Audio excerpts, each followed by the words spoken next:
a gun rights We had a thing, booth. gun rights Yeah, group. What was it? What'd you do? we had a booth at a hunting and fishing show, and it was my 4 hours to man the booth. Oh, that's cool. So just kind of whatever, giving out information and stuff to people. Yep, trying to get people to sign up. We're free. It doesn't cost anything to join the organization, and we send people. We have monthly meetings, and we send them the results of the meetings. But we also alert them to any legislation that's going on, good or bad. So anytime they're having a public comment or newsworthy stuff, we make sure people know about it.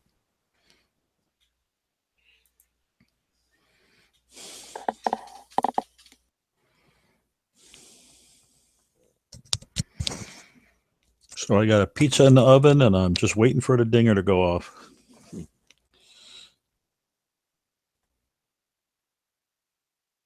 It's a DiGiorno? No, it's a what do you call it? Just a Stop and Shop. They're almost as good, and they're about half the cost. So since I'm cheap, no big deal.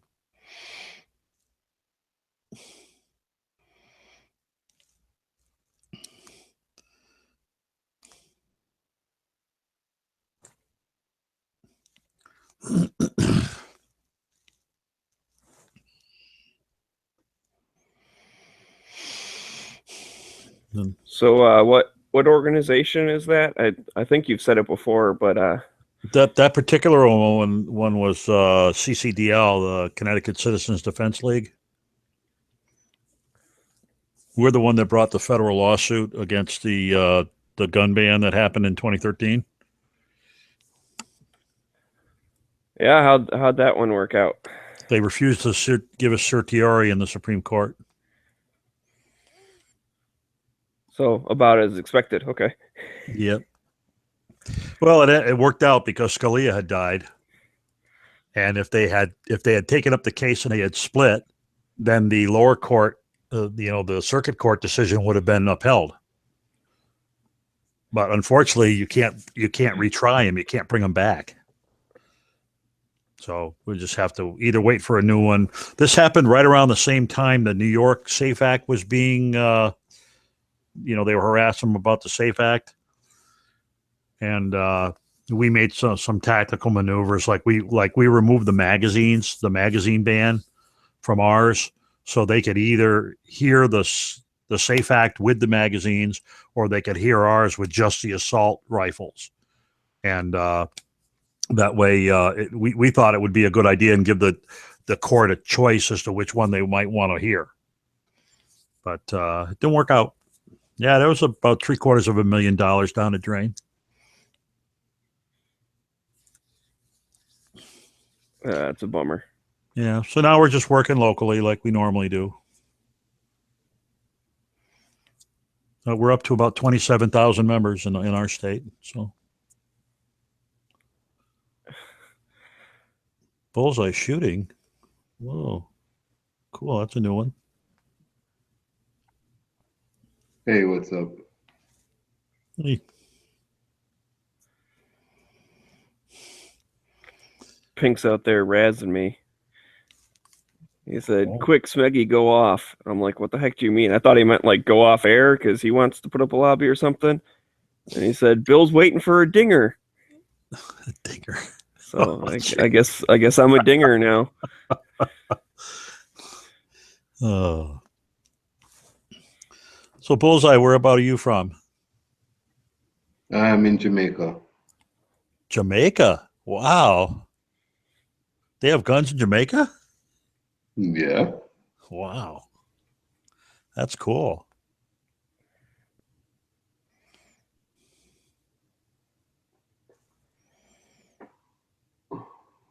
Yeah, he's one of them fancy bullseye shooters. Hey, watch your mouth. That's all I do all day. I don't have the patience to like get perfect shots all the time. I'm more of a good enough type shooter. Yeah, they're all on paper. I can cover up the group with my hand close enough. Yeah, that's what do you call it? That's bullseye, not bench rest. Bench rest is when you're trying to get the tightest groups. I like that. I do both. Good. Yeah, the bullseye shooting I do for the with handguns. Yeah. And Do you shoot in the league? My marksman's club sponsors matches. Hmm. So I usually when at the end of April we'll start up and we'll shoot through the second week of October, So and you it's guys- all different stuff. So you guys shoot 900, 2700 matches, 45, 22s. Yep, we do 22s, two-handed, offhand. I'm sorry, we do 22s offhand, and we do center fire. We do offhand and two-handed. Oh, Two different matches. we don't do Yeah. two-handed. Well, you know what? Some of the guys, I've seen one guy that's really shaking. I think he has Alzheimer's or is getting Alzheimer's. He uses two hands when it's really bad. But other than that, we're not paying for money. So whoever wants to shoot with one hand, two-handed. But yeah, some good shooters. You know, I would consider my average shooter now a master. Mm-hmm. So it's not bad. Yeah, we don't do it for money. We do trophies at the end of the year. Yeah. So you have marksman, sharpshooter, expert, then master. I'm in the master category. No, we don't do that. We do it classes. We do classes based on point ranges. So Yeah. anything below 800 points is class C, and then from 800 to 900 is class B, and anything from 900 to 1,000 is class A. Oh. Okay. And where you guys shoot? We have the club owns a range, so we have a 10-point pistol range and a 10-point rifle range. The pistol range is at 15, 25, and 50, and the rifle range is at 50 and 100. Okay. Cool. Yards. Yeah. Cool. Yeah. But it's outdoors, so we have to wait for the weather to get good. That's why we don't start till October. April. What do you use for your 22? Well, up to this year, I used Ruger Model 3, Mark 3, and I just bought a 4. So I'm gonna try the 4 this year with a red dot. If you're shooting an offhand match, you can use a red dot as long as it's not powered, as long as it has no magnification. Yeah, same here. And so I'm getting old, so I figured I better get on that. But I'm going to try it with the Ruger 4. What the heck gun was that? I don't remember which one it was, but it had a red dot on it, or reflex sight or whatever. I guess it's the same thing, right? There's a little red dot in the thing. But I found it a little distracting. Like I had a little trouble. My first couple shots were off, and then I kind of figured it out. But red dots are. I tell people all the time. People say to me, "Hey Marvin, you have a red dot on top of your gun. It must be easier." It makes it harder for me because you realize how much you're shaking when you have a red dot. When you're just using iron sights, you don't really see how much you shake because it's called arc of movement. You can never stop arc of movement. Your hand will always shake a little bit. And when you have a red dot, you see it. It's bad. Yeah, but I shoot better with it. Well, so the red dot it's easier for me to see just the red dot than it is for me to try to line up the rear and front sights. Okay. I mean, so that's why I end up doing it. I shoot with, I maybe, with my red dot, I am maybe 8 points higher, 7 points, 5 points, somewhere around there. So it's in the single digits higher than I would shoot with my open sights. I just said, I just showed you a picture. That's my 41. I was going to say that's the other one that people really like. They like the 41, and I do have a 52 for centerfire. Yeah, I use a Oh, that's pretty. That's a custom Clark's barrel. Yeah.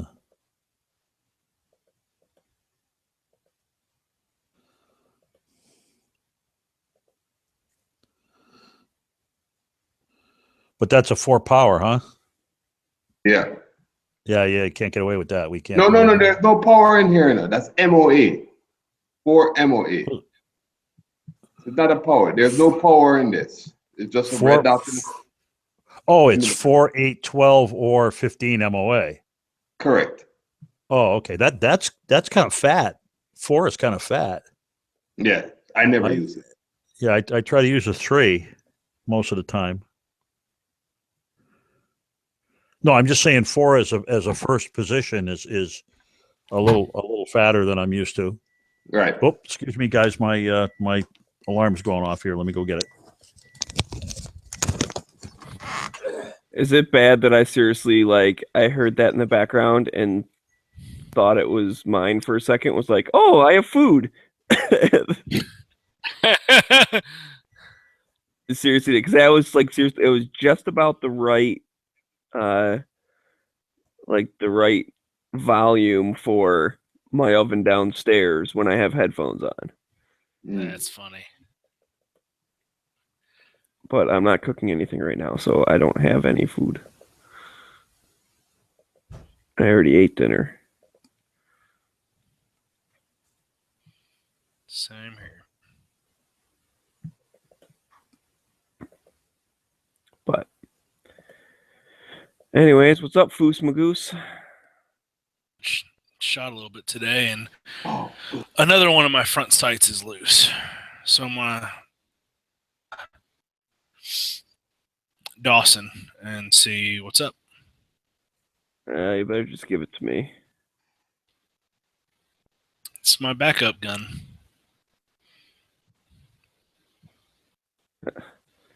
I had a video on February 2nd that got 77 minutes of viewing, 1 view. He probably fell asleep. I don't remember doing that one. Oh well. I You wonder if probably it was fell one of them. asleep. There was, because I remember recently there was a couple that I don't know, they got all messed up. They never went live, even though it showed live in the thing and whatever. So I wonder if it was one of those where it didn't really go out to the world. Maybe. I don't know.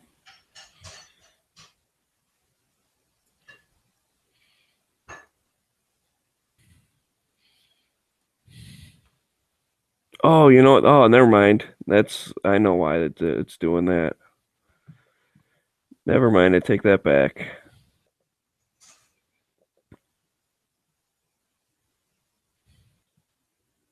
Because basically what that means is that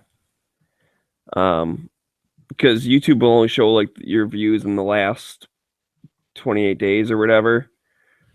So that just means it's only gotten 1 view in the past month. It probably got more at the time. Let me see, how do I change this to all time? Yeah, I don't want last 28 days. I want. Can't I just do all time? I guess it'll say this year, whatever. I signed up for another match. There we go. That's better. Another major match. Cool. I'm back. Bruce, where do you get your 9mm jacketed bullets? 115 or 125? I don't use jacketed bullets. What do you use again? I use coated bullets. Oh, God. Yeah, I had coated. I want to try some jacketed. Or plated. Plated, you could go extreme. Berries is plated. I think those are really the only 2 plated ones that I know of. Okay. I want to try. Guess what? I was cleaning my XDM barrel last week, And ooh, there was just so much lead in there. That was bad. Yeah, I don't really clean my barrels, and there's no lead in them because of of what I shoot. Yeah. My one is just lubed, and that's it. I mean, last time I ran something down my barrel, I mean, it was Christmas, right around Christmas time frame.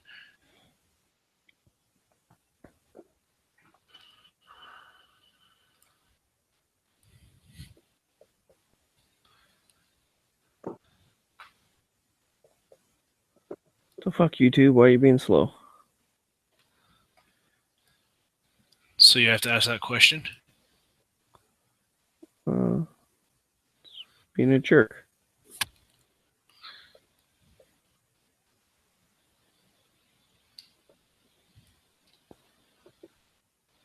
Because it can. Do you see my other link to my other gun in the chat?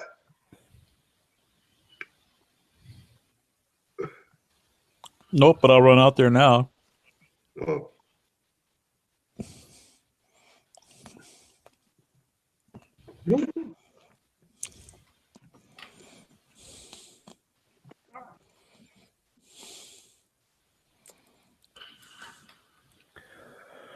Oh man. Hit the Bismarck. How the hell does that thing Bismarck. eject?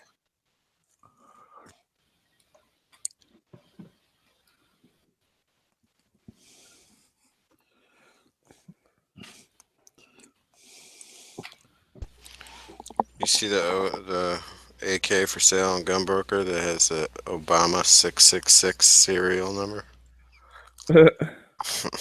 Really? I do not see that. How much do you think it'll sell for? I don't know. Let me check.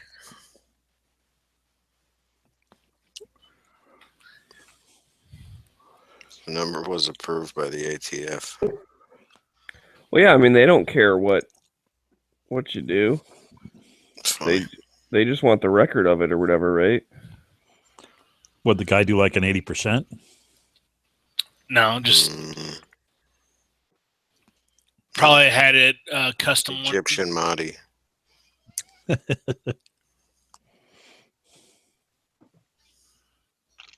mean, kind of like what I did whenever I had built that one that I sold the Night Strike. I had a custom serial number put on it. See, the ATF would reject that Night Strike 1 with a Y. If he ever makes his own gun, they'll be like, "Nah, dude, you spelled it wrong." Current bid is at $671.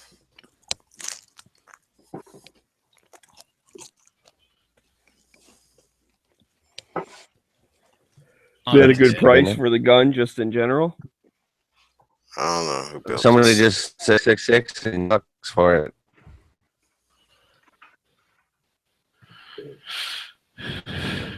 Because I don't care about the serial number, or whatever. It's one of those like, whatever. But Do you guys remember Lars Wool from several years ago? He popped back up on Facebook. I mean, not on Facebook, but on YouTube. It's a video game reviewer.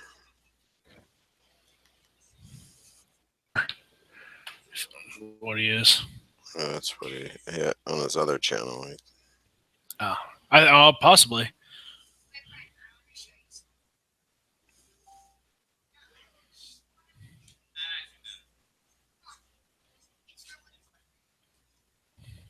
oops, that's not what I meant to do. God damn it! What the fuck is the description? Might have a range date this month. Woo woo! I'm sorry. Yeah, no kidding. That's way I feel. Month. Oh, jeez. And might. And you're Yeah, excited about I it? work entirely too much. It has the 3 positions for the full auto. with Egyptian writing next to it. That's pretty cool. Yeah, so it's probably like a custom one. Well, like Childers, you could have, custom writing or whatever on it. And you could have all 3 positions. I want some more information about that Dead Goose Society build class stuff they were talking about last night. I think it's a machine gun. It says full auto NFA.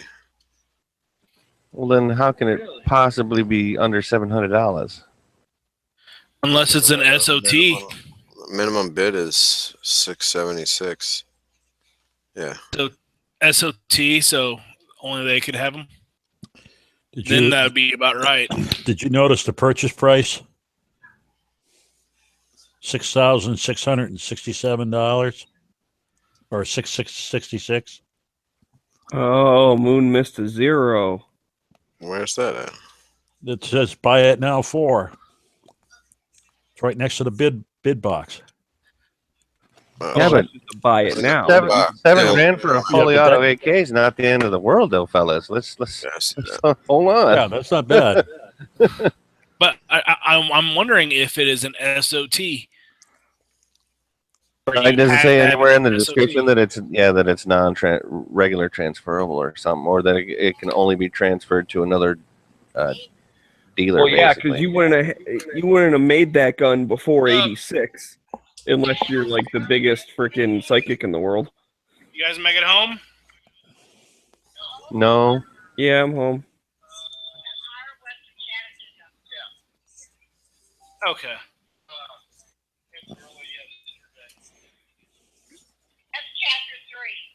So what happened? Oh, Pink's out there, and he just No referred to law letter is required for licensed importers and manufacturers. Please do not bid unless you are a 07 manufacturer or importer with valid SOT.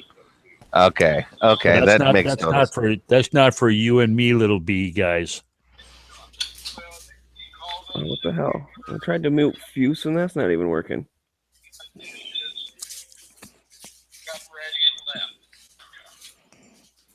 I don't know. My computer's being weird.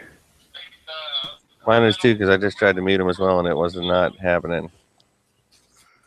Oh, maybe Hangouts is being weird. Yeah. Could be. Hey, Fuse, mute yourself. We don't care about your personal life. Well, we technically can't Wait be a called minute, as a if it- witness if we don't hear it either. If it's good, you might be interested. You never know. No. Plausible deniability, my friend. So, I cannot be subpoenaed. so Bullseye on that second gun. I don't understand how that scope mount doesn't interfere with the ejection.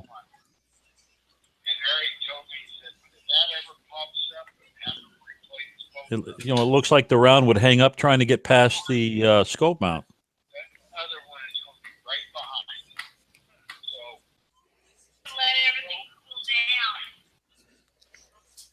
Well, yeah, it's on your exhaust.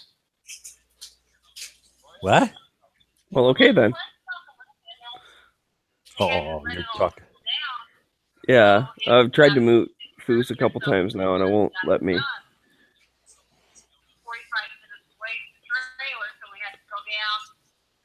Wonder if he knows he's muted or whatever, or not. I mean,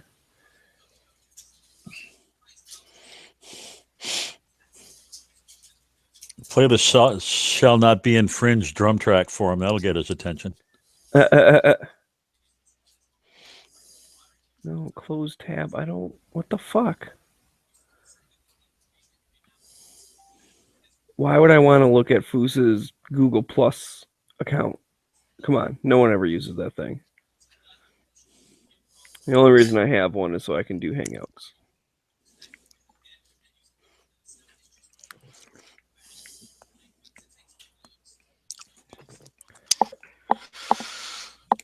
Yeah.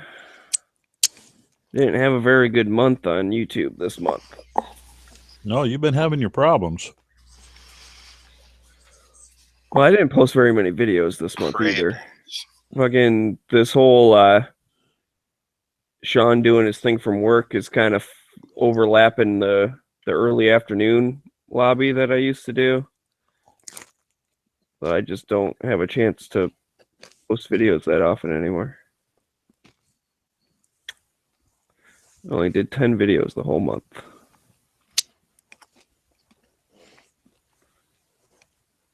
My best month was January. I posted 31 videos. It's a video every day. But it was probably more so I did like a couple on the weekend or something, and then I missed a couple days on the weekday. But still.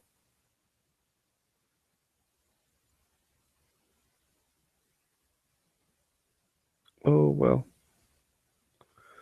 All right, I can close that now. I don't care about that anymore.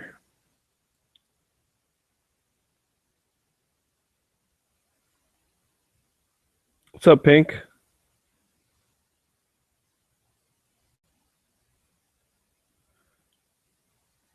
Not much. Cool. Getting ready for NRA show? I am already excited. Yep. I'll say Marco texted me today, said, "Hey, did you book for NRA show yet?" And I'm like, book what? Like, what do you mean? Because I'm thinking of driving down, so I don't need to book nothing there. And I thought he was taking care of fucking the hotel or whatever, or place to sleep, I should say. Hey, Bill. Is Bill still there? Yes, sir. Yeah, I was saying I got disconnected. Yeah, it won't hang up. I've never had it hang up. It's just all about timing. When that slide comes back, it opens up, and this the only time I've had it gotten a stovepipe. It's not because of the frame mount. Okay. It just looks awful tight. But as long as it's not screwing up, it's good enough. So hold on. I like the grips. Yeah.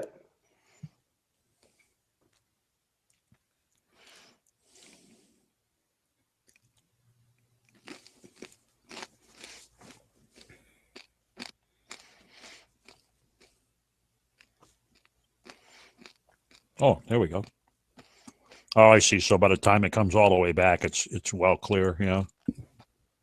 Cool.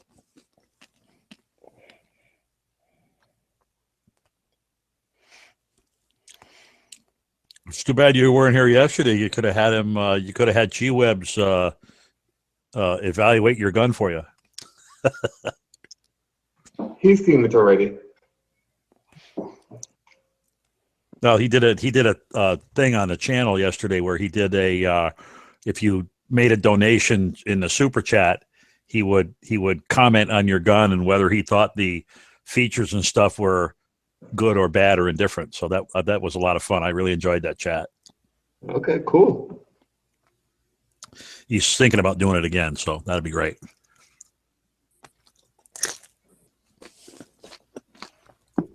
Yeah, definitely. It reminds me of, I think DB talked about that dude that's like all into watches and same kind of thing. Like you tell him what you have, but this dude just like rips on people. It's funny, but yeah, I'd be pissed. I'd be like, "This is what I have." I'd be like, "That's garbage. You suck." They're like, "Oh, I didn't need to pay money for you to tell me I suck." People do that for free all the time.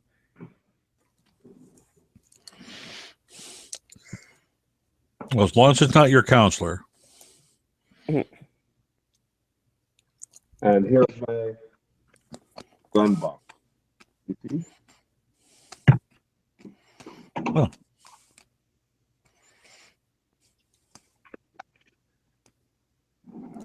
Oh, very nice. Everything. Shit. Is everyone okay? Yeah, don't Everything's drop on the anything, floor. Jesus. Is that a desk pop? No. It's all right. That's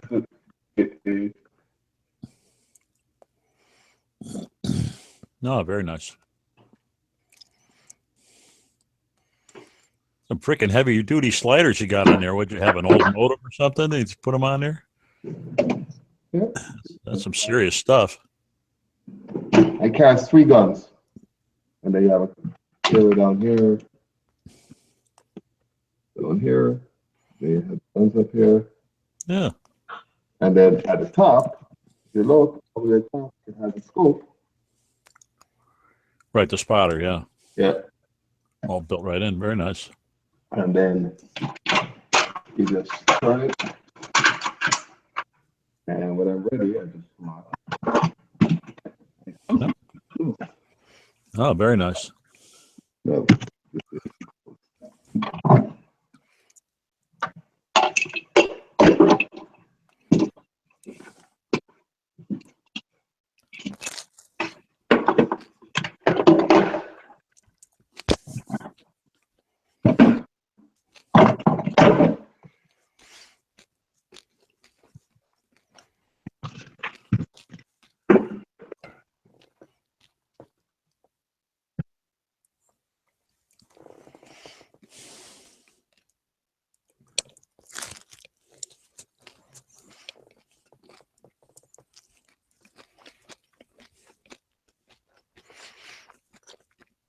Yeah, I'm more a bag kind of guy.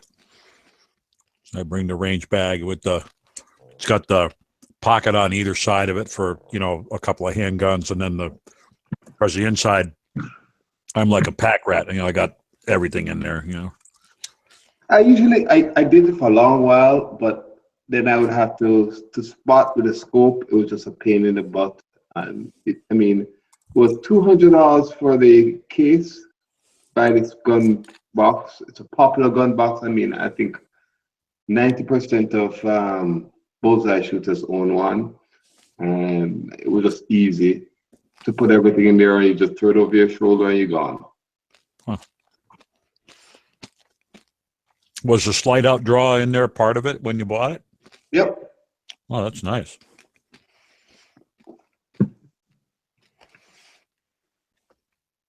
No, I shoot too many different kinds of guns, and so I have, tools and, stuff in case people have, cases that won't eject or things like that. So I bring a lot of extra junk. And since I do scoring sometimes, I have a pin set, a magnified pin set, and stuff like that. So I have to bring a lot of crap. Yeah, some guys I shoot would bring, I would swear there are, 100 pens, 100 this, every tool. And I'm like, 99% of times I never use it. But hey, when you need it, they're there to support you. So you never know. Yeah, and you could always make a smaller bag and throw it in the back of the car and just leave it there. And if you need it, just go back out to the car and get it, I suppose. Yeah. But I'm lazy. I don't like doing that. And it's good. It's good for my forearms, Build them up while you're lugging all that crap around.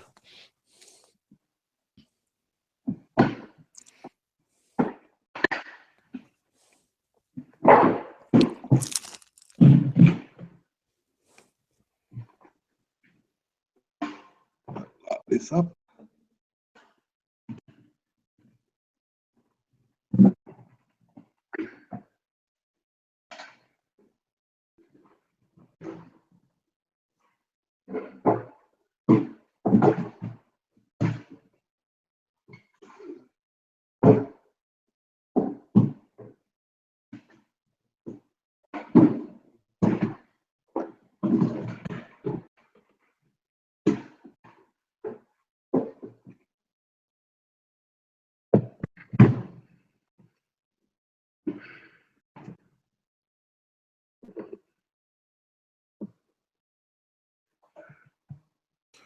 Did Knives pop in while I was gone? I see he joined and left again. I wonder if he's having. I know he's been having some connectivity issues the last couple of days. So let me check the live chat.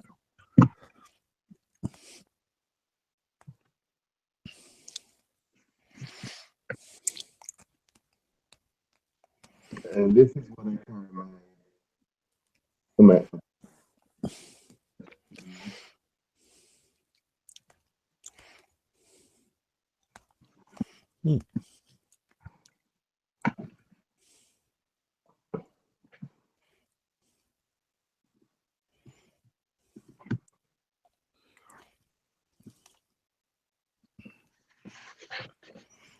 Yep. Yep. Where did Island go? I don't know. Z. ZZ. ZB. I didn't see him in the live chat. Was he on the text chat? And he came in here. And talked Yeah, to he him jumped in the hangout. and then left. Well, he's still He said, signed I might on. go to a range day this month. He was all excited. Maybe he went back to work.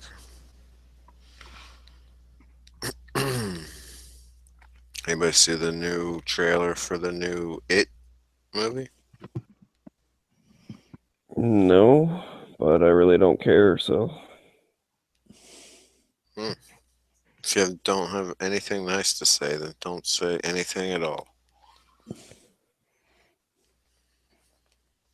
Well, the other part of that saying is, if you don't have anything nice to say it to me. Well, I never heard that one. Oh yeah, one of the big gossip film stars used to say that. What's her name there? The oh God, she played just when they were coming into talkies. Mae West, I think I want to say.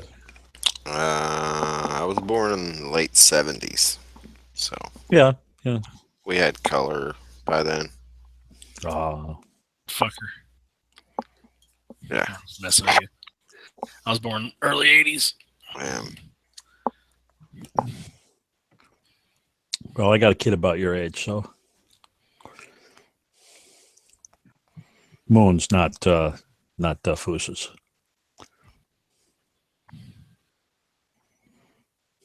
I got a kid about Foose's age. Started off young. My kind of You guy. overachiever there or what? Oh. Now my oldest is 18 though. Ah.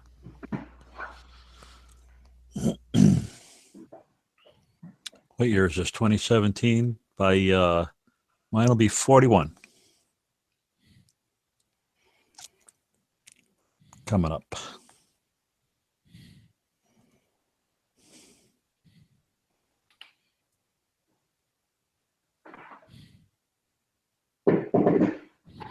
Still trying to convince her to get her permit.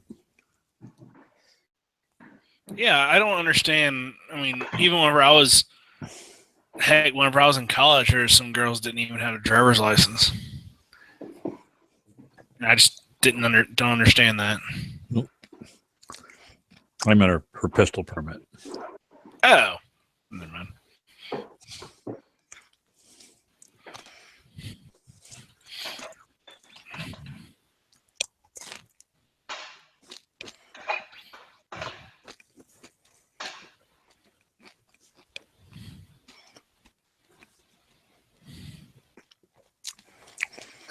Oh, Foos, I got the ammunition for that. I got one of the boxes of the ammunition for that French 8mm today. French 8mm. Yeah, the 1892 French Ordnance revolver. Oh, Yep, sweet. I got a new old box of Fiocchi's, 111 grain. So when I get back from Arkansas, I'll be able to shoot the damn thing. I haven't heard anything from the other company. Where are you at in Arkansas? Huh? Where are you at in Arkansas? Where I'm Where are you at headed? in Arkansas? Tomorrow I'm headed out No, to Mountain Home, which is just over the border from Missouri. Yeah, I'm gonna be there. There's a match there tomorrow. Oh, no kidding. I'm gonna be at. Yeah, I won't be there till Well, it's Wednesday. actually at Midway. It's actually up in Midway, Oh. and that will be just north of Mountain Home. But yeah, I mean, I live an hour from Mountain Home. Oh, okay. Well, I won't actually get there till Monday. Yeah, and I'll 'Cause be in it's about Memphis 4 by then. It'll be about 1,400 miles from me, so that'll suck. Yeah. Well, I'm hoping I see a couple of gun stores I can stop at, poke around. I'm not sure about over there. I'm just I don't go gun shopping over there, so I don't know anything over there.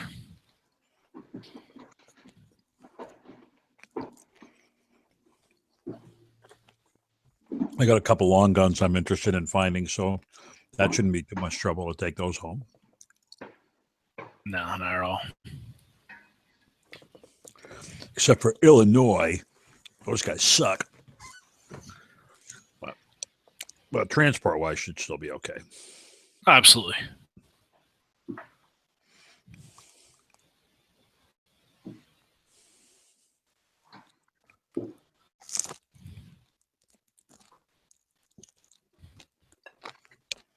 Those are the only 3 states I got to worry about: New York, New Jersey, and Illinois.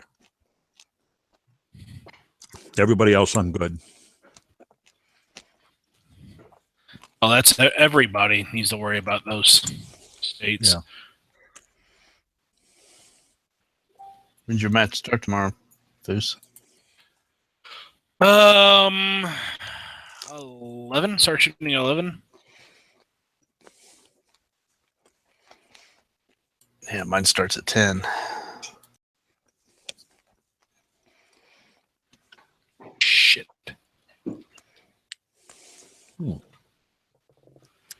Did you read that they moved the rifle matches out of Camp Perry?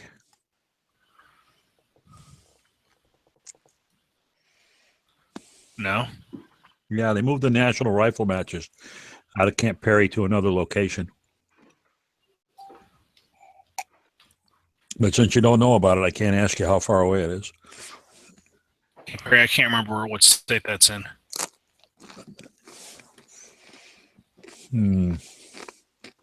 Ohio. Wow. Oh yeah. It's I think it's still in Ohio. I think they just moved it to another. They said something about it being an old National Guard range. So, and it was apparently very large. I've never done that. I think that might be fun. I mean, I'm sure I wouldn't be competitive against those guys, but it might be fun just to go. I have a friend at work that shoots the pistol classes at Camp Perry every year.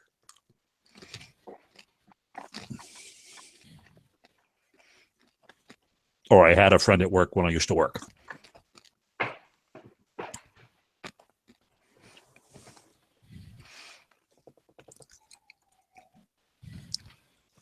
Did Bob get his money situation straightened out? Biker Bob? I think so. He was traveling cross country and ran out of money and was waiting for his check to get deposited or something. Oh, really? Yeah. Going to Tulsa? Huh. Yeah. So he was waiting on the check so he ran into real stiff headwinds and lost enough mileage on the truck that he wasn't able to make it. Holy shit! Yeah, That's he's cutting it Tulsa now. tight. He's all set up at the gun show. He's got Oh, his good. trailer there. That's good. Yeah, that's too bad. You know, I'm gonna miss that one. So, because it's not like I drive out there that often. This will be my first time. You know?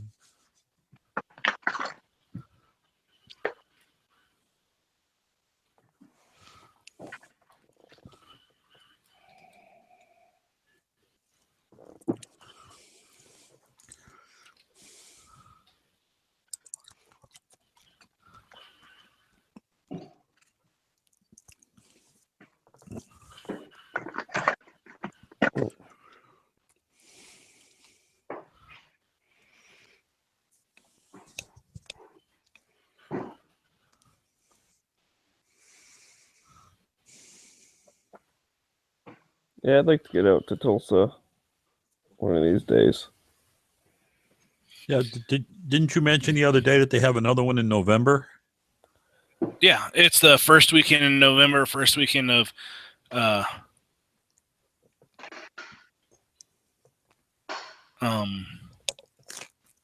April. Yeah. AK April.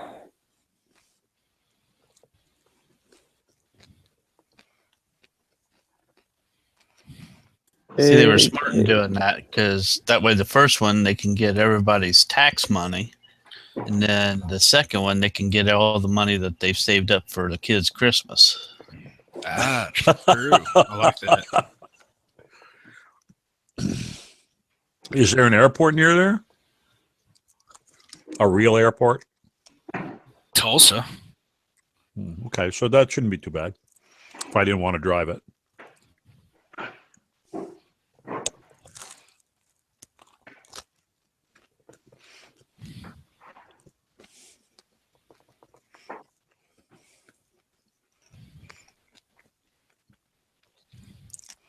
November might be kind of chilly. It was fine. I mean, early November, it's still not cold. Yeah, but it is up here. Right, but I'm talking about down there. It's not. Yeah. Or I should stay around here. So I'm only like 3 hours away from it. I've got Back. frozen water on the ground tonight. It's so cold, the water's coming down and freezing on the ground.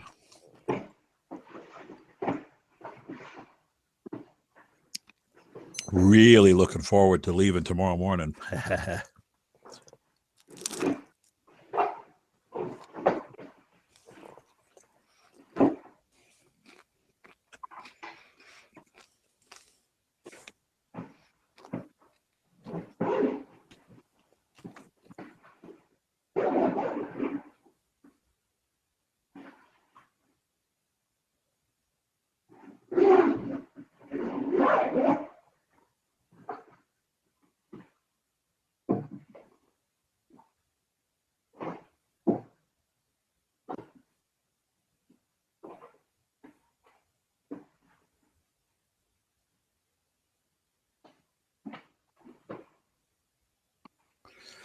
Yeah, I was really looking forward to putting my Whammo up on the chat last night, and I went to go get it out of the cabinets, and forgot I had lent it to my dad, so it was not around because it was just such a weird, unusual little gun. Little. Which gun was that? It's a Whammo, believe it or not. And it's a single shot 22 with it's kind of hard to describe. It's got sort of a bolt on it where you pull the bolt back and you load the round in and you let the bolt go, and when you fire it, it drives the bolt back and flips the cartridge out. There's a little spring, a little flat steel spring that flips the cartridge out when it comes out. But it's made by the people that used to make all the toys. But they spell it differently. It's WAMO instead of WHAMO. But if you look at the address, it's just up the street from the Whammo toy plant. And apparently that's interesting. Yeah, and they changed the name slightly to not get in trouble, with the people because they were making kids' toys and stuff. But it's a cool little gun. My dad uses it to dispatch squirrels. So he's had a bad squirrel infestation this year, so he asked me to lend him a gun and some quiet 22s, some subsonic 22s, and so he could pop them without the neighbors getting upset. I keep telling him to hold on to the squirrels because he's going to need them during the Holocaust. You got to eat something. So all my squirrels are running around fat, happy. I got holes all over the yard. But he has a lawn. I have a yard. So he gets upset when animals dig holes in his lawn. Gotcha. Yeah, I have a yard. Yeah. He dispatches other creatures too, but we don't talk about that because it's politically incorrect.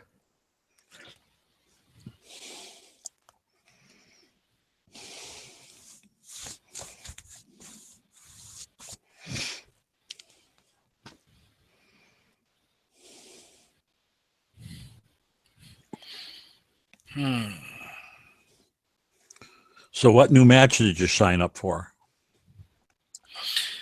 It's called Free State. It is up in Kansas City, Missouri area Mm-hmm. after 4th of July. Oh, 11 stages, one day. wow. Yep. But they said it was one of the guys putting it on gave me a call. He says there's 280, 290 round match. So Well, that'll make a good day. yeah, to practice for it. I got a major June, middle of June. That one in July, and I have one in September and one in October. Oh. The one in middle June is 10 hours, 10 or 11 hour drive. And that's going to be the cheapest one. Wow. That one's only $60 to shoot. Are you going to use the new 40? I don't know. I still don't have the holster for it yet. Oh. So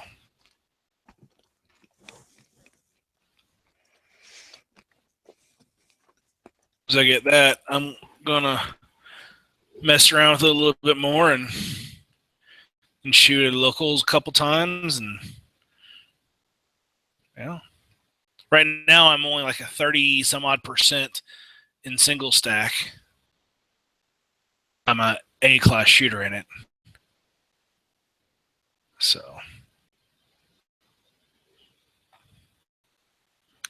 it's just because I haven't shot it in so long.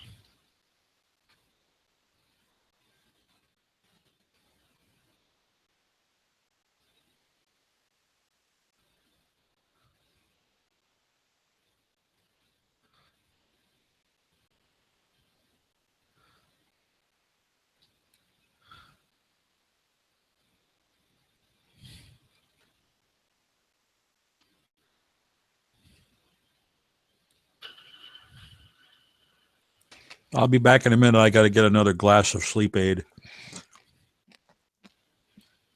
All right.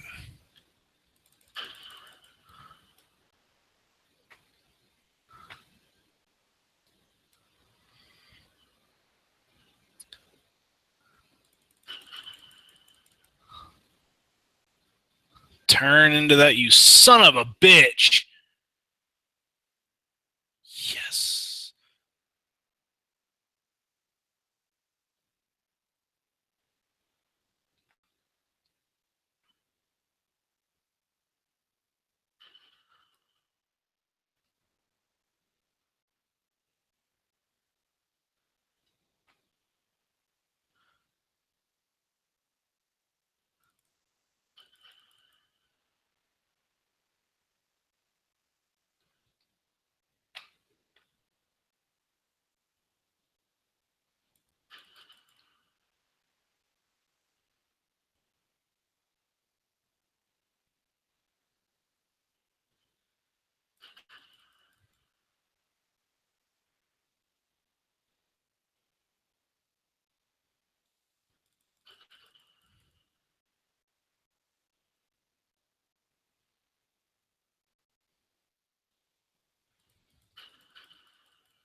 Okay, I'm sort of back.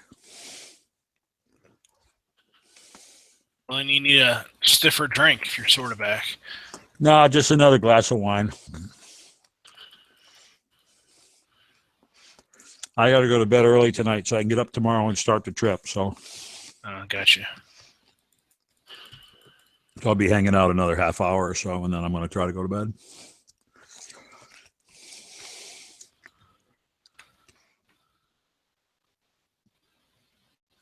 I don't know what kind of weather I'm going to run into. It could be pretty dicey, so I figured I better leave myself some extra time since I already have committed hotels. Oh, true.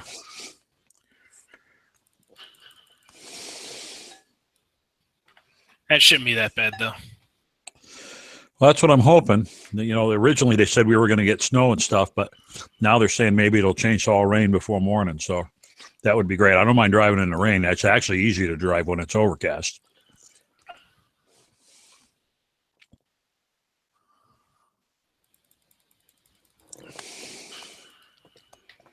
Yeah, we'll see. It is what it is. Yep. I have no idea if the old bomber's going to make it or not. So this will be fun. The old bomber. My What do you van. drive? Oh. It's a 2000 Chrysler Voyager. Nice. Got about 165,000 miles on it. So what are you doing in Mountain Home? I have an aunt and an uncle that live out there, and my uncle's busy dying of cancer, so I thought I'd better take a trip out there and say hi. Yeah. And they had bought the house just before they have a big motorhome, right? They have like a 42-footer, and they spent most of their time driving around, and they bought the house, but then they ended up going down to Florida for him to get his chemo and stuff down in the VA down there in Florida. So they just came back about a week and a half ago, and like she's trying to do stuff like move washers and dryers in and things like that. So I thought it would be nice if I went down there and kind of lend a hand to help him settle in a little better. And she's been dealing with him for going on 2 years now. So I thought she might appreciate being able to take some time off and not have to worry about not having somebody at the house. So I'm going to take 3 days to go down there, and then I'll be there for about 7 days, and then I'll come back. So try to give her a little bit of a break. That's nice of you. Yeah, well, same old crap. You know, he's a really nice guy. I really like this guy. So she's the relative. He's the add-on, but he's a real good guy. I really like him. He actually was in Vietnam. He got blown out of a gunboat. Oh, And, yeah. So he's got like freaking metal shrapnel all through his body and stuff, and he got exposed to Agent Orange, and so needless to say, he's had his share of screwed upness. I could tell. Yep. They're originally from Maine, and they decided they'd move south. So first they moved to Missouri. They didn't like that much, and then they moved down to this place in Arkansas. And Missouri isn't that much different. I didn't think so. It's pretty much very similar latitudes to Maine, and you know, in what part of Missouri were they? Oh God, I would have to go look it up. I have no idea. I never visited them out there, so I have no idea. I grew up in Missouri. That's what I was wondering. Yeah. I know he had a big piece of property, and they ended up fencing some of it in, and she wanted to do horses, and then she found out after the fact she was allergic to them. So that didn't work out so good. But their next door neighbor had cattle, so they made a deal with. Yeah, so they made a deal with him to use the fenced area to run the cattle and stuff. But like I said, then they ended up having to go down to Florida for the chemo and stuff, and they sold the house in Missouri and bought the house in Arkansas.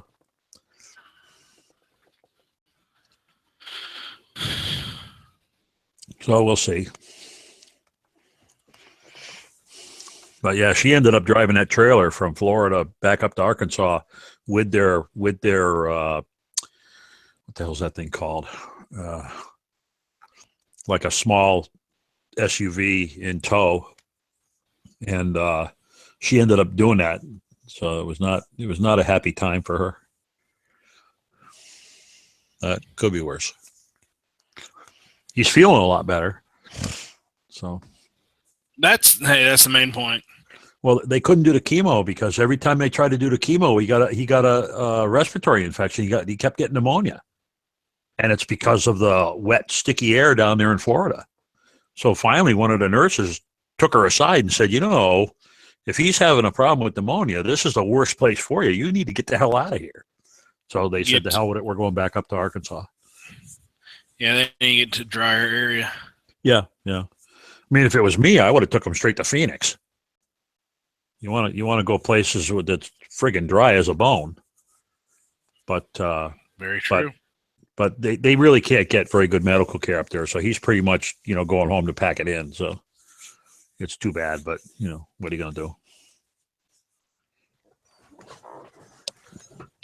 She's my mom's slightly younger sister, so she's not quite the same age as my mom, but pretty close.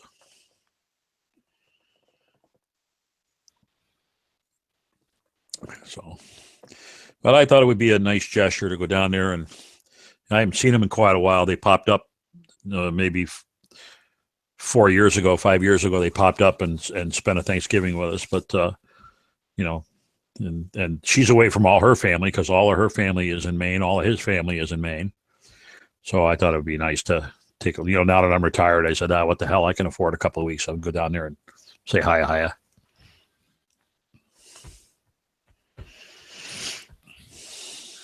That's awesome, dude. That's awesome. Yeah, should be fun. And if the van craps out, I'll just, ditch it on the side of the road and get myself a rental car and finish the trip with that. I don't care. Yeah. There's not much to do in Arkansas, or at least not in home. Yeah, I think he's got a couple of guns.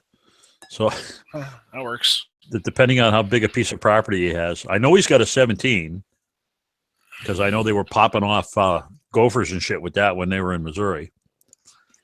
So I figure that'll do the job. Yeah, well. I could buy a box of ammo for my carry gun and practice with that.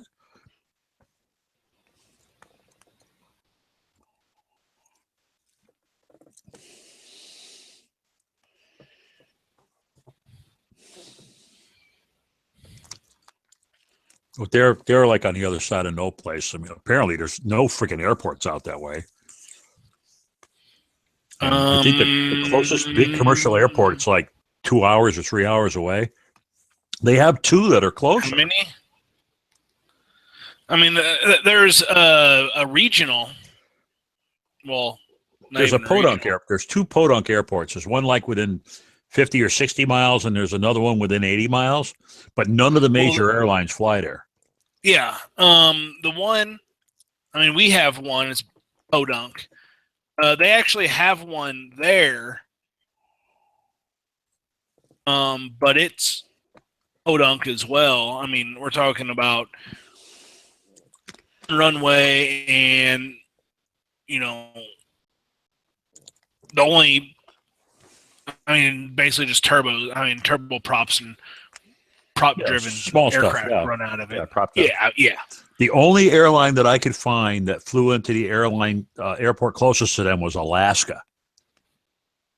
And I'm not flying to Alaska or Seattle to grab an Alaska flight down there. That's just nuts. It's I agree. It's 20 hours of drive time, and I'd still have to rent a car. Mm-hmm. So for 2 500-mile days and one 300 or 400-mile day, and I'm there. So I'll just take my own car and the hell with it. Yeah. I mean, I guess closest would be Little Rock or Springfield, which is 2 hours away. Branson's not that far away. Branson, they actually don't have. Yeah, it's a little bitty airport. Well, they don't have flights going in there anymore. Oh, really? Oh, that would explain why I couldn't find it. No. Yeah, they call it's Springfield, Missouri. Uh-huh. So it's Springfield Branson Regional is what they call it, but it's Springfield SGF.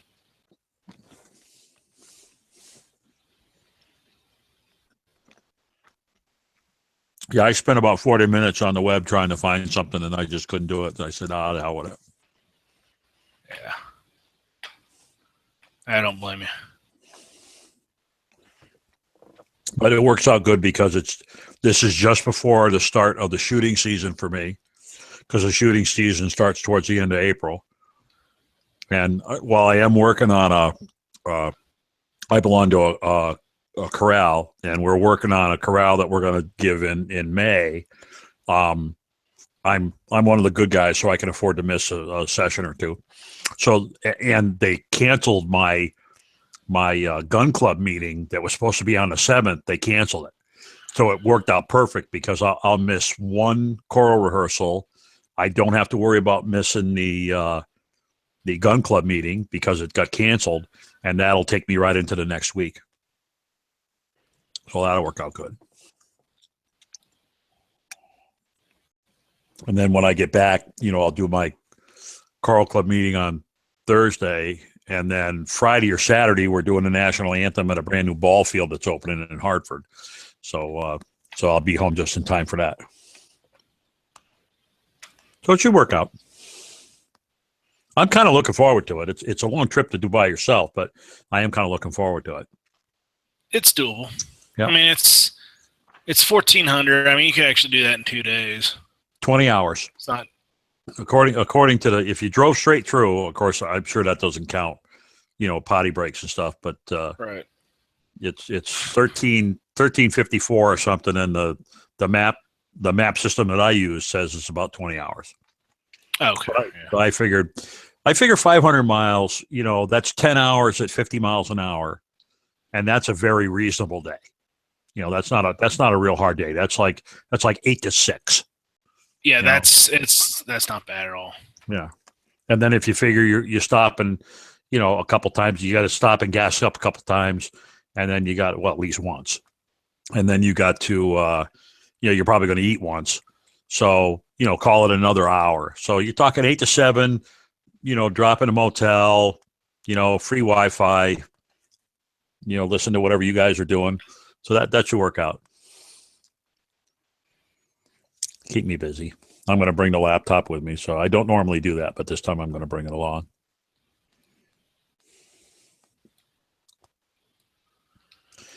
Moon's got to go eat food. I don't blame him. That's just what I'm doing.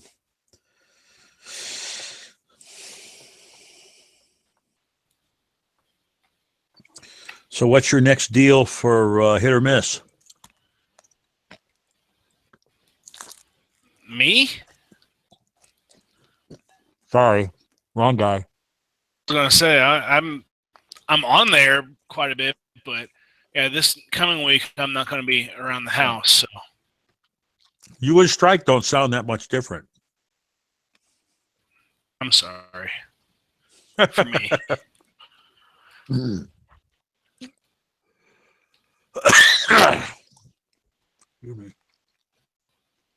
Pardon me.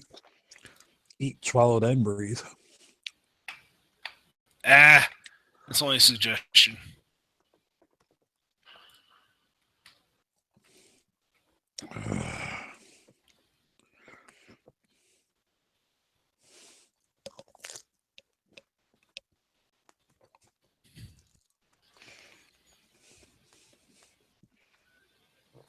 I liked Matt's last little video about the nut jobs. I thought that was pretty good. The nut jobs. Well, he did a video saying, we ought to find common ground where we can with some of the people that disagree with us. And there were people Matt? Matt. Yeah, he had done an email.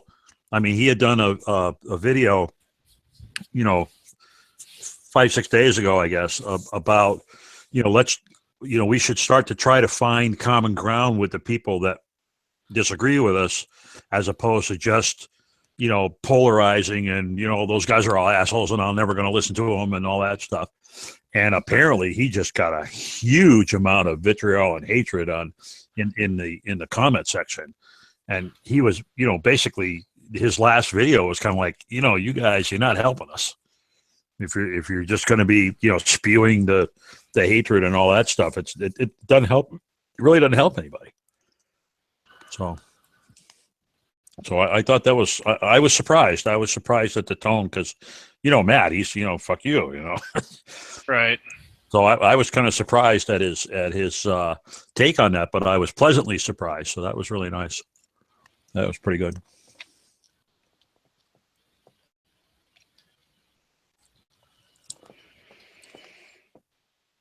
because we do shit like that. My gun, the CCDL that I belong to, like we have Legislators Day at the range, and we invite them all down, and we host breakfast, and in a non-adversarial kind of thing. It's kind of like, hey, maybe you guys could learn some stuff about guns, and then you could make better laws, smarter laws.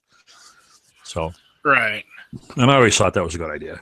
I mean, some of them are like, Nancy Pelosi and shit, and she's just like, shoot her in the head and just get it over with. But most other people are fairly rational, and if you can get them away from their echo chambers for a little bit, it's not so bad.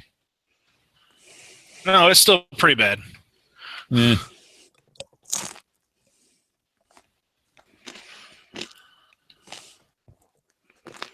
I wouldn't know. Everything up here is all unicorns and rainbows, boy.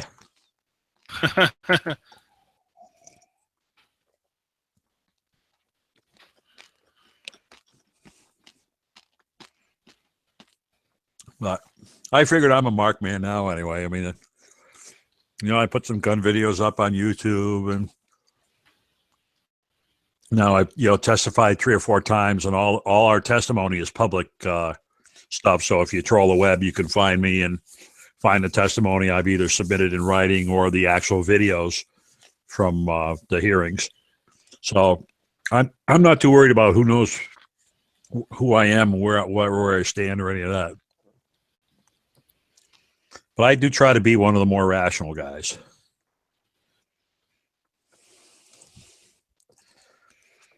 But I'm not a FUD. I still believe there's some lines you just don't cross. Right.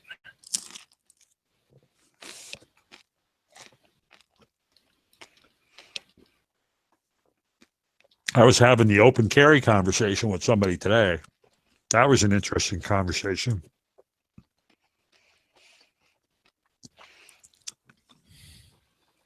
Because my personal belief is if you open carry, there's probably something seriously wrong with you.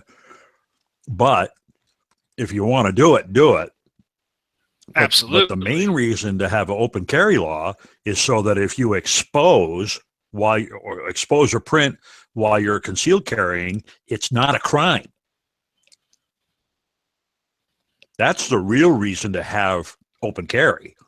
So that if you are concealed carrying and you happen to print or you happen to reach up on a shelf and expose your firearm, you have not then committed a crime.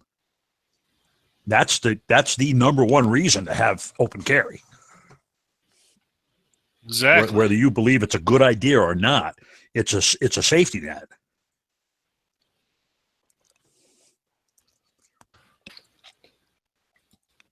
Because personally, I only open carry when I'm going to an event where I know I'm going to be with open carriers. Like when we converge on the state buildings and shit like that.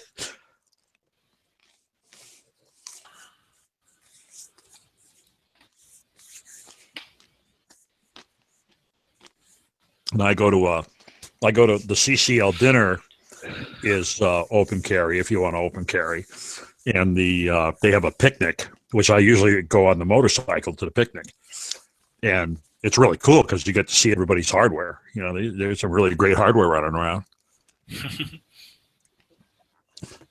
Well, I like that for the same reason I used to like to go to Americade, the big motorcycle rally up there in Lake George, because if you were thinking about buying a bike or looking at bikes, every model of every possible bike is up there. There's 40 or 50,000 bikers up there, and touring machines, and whether it's touring machines or crotch rockets or road tourers or on-road, off-road, I mean, every possible bike you'd ever want to be interested in is up there. So it's a great place to go just to see other bikes. Yeah, there's a bike rally about an hour and a half from me, Bikes, Blues, and Barbecue, every year in early October. And same thing. I mean, it's 500,000-600,000 people go, show up. Oh wow, that's huge. Yeah. And They almost closed down the entire damn town. And the only thing I have close to me is the Easy Rider Rodeo.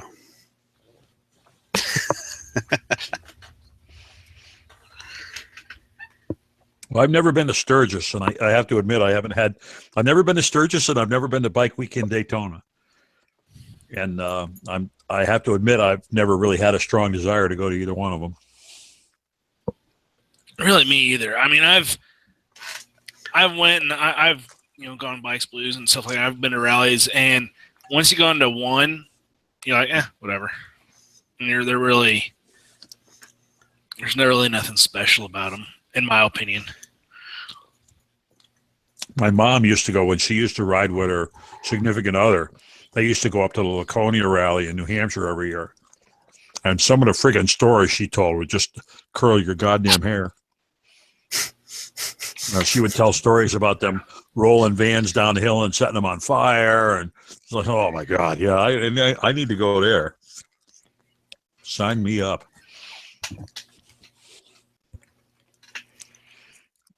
And Bike Week now has turned from a sort of a co-eds meet piston heads thing to it's pretty much just a drunken brawl at this point in time. So it's hardly worth going. Yep. And half the people I know, they don't even ride their bikes down there. They trailer them down. And then when they're like 20 miles out of town, they throw the bikes down and jump on them. So I don't know.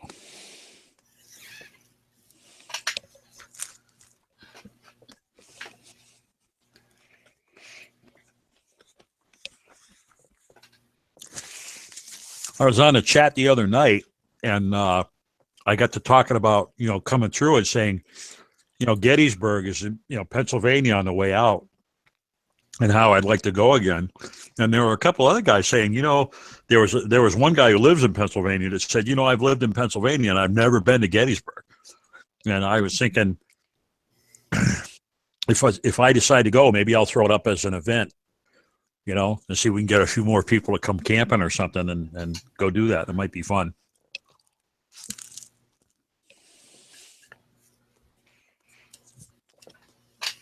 I only got to stay there a day. We were actually on the way to something else. And we got there overnight. We got there kind of early in the afternoon, like 1, 2 o'clock in the afternoon. So we were able to do a couple of the small tours and stuff. And then we left the next day. And I'd really like to spend 2 or 3 days there because it was just such an interesting place. So I know we went to Hershey, Pennsylvania once. Hershey's a lot of fun. We went through the the Hershey amusement ride or whatever, amusement park or something like that. Yep. Had the chocolate river.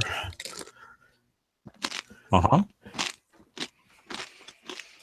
My sister used to live in Wormleysburg, which is a suburb of Hershey.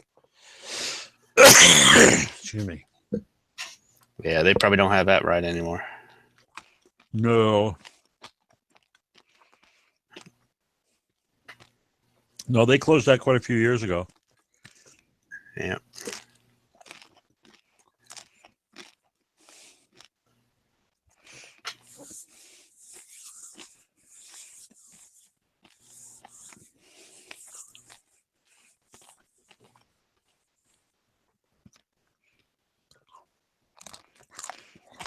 It's funny, though. You live in a state, and you never go to any of the things the state is known for. When other people fly into your state, they always go to these things, and you never go there. Yeah, I know. I think I've only been to Cedar Point once. What's that? It's amusement park. They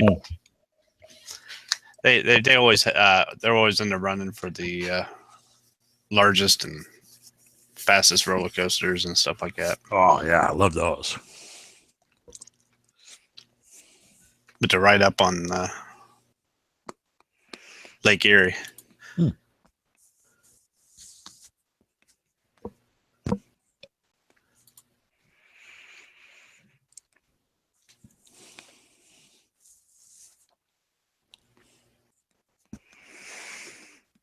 Pink, how far are you from Cincinnati? Miles or driving? Right. I could probably make it in an hour. Oh, very interesting. My kids, one of my son goes to UC in Cincinnati. Yeah, I heard you talked about that when you were saying that you had a match there. Mm-hmm. Mm-hmm. So yeah, I'm probably about, I don't know, 30 miles south of Columbus. okay. Do you have any problems bringing your guns in from Jamaica? No, as long as you have the license, I can't travel with it as unless it's a special event and I get clearance. Right. But I can't say. But I mean, I own guns in the United States and I own guns in Jamaica because I am. You guys may not know I'm also a U.S. citizen. So when you guys laugh and joke and say about America, I'm laughing behind the scenes saying, if you guys just even knew who I was in terms of what if I'm a U.S. citizen or not, although I have a accent and I live in Jamaica, there's something called seek to understand. So. Oh, that's great. Good for you. So I get fortunately, life, I get the best of the two worlds. Do you have to be careful which airports you fly into? No, I mean in Okay. terms of, I don't travel, but I own in both countries. Oh, okay. So you don't have to worry about flying your guns with you. No. You got you've got guns here you can use. Right. Excuse me. Well, that's convenient. That works out good. Yeah. No, I was thinking about the guy that he was flying across the country and he was legal where he was and he was legal where he was going, but there was a storm and his plane got diverted to Jersey. Oh. And he had to stay overnight in Jersey. And when he came back, because he picked his luggage up, and when he came back and tried to bring his luggage back through, they arrested him. Oh, yikes. Because he didn't have a permit for Jersey. That's right. So I didn't know if you had those kinds of issues, flying in from out of the country.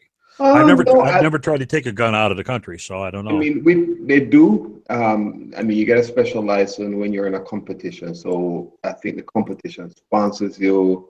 I've never had to do it because I've had guns here, but I know that friends from Jamaica, when they're coming here, they get a special permit, and the permit allows them to carry it, but they're not allowed to carry it like a conceal. It's just for like a racing car comes to the United States. They can't drive it on the road. It can only be done at the racetrack, so it's very restricted. Oh, okay. Like Connecticut, you actually couldn't bring if you had like an Olympic style pistol that has a magazine that attaches not through the grip. Most of those are banned in Connecticut. Okay. Yeah, so they realize they screwed up, but they haven't fixed the law yet. That's one of the things on the docket for this year to see if we can pass a law that says, especially rimfire. If it's a rimfire weapon and it doesn't load through the pistol grip, it's okay, because I guess there's some Olympic style guns that load forward of the pistol grip, and because they got caught. The assault weapons ban said anything that has a detachable magazine that does not load through the grip. And they got it all, and it would have been okay because 22s were exempt, but then the next year they realized they screwed up and they passed another law that made the 22s exempt as well. Okay. So it's just a major pain in the butt. And I even have a concealed carry here. It's just, as I said, I keep on laughing, and I said one day I'm going to tell you guys a story. I keep on laughing because the first time I came here, it was ragged on literally, saying, because you're not American, you don't know, you live in Jamaica, and I'm laughing and says, if you just even knew, Oh, that's cool. Do you hear about our friend from Finland that was here recently? Yep, yep. I talk to him all the time. That was kind of cool. Of course, he didn't bring any guns with him, but Yeah. it's too bad. We probably could have used some of them. They make some good guns over there. Yeah, like a Pika, Seiko. Yeah.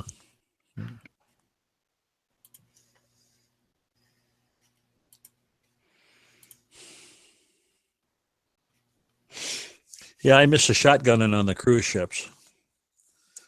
They won't let you do that anymore. Some of the bigger cruise lines, you used to be able to shoot trap off the back of the cruise ship, and they won't let you do that anymore. Maybe you're going to damage the ocean or something. I don't know. No more golf balls. No more shooting clays.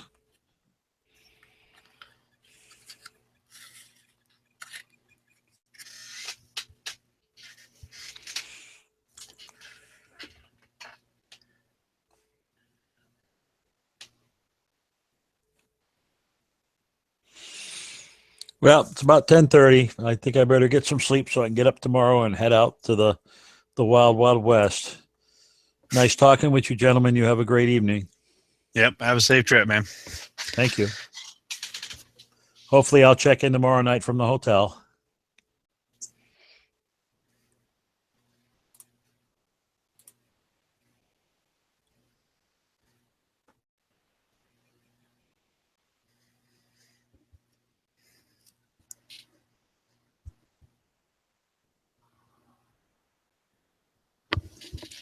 I'll be right back.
this thing on?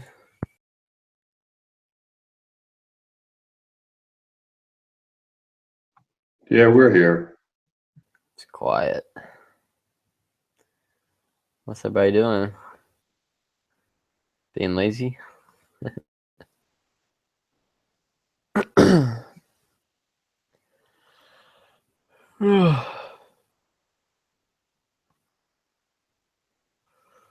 Oh, I just had steak for supper. It was delicious. New York strip. Oh, a pound of it. Oh, A pound of New York steak. Okay. huh? A pound of New York steak? Yeah, New York strip. Isn't there, they sell it by the ounces, 14 ounce, 10 ounces? Yeah, 16 ounces. Hmm. It was on sale today, so I bought me some. I should have cooked. You know, it was 2 strips. I should have cooked just one, but I got greedy, so I just ate all of it. It was very good. Nothing wrong with that. Yeah, every now and then. You know, Yep. not all the time, but every now and then I'll get me a steak. Super easy to cook too. Doesn't really require much work. Mhm.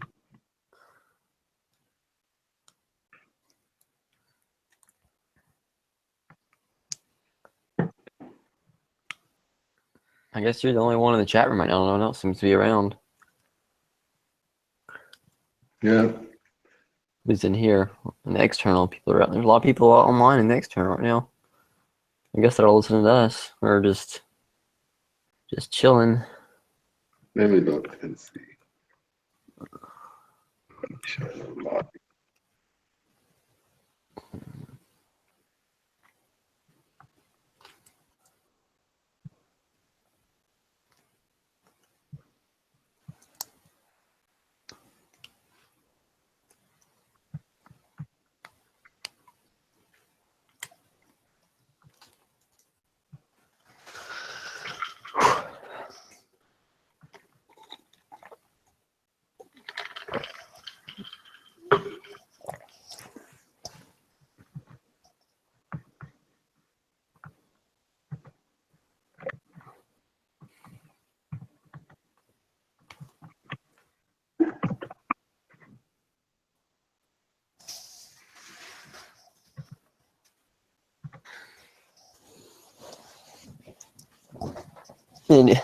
Anybody going shooting this weekend?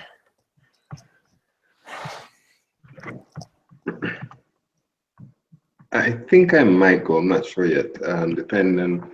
I just bought a new rifle. Put on a scope, so I might shoot. I'm not sure yet. What kind of rifle did you get? I have called Hawa HCR. It just came out from SHOT Show, I think in January or January. HUA? HCR. It's called the Creedmoor 6.5. Okay. It's a chassis rifle. So Yeah. bought that, and 2 weeks before that, I bought Bigara BMP14, which is another 6-point that came out in SHOT Show. So usually every SHOT Show, once a rifle comes out, I usually try to order at least 2 or 3, and that will be my quota for the year. Wow. So you do a lot of precision shooting then, huh? Yep. You compete in bench rest? Yeah. No, not I don't compete in bench rest. I compete more bullseye. But both of them are somewhat the same because it's not about like what you guys do when you run around and build up heart rate. I'm slow, take my time. So the principles are almost exactly the same. So when I shoot bench rest against a good bench rest shooter, I'm not up there in the numbers, but I can compete with them because the principles is the same. Something I wouldn't mind getting into if I just had time. It's just right now I really can only do one shooting sport, and if I'm gonna pick one, it's gonna be something fast paced, Yeah, You know what? I would do fast pace, but this precision shooting, you know, the funny thing about guys that shoot precision shooting, when they try to go, what you guys call IPS, not IPSC, you guys call it. Well, yeah, same thing. USPSA, IPSC. Yeah, we call it IPSC. Right. What you guys do, it is, when I have tried IPSC and I just can't do it. And when I try to do it, because every shot I'm firing, I'm putting it in the center mass, and now we're center. I'm trying to pin it in the center, and I'm taking too long. So, and everybody's cursing and saying, Marvin, you are a very good bullseye shooter. You should be doing well at this. And I'm like, every shot I'm doing, I'm just making sure it's in the center. And they're like, no, once the front sight hits the target, just let it go. Yeah, well, you know, that's like the motto of USPSA is speed, power, and accuracy. So Yeah. the speed definitely plays a big role into it. Even more so, I would say sometimes, depending on the design of the stage. Yeah, you can say, give it up, just speed, just put it on. And I just can't do it. So, Yeah, I was the opposite when I first started. All I wanted to do was shoot fast, and I would shoot fast and get terrible points. And it was the point where it was so bad I couldn't. I wasn't competing. mhm. I had to learn how to restrain myself and get better at shooting more accurately. And then I started adding back the speed. Yeah. Get back to the fundamentals, eh? Yeah. Yeah, it's definitely made me a lot better shooter, that's for sure. But how do you guys? I can dry fire and practice because I'm slow. How you guys practice at home because there's no? How do you do it? What do you mean, dry fire, or are you talking about like live fire? No dry fire at home without not firing any rounds in a stage, because I'm shooting against one target. The target Right. is 30. No, I mean we'll tip up different targets on the wall, and you can like put them throughout your house if you want to, and you can run through and shoot them like that, or you can do just like 3 targets and just focus on like transitioning, and most of the basic stuff you can do with just with this very simple setup. Right. I mean, you can work a lot. You can work a lot of skills with very minimal effort if you know how to set the drill up and everything. And that's why I have Ben Stoger's dry fire book. It has all the drills in there and how to set them up and the times you need to be getting and all that, and it explains what you need to work on. So that's what I used to practice whenever I practice inside. Yeah. I'm a true believer in practice makes you great in Oh anything. yeah. Mm-hmm. I tell people all the time, you're not born to be a great basketball player. You're not No, born to be a great shooter. We're all born the same. And the harder you train, it's all the tenacity that you're going to spend to. Yep. So I use examples that, Usain Bolt, the fastest man in the world. You may say, oh, he's the fastest, but he started when he was a little child and used to run, and he did it every day. I played golf for a long time until I was 18. And every day from I was 9 years old till I was 18, I played golf at least 2 rounds every day for my life. So if you multiply 365 days a year, multiply that by 9, you can tell me how many times I hit a golf ball. That's thousands. Right, a lot. So it's like anybody else. You just become good at it if you practice, Yep. Yeah, that's the thing with shooting, and that's what's crazy about shooting. And shooting is actually really easy. It's just the motivation and the determination to practice it that's hard. A lot of people don't have. Yeah. I mean, shooting is very simple. It's not something that's hard to understand, that's kind of the beauty of it, and that anybody can really do it. It's just taking the time and the effort. So. Let's put it this way. I've been shooting bullseye shooting now, I don't know, 2 years, 3 years. And I came to the US and I'm the top 5 in the United States. Oh, wow. My score became the top 5 in the United States in my class. Mm-hmm. So, and I've been only shooting for 2 years, but I shoot 500 rounds a week. That's the difference. Exactly. So what was somebody doing for 10 years, I'm doing in 2 years because I'm practicing 500 rounds a week, or even maybe 1,000 rounds a week. So I bet you burn out barrels pretty quick, right? No, I've changed one barrel. But remember, my barrel is not getting hot like yours. It's precision, one, bam, Yeah. next one. So I shouldn't say I've burnt out barrels. I've changed guns, so I wouldn't say I've burned out barrels. I've Yeah, changed I one wouldn't barrel. Well, I guess the level of accuracy needed is a lot higher. So people don't really burn them out per se, but they start, losing a quarter or whatever of an inch or an eighth of Yeah, an yeah, inch, yeah. So I and changed it. they switch.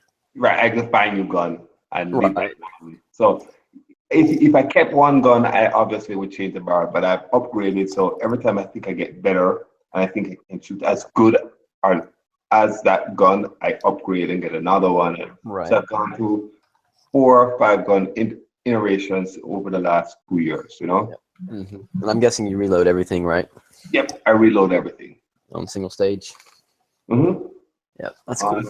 And I take my time, reload it. I use all the same brass. That's actually what I want to do this weekend. I've had I've always reloaded for a long time, but I've never really gotten real big into reloading rifle. I mean, I've done it before, but I have my AR that I've had for several months now, and I've got all the stuff to reload for it. I just haven't done it. And I already have the brass already processed. I just got to put some powder in there and play around with powder charges and bullet seating depths. Yep. And I'm going to see what I can come up with.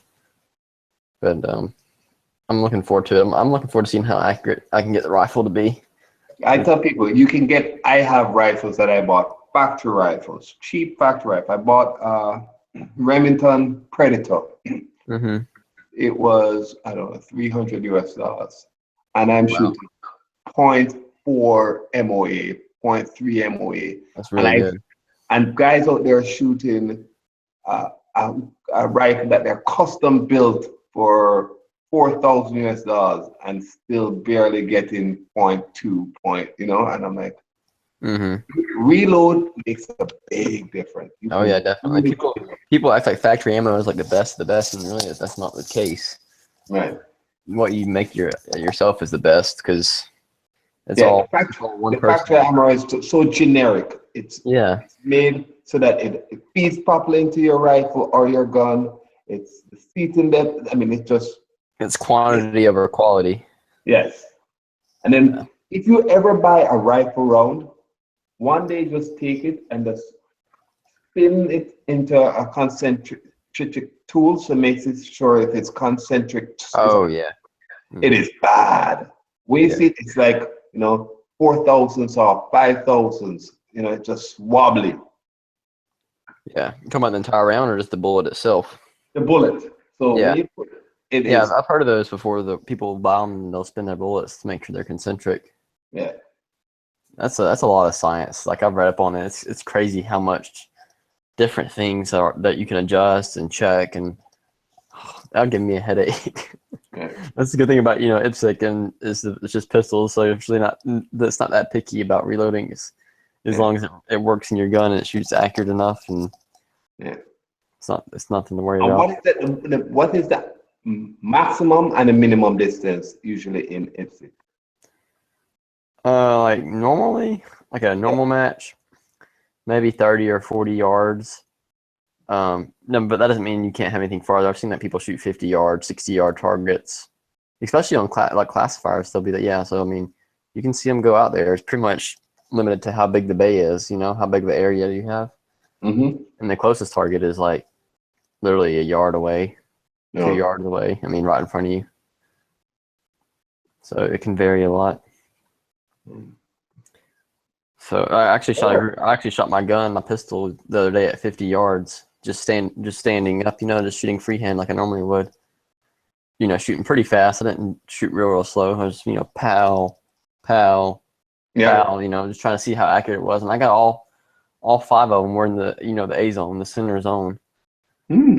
So I was happy. I mean, they were spread out, obviously, but they were all in the center zone, and I was like, well, that's good. That means that I know I can shoot and hit the middle at a somewhat decent speed. It's not fast by any means, but 50 feet or 50 yards? 50 yards. Oh, that's 150 feet. That's far. Yeah, it's about the farthest I've ever shot that gun. I think I've shot it at 60 yards before, but Yeah, normally in bullseye shooting, we shoot 50 yards and 25 yards. Those are the two standard yards. There's nothing in between we shoot. Mm-hmm.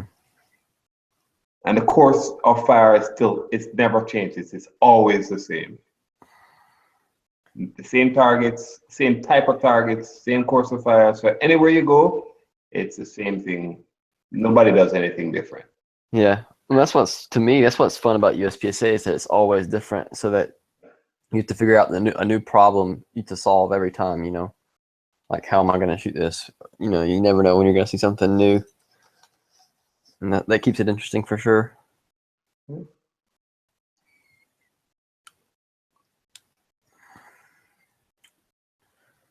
And what type of gun you shoot with? An STI Edge. Oh, That's what I'm holding in my picture right there. You can see it. yeah. It's a 1911 design. 2011.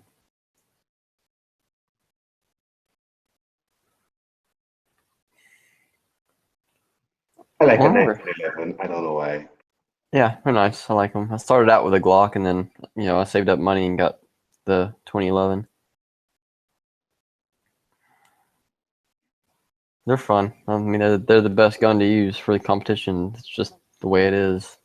And you can strip it down to nothing. It's easy. You can take out, I mean, you literally can, it's not hard to learn to strip a 1911. Oh no, I can take one apart and like completely take it apart in probably 5 minutes or less. If I'm not in a rush.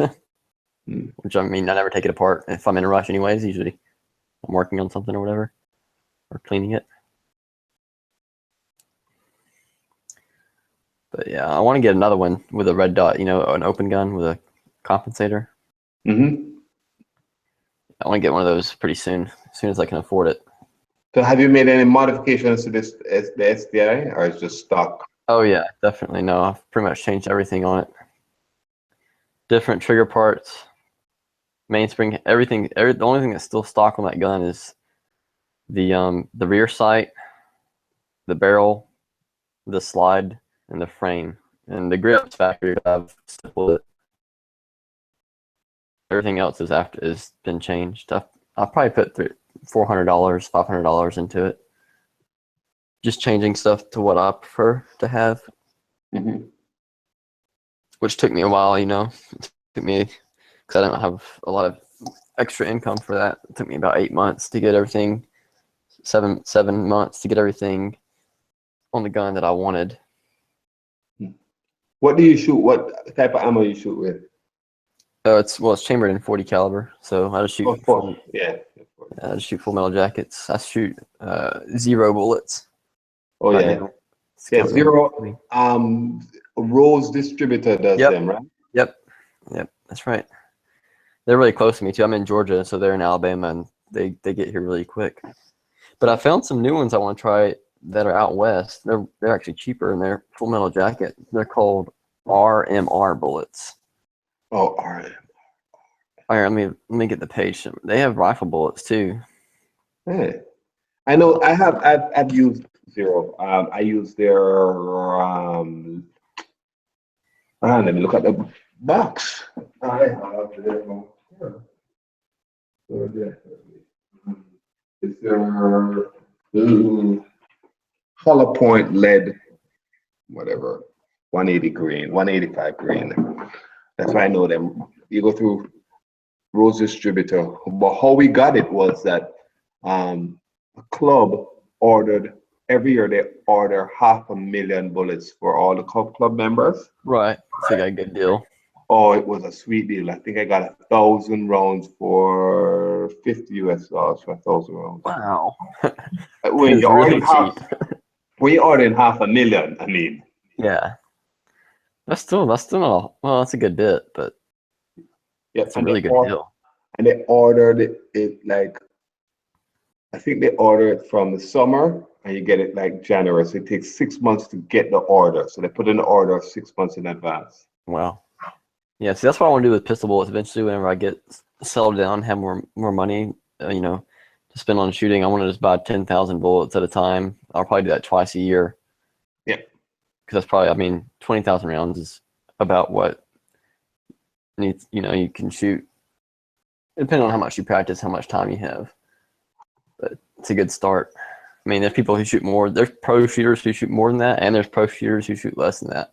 Yeah. I mean, once you get so good, all you have to do is just keep your skills. So it's not like you have to shoot a lot. But yeah, that's what I'd like to do. Is order them in 10,000 at a time. That's the way to go. Did you see the link I put in there? That's the Yeah, bullets. I'm on it right now. Mm-hmm. I'm not sure what all they carry. They carry a good many. Yeah, I'm looking at their. That's not bad of a price for 2,000. Do you ever reload for any ARs or anything? No, I don't own an AR. Do you own anything in 223? No, no ARs. What about a bolt action or anything? Just bolt action for Creedmoor 6.5 308, but I never reloaded for AR. I don't own one. I just never. Everybody kills me about it, but I tell to people I just don't have the justification in my mind. Oh yeah, it's not worth it for the money. It's just for the accuracy. That's the only reason I'm doing it. Yeah, because it's fun to me. Yeah. After I find a load that works good, I'll probably just shoot that for like hunting and stuff, and then I'll probably still buy ammo for it from the store, just to shoot with. 20,000 is 1,400. That's not bad. 12,000 is 900. That's not bad.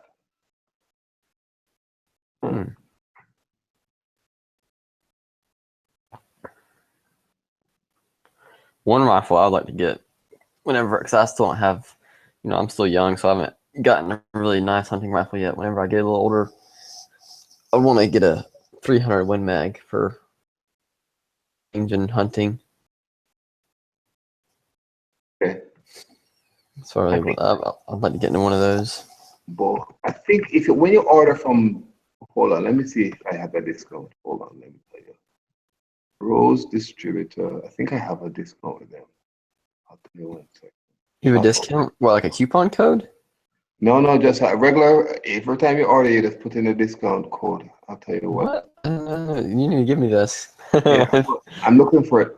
I think it's them that I have a 5% discount with. Hold on, let me see.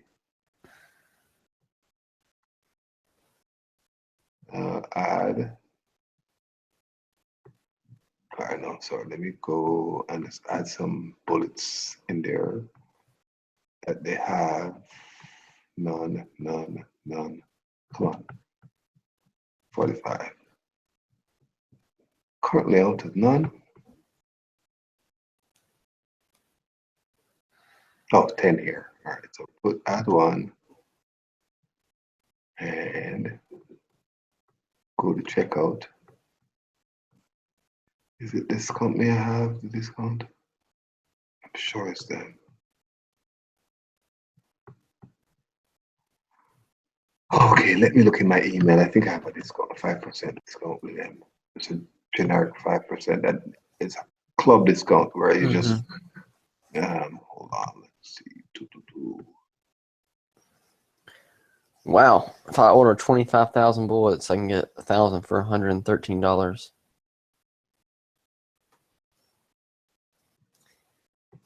Pretty cheap. Saves a little bit of money. Not really that much. But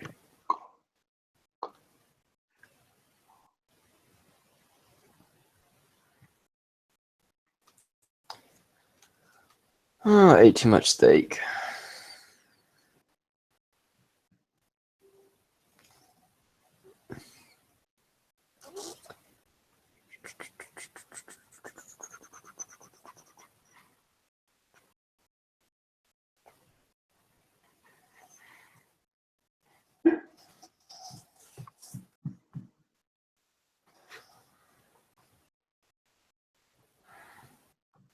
Oh, you know what it is? It's from Missouri Bullets. Have you ever used Missouri Bullets? Sounds very familiar. Do they do copper bullets or lead bullets? They do everything. Just Google them. Yeah, about two Missouri now. Bullets.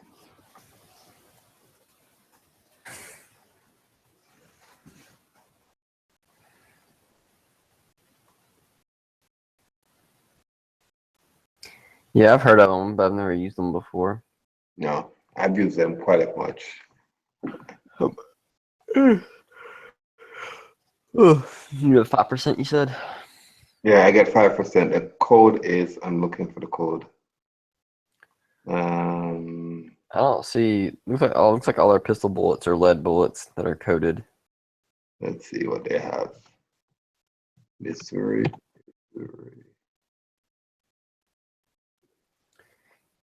Yeah, they're all coated bullets, so I wouldn't use them anyways.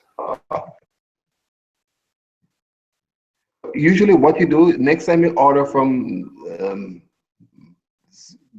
Zero, just tell them you're part of a club. Is there discounts? I always ask. It doesn't hurt. Yeah, good point. I'm not. I mean, I'm not. That'd be lying. I'm not part of a club. But I mean, you just tell them that you. I should. I could ask them if there's a discount for IPSC or USPSA members. I would say, hey, do you have any discount for club members? It's whatever. Because if you're not even part of a club, just look up a club near your area and say, hey, I'm a part of this club. Big deal. They're not going to do. They're in another state. They never check. I hope not. I feel bad. I feel like a piece of crap if they did. And they're like, oh, you're not in the club. No, for 5%, it's not worth it to them. They're going to for $10 discount or $5 discount. Yeah, They're that's not. true. It's not worth it for them, but that saves you the shipping cost or something like that, you know? Yeah. Well, I'm gonna try these RMR bullets. I think soon because they're the cheapest jacket. They're the cheapest pistol bullets I've ever found. Yeah, I'm gonna look at that. I'm looking at them right now. Even their plated bullets are cheap too, plated or jacketed. Yeah. And honestly, plated bullets shoot just fine on my gun. Copper plated, you know. Yep. They shoot just fine. I've shot extremes out of my gun. They shoot fine, but the extremes are expensive. They cost almost as much as the zeros. That's why I went to zeros. I don't, might as well pay for a little $5 more or whatever and get full metal jacket. Yeah, I'm looking for this. The only thing that I wonder is that what's the difference between 124 grain versus 115 grain on a 9mm? I just don't know. It makes the recoil feel different a little bit. That's it. The 115s are going to be snappier, but they're going to recoil faster, so you could probably get back on target quicker. 124s are a good balance. A lot of people like 124s. The 147s, you can load them real slow, and still be legal for competition. Yeah. But it feels real sluggish, so they'll shoot really soft, but it'll feel like you're waiting. If like the gun's taking forever to shoot. But I don't mess with that. I just shoot one bullet weight in my 40 caliber, and that's it. Yeah. I just shoot 180 grains. What's up, Caleb? Yeah, what's going on, man? I'll talk to you in a Not while. much. Oh, I know. Are you still gonna Haven't make it? been on. Or you know, I've been busy. Are you gonna make it to NRA show? Oh yeah. Awesome. I'll be there. I'm just going for Friday and Saturday. I'm taking the whole day off Friday, so I'll probably come in there Friday morning and get my pass, whatever, hang out at the show, eat lunch, whatever, then go check in the room later that evening. Maybe go out for some fun on the town. And then hit the show early Saturday morning. But Yeah, you say that until Marco starts pouring you. Hey man, if it's on his tab, drinks. I ain't gonna be complaining. Yeah, you'll be complaining the next morning. I don't know.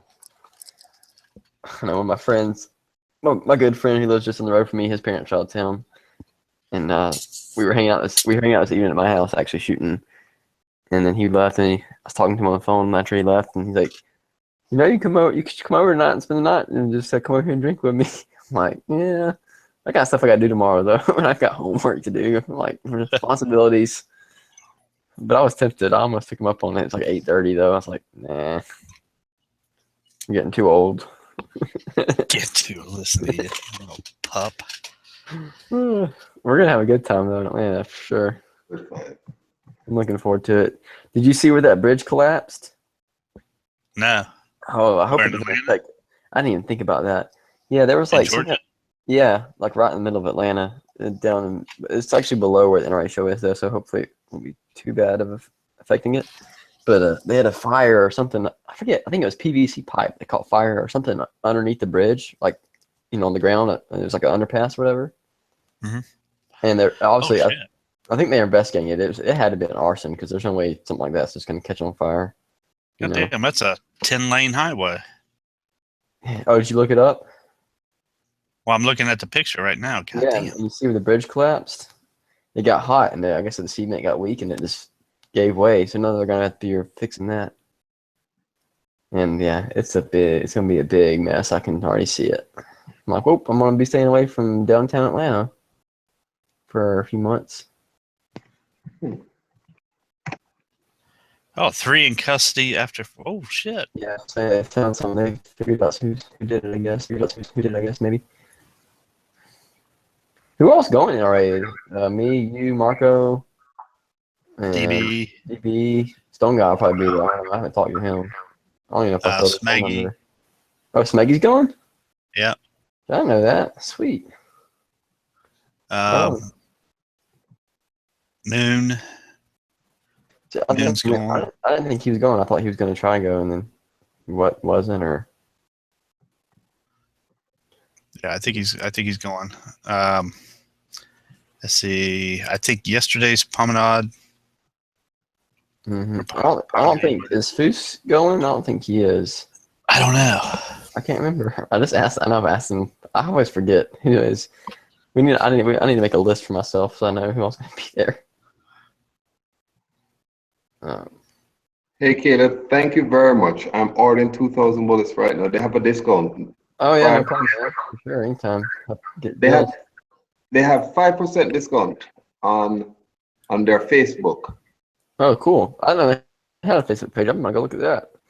Yeah, I just looked at it. They have a 5% discount. I'm like, hey, you know what? I might as well. Mm-hmm. How long are you going for, Scott? Just for Friday, Saturday, or what? Probably fly in Thursday morning.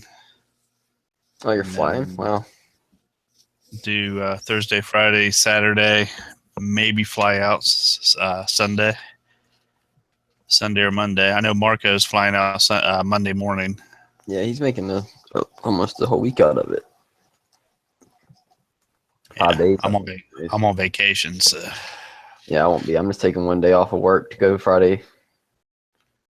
And me and my good friend I was actually talking about a second ago, he's gonna go with me. We're gonna split a room and hit it Friday and Saturday and head back Saturday evening probably. And how are we supposed to go shooting then? Are we shooting on Sunday? I don't know. I mean, I'll drive back to do that. I'm not that far away. I'm like an hour and a half at the most from wherever we decide to go shoot. So Okay. I'll drive an hour and a half if we're going to be shooting all day. You're Yeah, we bringing just your gotta find a Pro place Max, to right? shoot. Yeah. Awesome. I got my STI. I'm pretty sure I got it up and running now. I actually shot it yesterday. Did I tell you what was wrong with Yeah, it? and I meant to. Nah, You meant to do what? Sorry. I meant to throw a freaking takedown tool in there for you in that box that I sent you. Oh yeah, takedown tool for what though? It's an STI, an actual STI 1911 takedown tool. But who makes it? I mean, STI. Oh, for the guide rod? Yeah. Little plastic piece? No, this is Huh? metal. Yeah, you know the wrench, like a Mm-mm. 1911 wrench. Well, No. hang on, maybe I can. I've never heard of Hang on a that. second. Hang on a second. Let me go get it. I'm intrigued now. Bring it to San RA show. We'll check this out.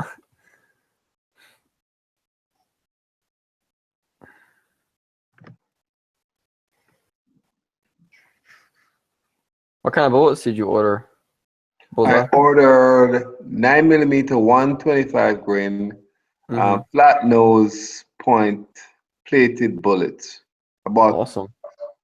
2,000. Let me know how they are when you get them after you shoot them. Yep. I'm curious because I haven't shot any of their bullets yet, but I've been wanting to try them. Like I said. Yeah, ordered 2,000. Let's see what they do.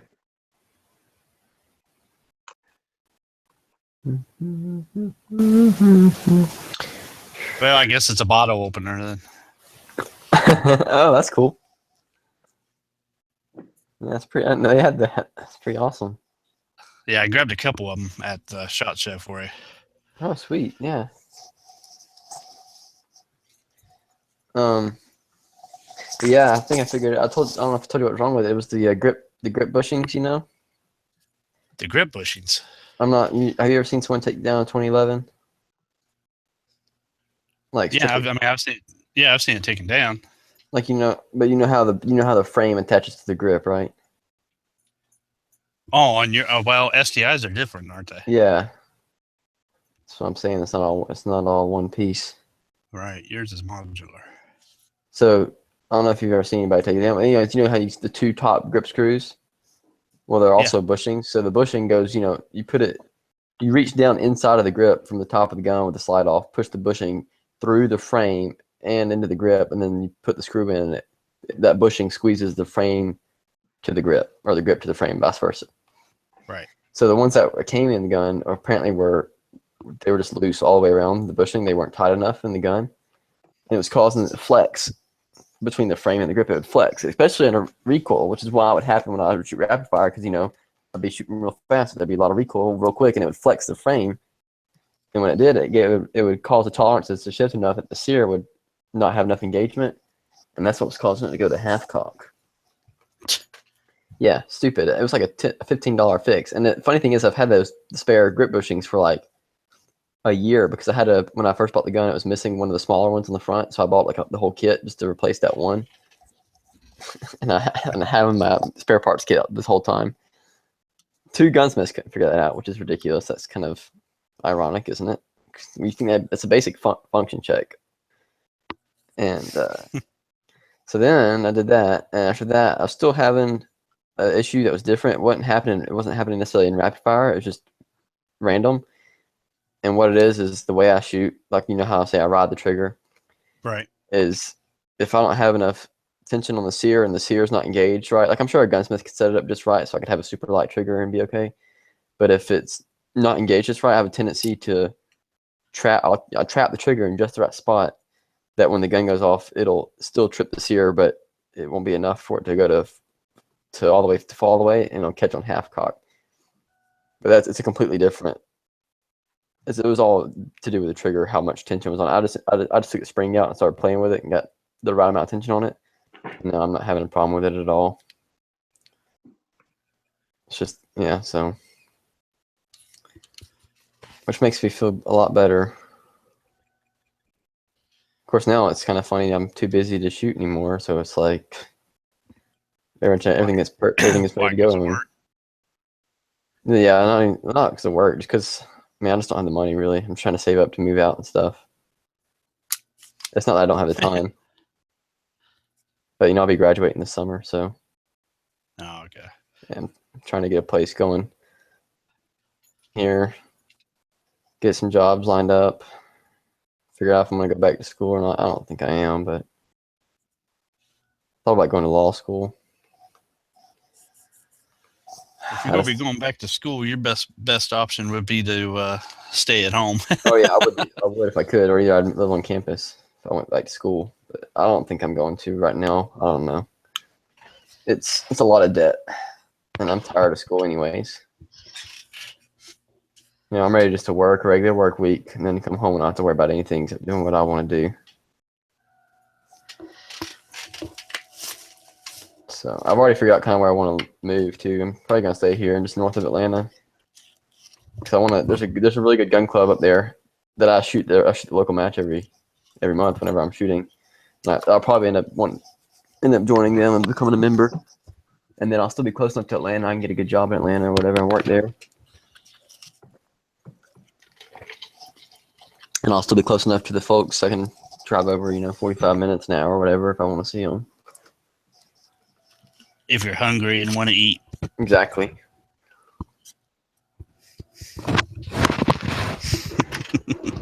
I had steak tonight. Check out my Instagram post. New York strip. It was delicious. Oh, it was on sale too. I bought all that for like $8. A little less than that actually.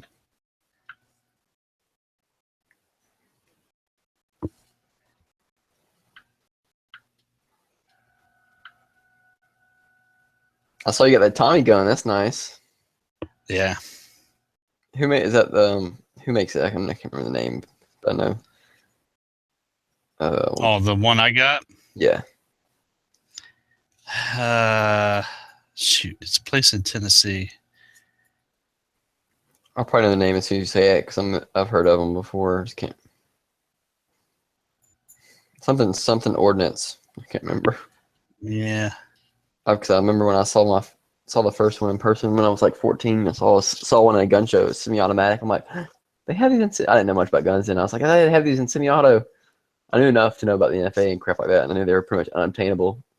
I was like, I want one because it was like $900. I was like, I can totally get it. Well, my dad can't anyways. Like, Dad, we should buy this. He didn't go for it.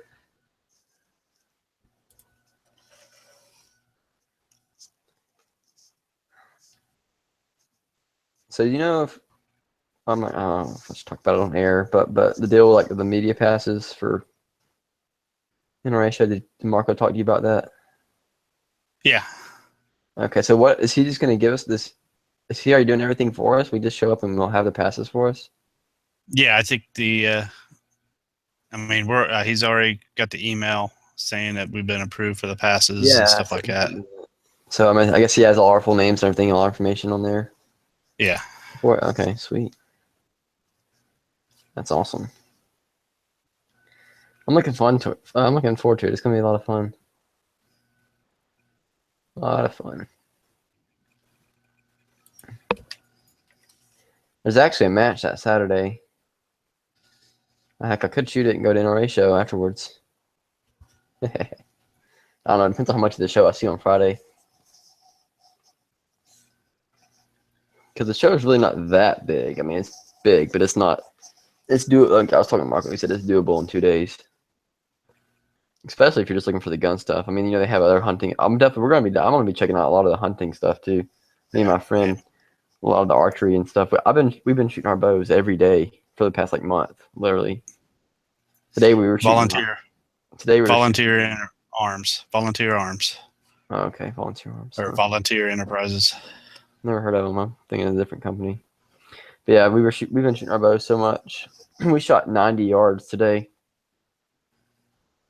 It's pretty insane. Yeah, I've got a match tomorrow. Oh yeah, you've been shooting them pretty regularly when you can, or? Not really. Not here lately. I know last month I was. Well, that plus I was sick last month. I mean, bad. What'd you have? It's. I don't know. It has something to do with my gastric tract or whatever. Yeah. Yeah. That sucks. So, it put me in the hospital. It put me in the hospital about, I don't know, 10 years ago, maybe. Oh, for the same thing? Yeah. My friend that I shoot with, he was having some problems too, but I think he got it sorted out. You're probably a little older than he is. I don't know.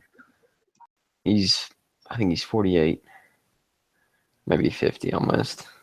He's one of the guys I shoot with.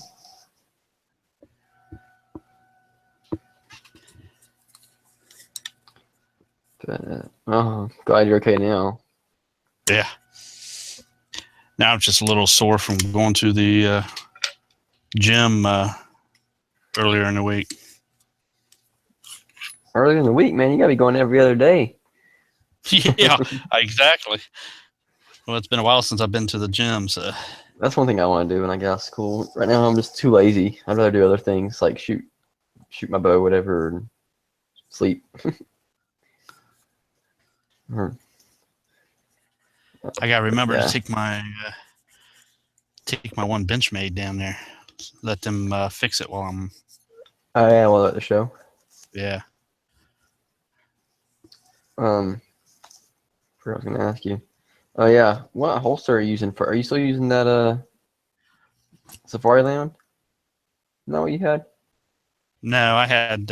You had an Arredondo. I know you said you didn't like that, right? Right.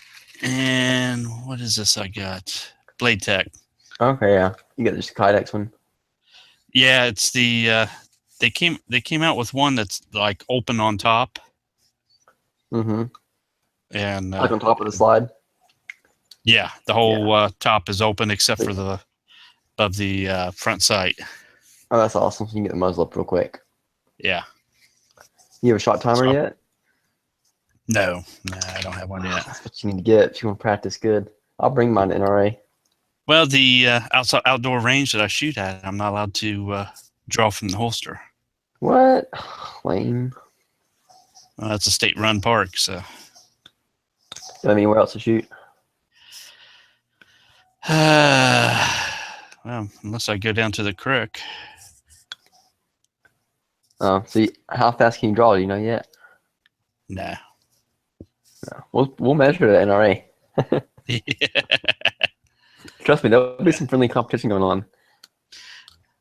Yeah, the thing that takes me the longest time is after I draw is getting the safety off. I mean, you gotta do that when you come down on top of the gun. My safety's off before I even get the muzzle on the target. Like literally, when I grab the gun, the safety goes off. Like as soon as my right hand touches the gun, it pretty much thumb's going down around top of it. Probably the first thing that actually happens as soon as it breaks loose of the holster.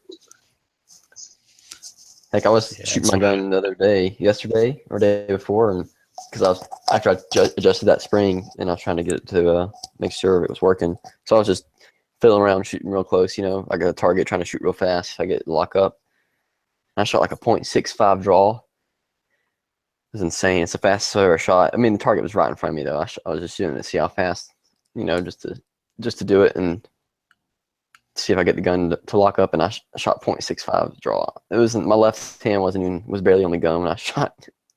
It was a Charlie too. That's what was even worse. It was like right in front of me. I still shot a Charlie. I was like, dang, that was fast. I shot a 07 split the other day too. Not even trying. It surprised me when I did it. I shot him I was just doing double taps trying to get the gun to fail, and it's like, ooh, that was fast. I'm like done at tire. I'm like, holy crap, it was really fast. First time I've ever done that. I don't know if I ever do it again. Without bump firing, anyways. But yeah, we'll have some friendly competition going on for sure. Especially if Foose comes, he might beat me. I don't know. I haven't been practicing much, but now that my gun's working, I'm gonna start this weekend. I'm gonna practice, and I'm probably gonna start dry firing a lot. So I'm get back in the groove of things. Foose is going to single stack. Yeah, we've been talking about that. I've been texting him With his pink belt and yellow mag pouches. I haven't seen his rig yet. Not to get him to send me a picture of that. Yeah, he was That's one wanting thing to. you have to check out. You have to check out my holster. I mean, I won't be able to take it off my belt. Actually, I can if you want me to. It's not that hard to take off. It's just 2 bolts. It's just 2 Allen bolts. But you wouldn't be able. You couldn't adjust it or anything. But you can definitely try it out. I don't know. My belt might not fit you though. Yeah, definitely. What That's size why I waist sent are you you? that one. What size waist are you? Huh? I said, what size waist is your competition belt? Do you know? Yeah, hang on. Let me go look.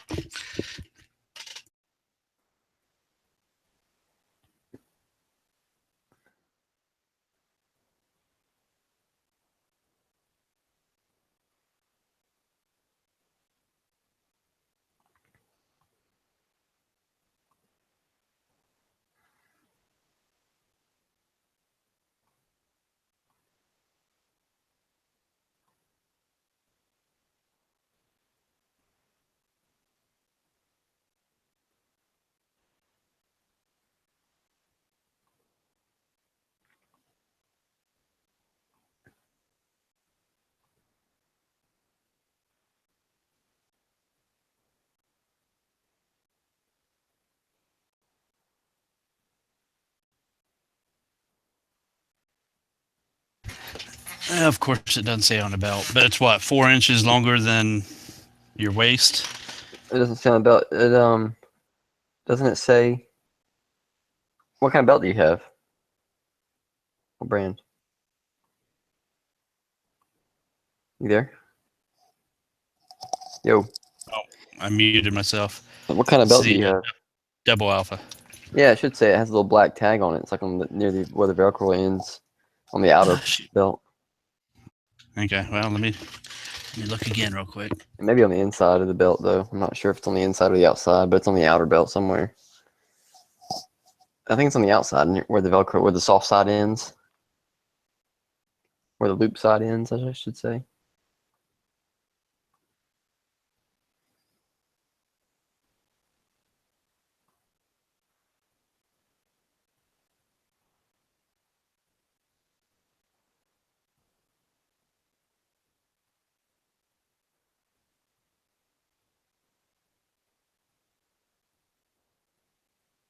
Yep, that's why my first mag pouch was right on it, Oh, but it was a 36. it's 36? Yeah. Well, you might be able to wrap mine on just to not to take out the holster. It's 32.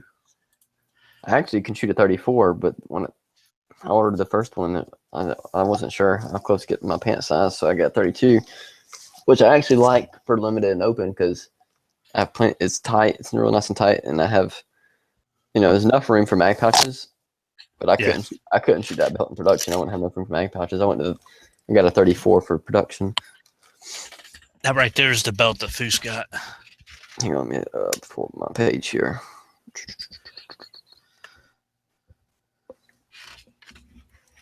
Go lay down. Nice. Go lay down. Talk to your dog. Yeah, well, I've been getting up and down, and they're both sitting here wondering what the hell I'm doing. Yeah, I just gave my dog to my best friend the other day, actually. Gave One your of 'em. dog to your best friend. Yeah. I kind of miss him, but he's doing better with him than he was with me, so I'm happy.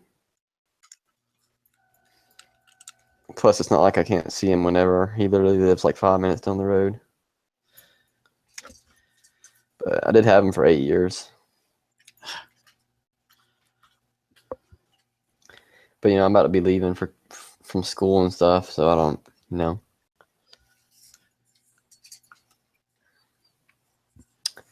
Still got one more, though. We got to get rid of him.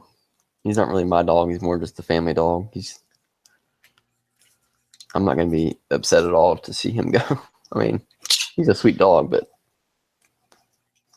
I didn't pick him up to have him as my dog. He was a stray my sister found and dumped him on us. But he was good to have around to play with my dog.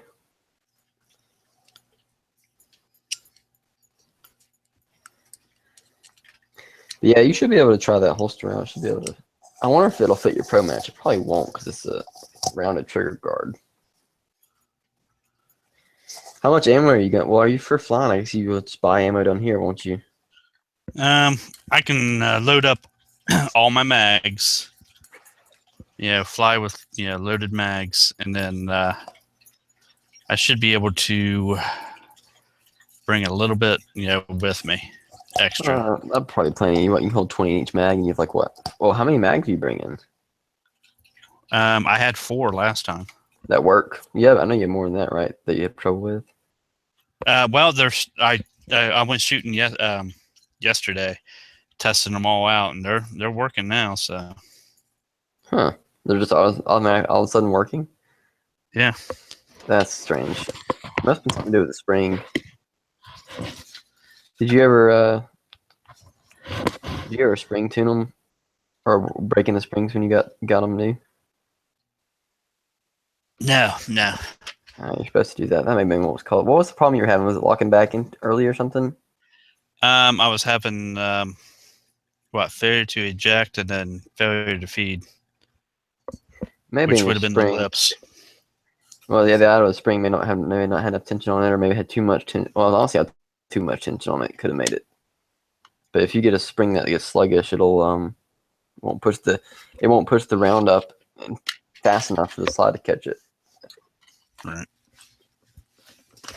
That's one of the most maintenance parts that has to be changed are springs.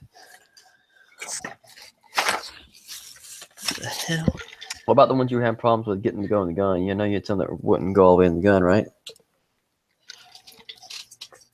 Oh, I gave those to Huck. Oh, okay. They worked fine on his gun? Yeah, they work perfect. That's weird. It must be something I don't like that because your frames should all be the same. And so that means that something that well, his is 10 millimeters, so maybe his front to back diameters or length is longer. You probably could have crushed them in a vise, the magazines a little bit. Not, I say crush, I mean, just bent them a little bit. Yeah. Tuned them. You probably could have got them to fit. That's what I do to mine. Should have brought them. I would have done it for you. Send them to me. I would have done it. Yeah, that one place that is actually on the Arms Corps site. I mean, the mags from them work perfect. Ouch. Yeah. The mags from them work perfect. So. That's good. Yeah, if you bring 4 mags, that's what, like 80 rounds, right? Yep. Yeah, and a little bit extra. I mean, I'll probably only bring like 150, 200 rounds for my STI. And then I'll probably bring my Glock, maybe my carry gun. That might be it. I might bring a rifle. I don't know. I might bring my AR, maybe. I don't want to keep up with a bunch of guns. Well, I don't know. It might work out good. If I come back Sunday just to shoot, I can come back home and grab everything and I won't have to worry about keeping it with me in the room or anything while I'm at the show. Right. So I may do that. I don't know. Depends on where we shoot too, how long range we have. If we're shooting like at a 50-yard range, I'm not going to bring my rifle. Oh, I'll bring my decked out 22 as well. That's a fun gun to shoot. A little bigger. That thing is a fireball. I want to get a red dot for it at some point.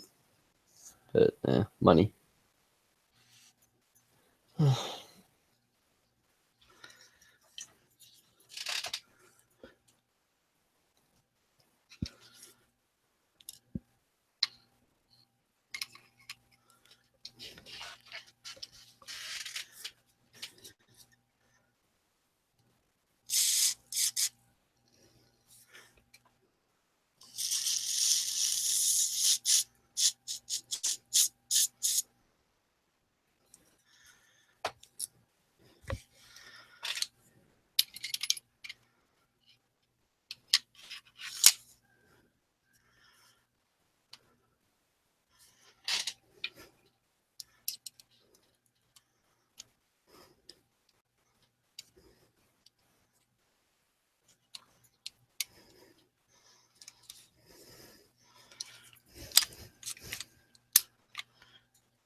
What are you doing now? Playing with your gun?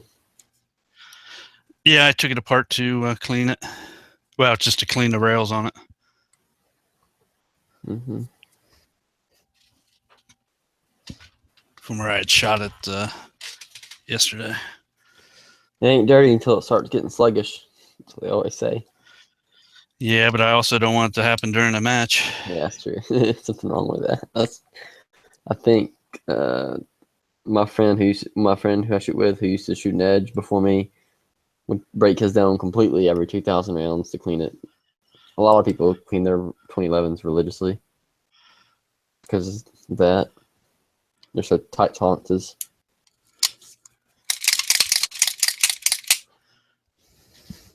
Okay. I told you I got to shoot an open gun, didn't I? Did I? No, you didn't. I did. No, I want one real bad. Oh, Jesus. Oh, I found one too. I almost bought it. I almost traded back when I was still debating about selling my Edge because I've had issues with it. I found a guy who was selling one, and I almost traded in my Edge. If I would have had the extra cash, I probably would have. He wanted $2,800 for it. Brand new, non-major gun. It's a really good deal. I was like, dang, I really want that gun, but that would mean I would get rid of my Edge. I really don't want to do that either because I have money in that gun. I need to shoot it a little bit longer to get my money back out of it. That's 38 Super, right? No, his was a non-major. Oh, was it? Yeah, that's why I wanted it. I'm not going to go super at all. I'm going non-major. And it was nice. It was built by a gunsmith who's been around a long time. who actually got out of the gun building business for a while. Now he's back in it, and it was painted red too. Let me find. I'll find the picture. It's still for sale right now. I still am subscribed to the post on so I can watch it. Like if I come into some money anytime soon, it's the first thing I'm buying. But I don't think that's gonna happen. I think I'm gonna just have $2,800 fall in my lap and feel not guilty about spending it on a gun, on one gun too. Let's see. Manage followed content. I bet it's under there. I'll just screen share this shit here. Do this. All right. Can you see this screen? Yep. All right. Check Custom this. 9 major open. Look at that. Boom. Oh, gee. I thought it looked cool. A lot of people think it looked corny, but I liked it. What I really liked about it too is that one of the mount looks okay. It's cool, whatever. Safety's, wide. It's wide, not wide enough. I'd probably change the safety in the beaver tail.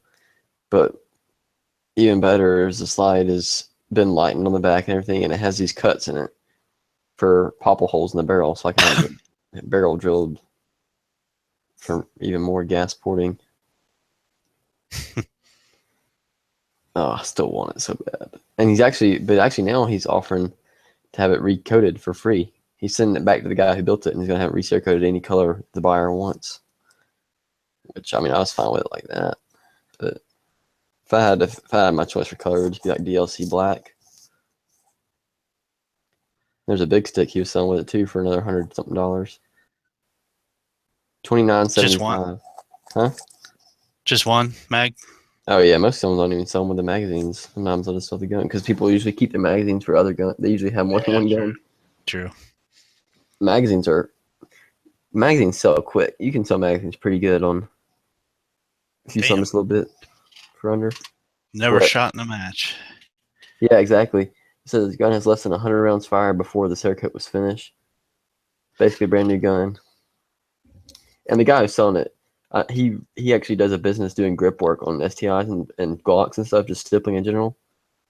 So like I don't think he'd be somebody who would do something shady. He's been around for a while. He's in North Carolina. I was actually considering going to meet him just to look at the gun and shoot it, since he was on 2 hours away. But I just couldn't swing the cost. Mom, Dad, give me some money. I mean, even if I did get it, it'd be like another few months before I had magazines and stuff to shoot it. I mean, I have everything to reload for it. I have the reloading equipment. I just have to play around with different loads and then buy magazines for it. So I mean, because everything else is done, I have a rig that'll fit the gun. Yep. All I really need is magazines. So yeah, this is why I don't go on the classifieds anymore. I just get depressed. I find stuff that I want I can't afford, or I find stuff that I can kind of afford that I really shouldn't buy, and then end up buying it and regretting it. Here's your double alpha holster you can buy. Probably already sold. It had 17 replies. These things sell like hotcakes. $30 ship. That's really good. And it's the magnetic one. That's a good deal. So I just don't like those ghost type holsters that you got. It's because you haven't used the double alpha. Just wait till NRA. Just wait. Trust me. You'll be like, dang, this thing is nice. And it is. I mean, I just feel like the gun's ready to fall out. Oh yeah, well you got to use them for a while and learn to trust them. And that is a problem people will have with them. Ooh, this is a good deal. You said that is a problem? Yeah, not with double alphas, but with that type of holster in general. Yeah, no, double alpha. You're not selling me on it there, Caleb. Oh yeah, that is a problem. Guns just falling out of them. Not with double alphas. I'm talking about like that design in general. They have a lock on them. I'll show it to you. Don't worry. You'll see. Well, I had a lock on mine. Yeah, but you can draw through some of those locks. My friend, his Safari Land one, I drew through it several times. Messing around with it. Mine, you don't draw through this one. You get a wedgie is what happens when you try to draw it. Well, I know the This one is- time I about ripped my belt off Mm-hmm. because I left the lock on. This is a good deal. $100 for tuned magazines from Brazos with TTI base pads and internals. Man, I wonder if he'll sell them separate. No, he won't split them up. Dang it. God. That's a set of match mags right there. $400. Crazy. $400 for 4 magazines, and that's a good deal. Freaking guns are expensive. This is why I got like I said, this is why I don't go on this classifieds. Ooh, here's an open gun. Ooh, here's a custom loaded gun with 7 mags. Oh, this is sexy. $3,500. Nope. Goodbye. That's a good looking gun too.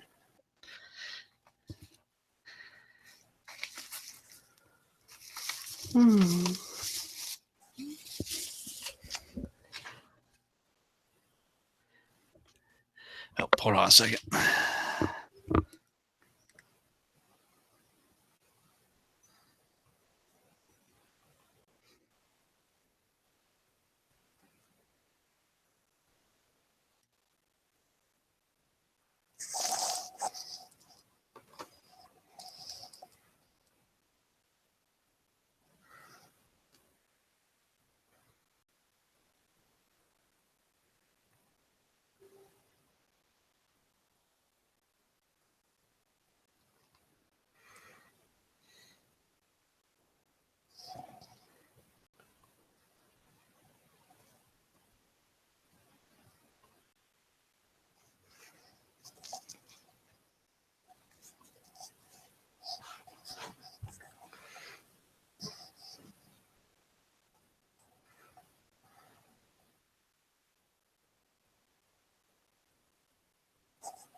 I always chat noise keep going off. I don't even have the.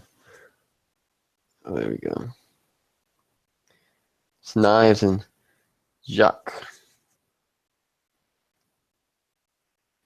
What's going on, Knives? So you jumped in here.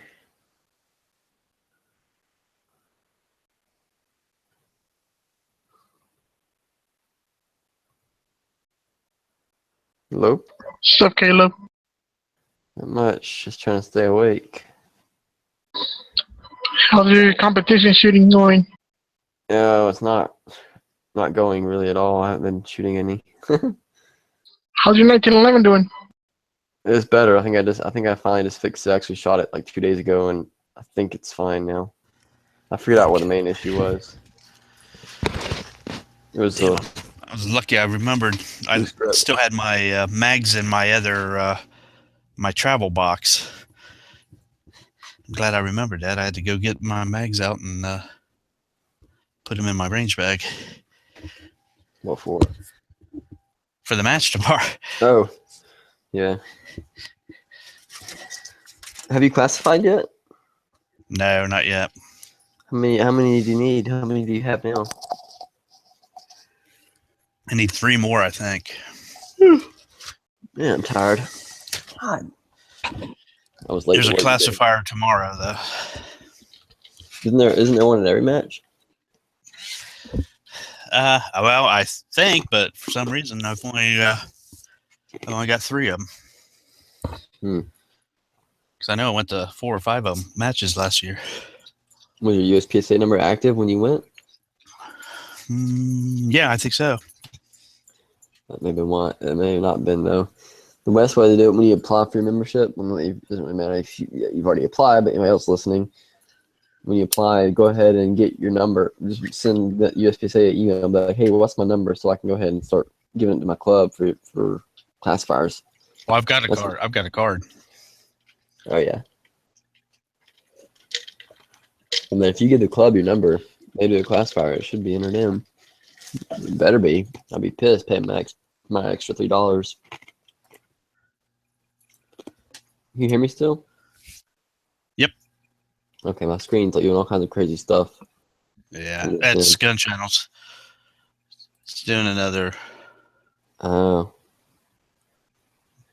Yeah. Must be the memory dump or whatever. Yeah. Google Chrome's try to kill it. Yeah. I'm gonna kill it. I'm gonna go ahead and exit out Gun Channels because it's still trying to load the page. All you have to do is reload it. And it'll should bring it back. Too late. Sure. Oh, this is a nice gun. Check this thing out. This is what I really would like to have. Let me get a link. You're on EOS forum, right? No. How are you not on EOS forum? Terrible. You fail. You should go sign up. Dude, go hang out. Because I've already got the gun. Because I've already got the gun that I want. Well, I'm not talking about just buying stuff. I'm talking about in general. There's really good information on there. Plus, this is an open gun. That's the gun you really want. You just don't know it yet. Plus, I've already got my limited gun. I've already got my production gun. Yeah, my long slide is running good now. So as soon as I get classified in limited, I'll start switching back and forth and get classified in production. Now, production, you're only allowed 10 rounds, right? Yep. Damn. You're gonna need 6 magazines for that gun. Well, I've got magazines. That's no problem. Like let's see, 1, 2, 3, 4, 5, 6, 7, 8, 9, 10, 11. I've got 11 mags for it.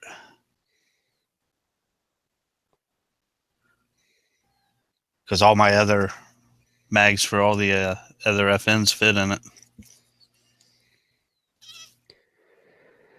Oh, I'm about to pass out. I'm tired. Yeah, I'm going to have to get off here pretty soon, too. I'm starting to get heavy eyelids. Did you see that? That link in there? Let me copy. No, you didn't. It. Check this out. I don't know if you can see it without being signed in. You might not. Oh, better yet, I'll just send you the pictures to the Imgur link. Or I'll send you the link to the Imgur pictures that he posted. Oh, it isn't the same gun I was thinking of. Still a nice gun, though. It's sexy. There's one that's gold and black. I have to find it. I wonder if it's still for sale. Yep, Check I those can't see pictures it. out. You cannot? Nope, I cannot. Check the Imgur link. It's the same gun. It's advertised. Look at the pictures and ask him, and tell me how much you think that gun is being asked to sell for.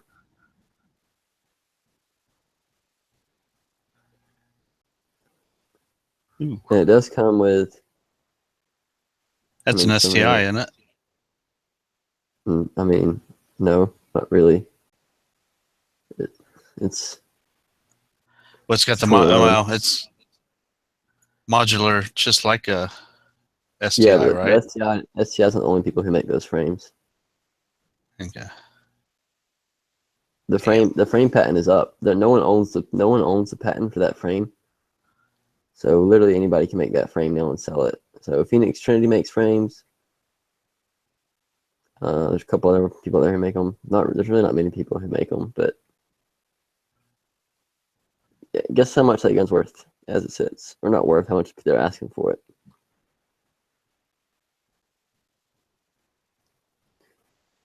Nope. Take a guess. Probably 3,500. I was about to say before you guess, I was about to say, and you're gonna guess it's gonna be low. 1,500. Huh? 1,500. 15. Try 5,200. Damn. Yeah, and that's normal. for a custom built open gun nowadays. That's why I was so excited when I saw that one that was 2,800. I was like, dang, that's a good deal. I mean, it is a plastic grip. It's nothing fancy, but that's still a good deal. You can't buy just a regular open gun that's being built right now, like for like nothing fancy standard for like less than 4,000 or less than 3,800 is about the cheapest I've seen. So you gotta buy used or might as well bite the bullet and go custom, in my opinion.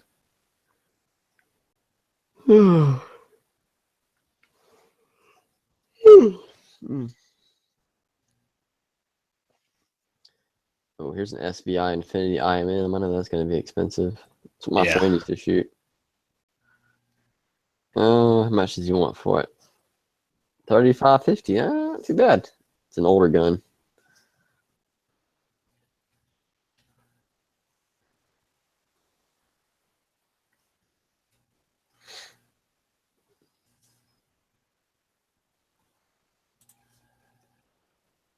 I'll show you one that I'll get.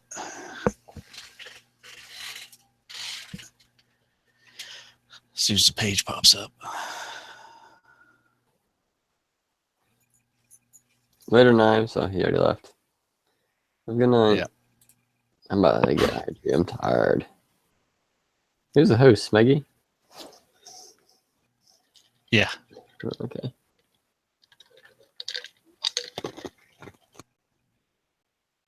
Where's it at?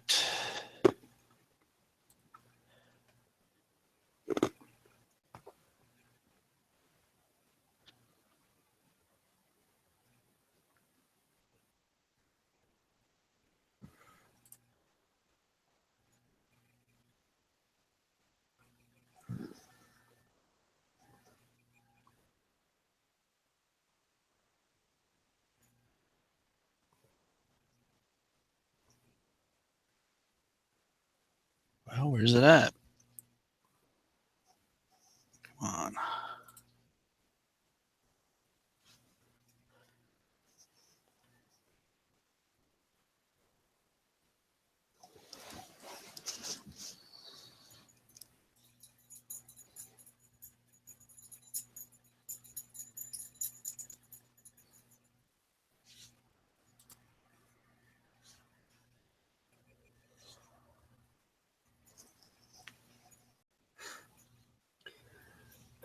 Did you find it?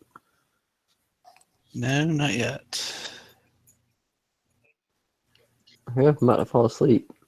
Every time I lay my head down, I feel like I doze off for a second. Oh, me.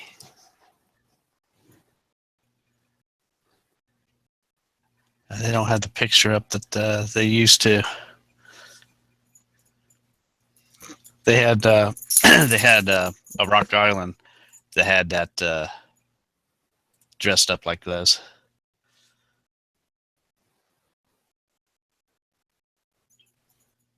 It was dressed up like an open gun. They had a Rock Island they converted to an open gun? Yeah, they had it dressed up with that, the optic rail and Right. Well, that's just like the old everything. Caspians, like back in the day, it's before 2011s were invented.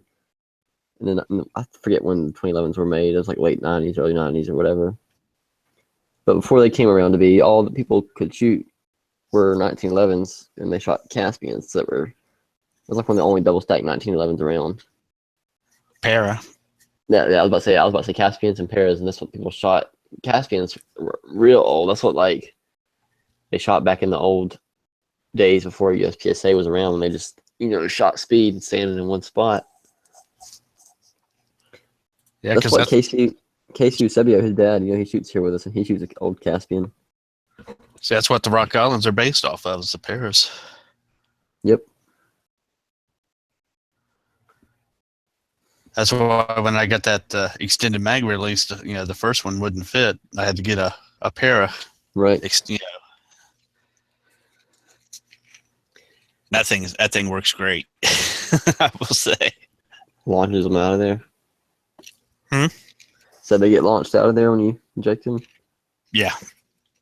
Yeah, they fall out real nice. Yeah, see, I had one that was hanging up a while back, and I had to retune it. Here's a really good deal on the STI. It's been up here for a while. I'm surprised no one's bought it. Might be too good to be true. $1,700. It's not factory either. It's got a different barrel in it. Tri-top slide. Was that the price after or before the scratch? Very funny. Why is you join so late? I'm about to go to bed, man. Because Firefox sucks, and I had to use Internet Explorer, which is. Because you live in Minnesota, that's why. I know it's because Firefox. You Canadian wannabe. I'll kill you. I swear to God. All right, Donnie Baker. Swear to God. Have you seen that guy? Mm-mm. Oh, dude, you gotta watch this. I'm about to make you laugh. Donnie Baker. Firefox is having trouble with Google plugins for whatever reason. Mm-hmm. So I had to go over to Internet Explorer, which I hate with a passion. That was great, but it works. So all I use is Chrome. Well, I'm not a fan of Chrome. Check this video out. I didn't mean to interrupt you. I just had to state that comment about the scratch. Yeah, I'm talking about a different gun. Not my gun.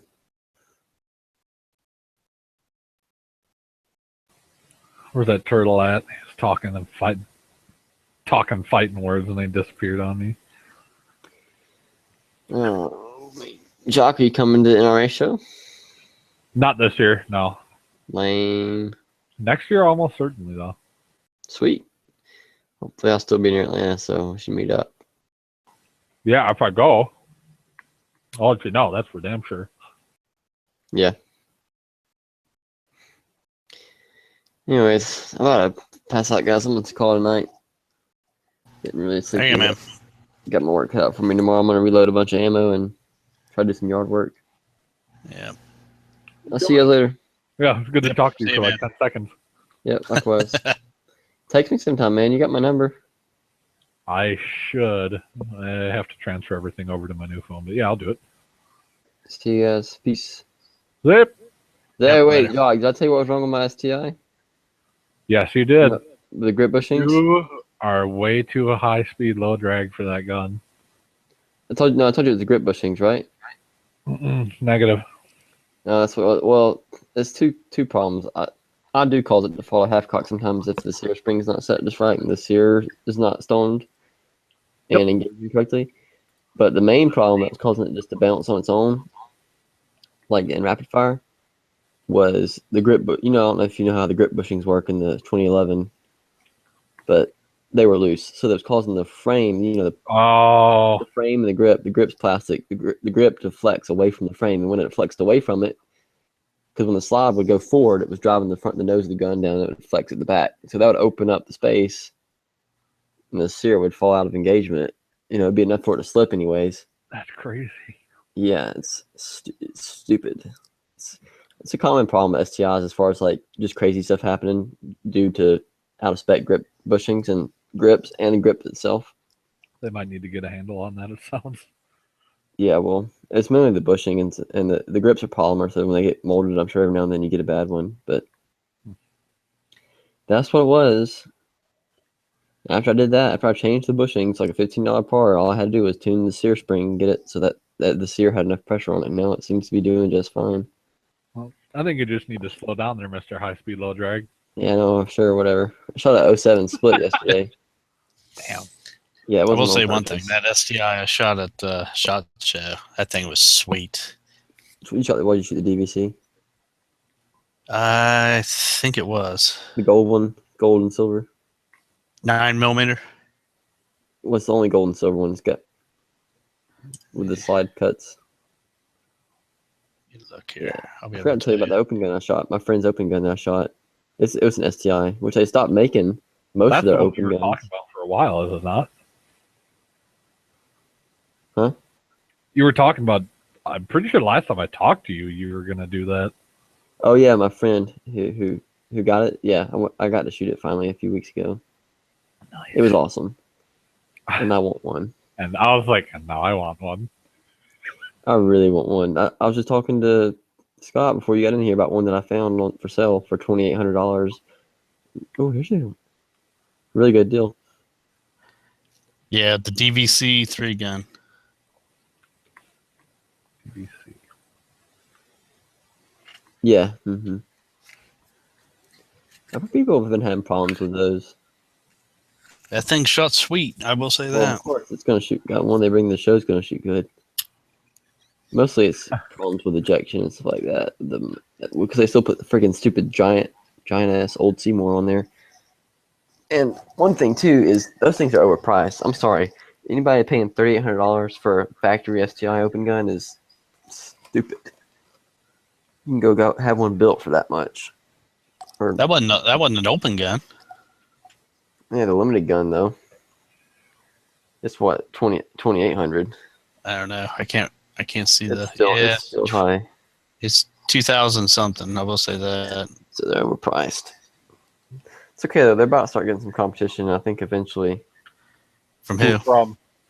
From well, first off, CK Arms, because CK Arms already makes ready to go pre-built, not 2011s that are technically a custom level build. Like everything's everything's fitted correctly, and it's gonna be a tight gun, but you just don't get to pick the small parts. And they're selling them for like $3,500 for open guns. That's if I ever bought an open gun like just off the shelf, that'd be what I'd get. And then you got gun builders too, like Atlas Gunworks. He's starting to do that. He's a real good, well-known gun builder. That's what I was just looking up. Atlas Gunworks, because I'm subscribed to him. He's starting to sell pre-built, limited and open guns. And then there's a couple others out there. There's a lot of builders who do it, but those are the main two: CK Arms and Atlas Gunworks. Off top. Oh, Akai. He builds mostly. I think everything mostly he builds is custom. I think he might have some presets he sells, but STI they messed up. They pulled all their open guns, like their classic ones that were good deals, that were cheap, and now they're only selling the DVC. It's stupid. I don't know why they decided to do that. They're gonna regret that, I think, or maybe they just want to focus on something different. I don't know. You know way more about it than me, man.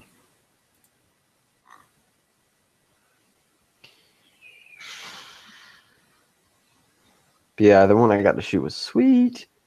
There's like no recoil, and I was like expecting it to hit me hard in the palm of the hand, like kind of like beat me up or whatever. And I couldn't even feel it. Was it a 40 again, or no? This is not a major. Okay. Open gun. I was like, this is cheating, and I want one. I didn't shoot a whole lot of rounds through it, so it may make you tired after you shoot a bunch. I only shot like probably 20 or 30 rounds through it total. But oh my gosh, it's so much fun. Well, I know some of the ones that I shoot at the match I'm going to tomorrow. Some of them's got some real nice open guns. Have you shot any of them yet? No. Me too. Just ask. But hey, if I give you $5, let me shoot a whole mag. Like a whole mag, like 20 rounds in, I guess, or I don't know. I'd probably be like, oh yeah, you can do it for free. Tell me you never shot one.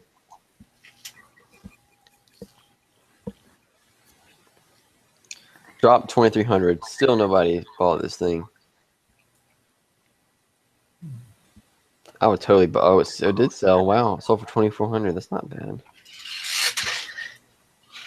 What, that red one? 2,300. No, different open gun. It's STI factory one. Oh. I didn't know STI was working with Costa. Holy Christ. Yeah, they've been doing that since last year, since last SHOT Show.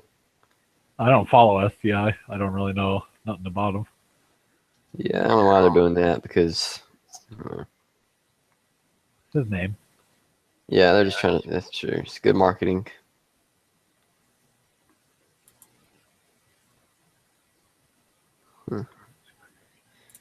All right, now I'm going to bed before I pass out. Oh, and keep my computer open while I sleep. You just pass out live. It'd be awesome. No, I've done that before. Yep. We'll turn your camera on, and it's not awesome because then the computer is on my bed, and I won't for some reason when something's on my bed like that, I will subconsciously not roll over on it when I'm sleeping. I'll sleep in the same position all night. It's annoying. I can't get comfortable, which I guess is good though. At least I don't crash my computer. Yeah, you don't want to do that. Yeah, I need it for school in life. and porn. Oh man, I have a story to tell you some other time. Oh boy, I'm interested now. Yeah. We're live. Don't forget. Oh, I ain't gonna forget. I'll tell you some other time though. All right, I'll talk to you guys later. Adios. Yep. See ya. Peace. What you been up to, Scotty? Oh, not much. Just getting ready to get out of here myself. Damn you, folk. Yeah, I've got a match in the morning, so Ooh, that's not bad. Shooting. Wait, you do USPSA or no? You do UPSIC, don't you? no, USPSA. Or do USP. Did Caleb inspire you? Yeah, he helped me spend money. I will say that. He's good at that.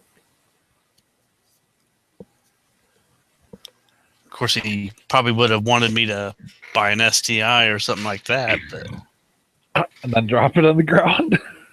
yeah, Like all the cool kids are doing it. I'm happy with what I got there. Should just show up with your FN, school everybody. Well, I want to get classified with this Rock Island first. Mm-hmm. Rock. Did you get? Well, I'm assuming it's a double. Yeah. I thought you saw it. I have not been on gun channels for like 3 or 4 months. Well, I mean, I've posted pictures on Instagram Most? for a while. Maybe. I actually didn't. You know what? I don't think I followed you on Instagram like till about a day ago, and I saw you coming on heavies or something. I was like, oh. Oh, really? I was like, what the hell? I thought I followed him. Oh, let me look it up right now, though.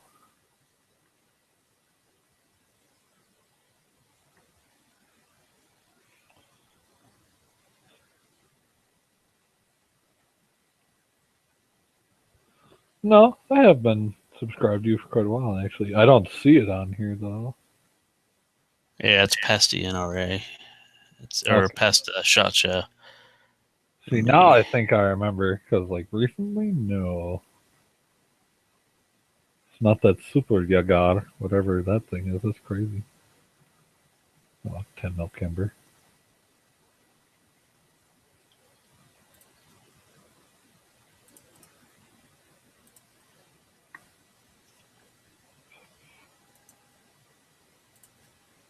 See, I do remember this now. Yeah. All black, right? Yep. Are those VZ grips or are those just some Yeah, factory? yeah. Well, they're factory, but they're VZ grips. That's awesome. The reason I ask is there's some places that'll do like VZ rip-off grips. They're not real VZ grips. And it's actually pretty well kitted out. Was that the mag release that came on there, that big button? Nope. Nope, I installed that. Was that the gunsmithing work? Huh? Was that the gunsmithing work, or is there other stuff? Yep, that was it. Nice. He's a certified gunsmith, I can say so. I can't get you a plaque or anything. We're just going to have to go word of mouth on this. How does that shoot, though? Because I've never actually messed with a double stack Rock Island. I mean, that one right there, I got that one because that's the only one that has the full dust cover. Really? Is that the tactical? No. I remember when this thing came out, too, because I know what it is. Trying to think. I just had it pulled up on the Pro Match Ultra HC. Yep, as you that's stated. it. Yep. Yeah, this thing. That's nice. And it A lot of I mean, people don't like these Rock Islands, and I can't figure out why. I don't know. Probably because it's not a cult. It's nice. Well, I mean, it's a budget, budget gun. So Who cares? It shoots. yeah, and excuse me.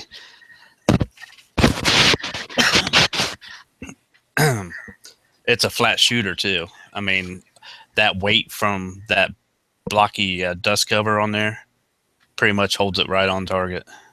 Good. Steel? Well, yeah, I'm assuming it's steel. Yep. That's kind of crazy. I like the flat sides on it.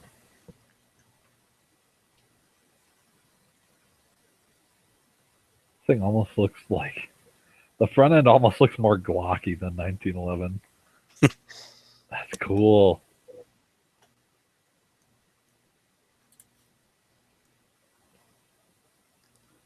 Are those Dawson Precisions? Yes, they are. All the extensions. Yeah, I got 3 black and 2 silvers. Nice.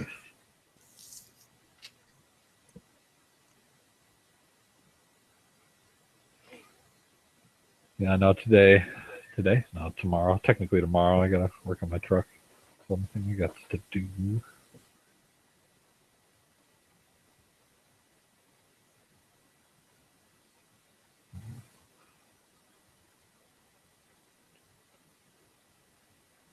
Did you get that email from FN by any chance?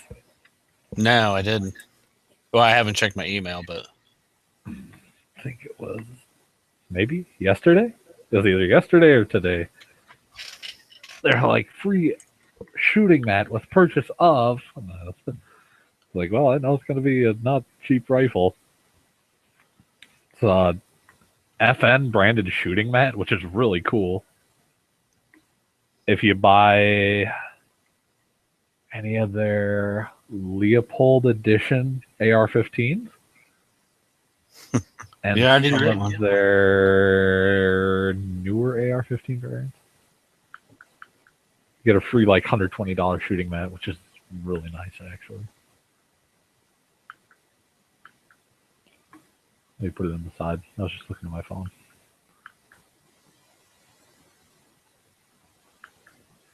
Don't ever use Internet Explorer, man. I haven't used Internet Explorer for years. God, I fucking hated Internet Explorer.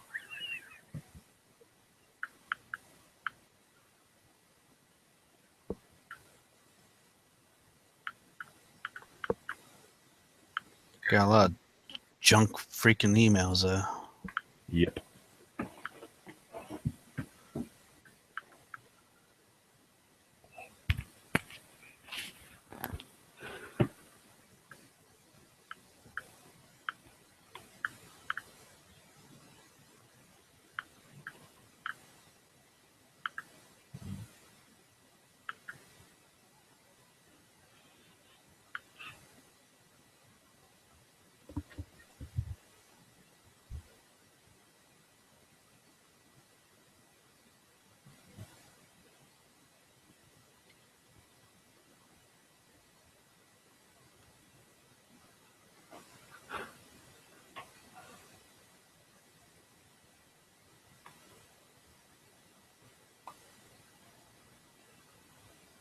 Yeah. Still exciting on the gun channels. I'm digging it. Everybody pretty much disappear after Fridays.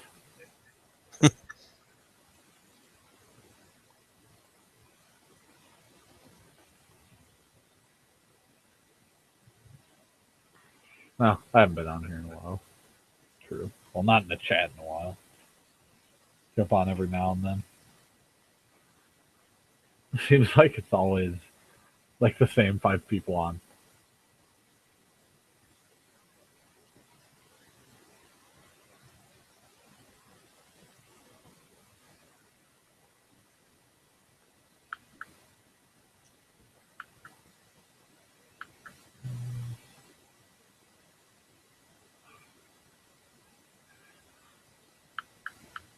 I should probably get going. I didn't realize what time it is. Yeah, I'm gonna get going. I'm gonna want to wake up early and get this dealt with before it gets dark. Well, enjoy the range, man. Yep. Hopefully it's not flooded. Well, it was. Hang on. Let me. Well, see, in Southern Ohio, I've got a girl I went to school with that lives in Southern Ohio, and she put on Facebook that they were using snow trucks actually push the dirt, water, and the debris off the roads because every road down there was flooded. Wow. And let me see here. Where's notification? Snow truck? You mean like snow plows or just like tons? Yeah, snow plows. So I replied to her comment with this picture. A picture of Minnesota in winter. No, this is Deer Creek Lake, which is where my range is, and whoa. Yeah, see, there's this little stream water going in the middle it's not there. Supposed to be there ever, is it? Yeah, see, it's supposed to be all water, all the way here. All that brown is supposed to be water. Halfway up the hill there is supposed to be water. But yeah, that's our lake. What is going on in your state? But Southern Ohio is, all the roads are flooded. They're using snowplows to push the water away, everything. Yeah, it's supposed to be water all the way over there, all the way over here. That's crazy.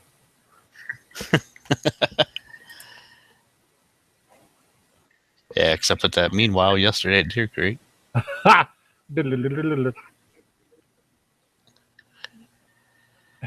In the Pink Panther Cave. Yeah. But yeah, that's weird. That's one thing about Ohio. It's you have all 4 seasons in one day. So yeah, I definitely hear you. I woke up today, go to school, and it was 30 degrees out, and then I come home, it's 55. Just like, oh, it's still way too warm out. I don't know what the hell's going on with this weather, man. It's like it's just the past 10 years, honestly, that have been really odd to me. But I'm only 25, so I guess I ain't been around that long. Yeah, it's going to be cool tomorrow. Well, what is it like down there right now? 40s, 50s, 30s? 40s. See, up here right now, it's in the 50s. Tomorrow, it's supposed to be 60, and I was like, no. Yeah, it looks like the high tomorrow is going to be 49.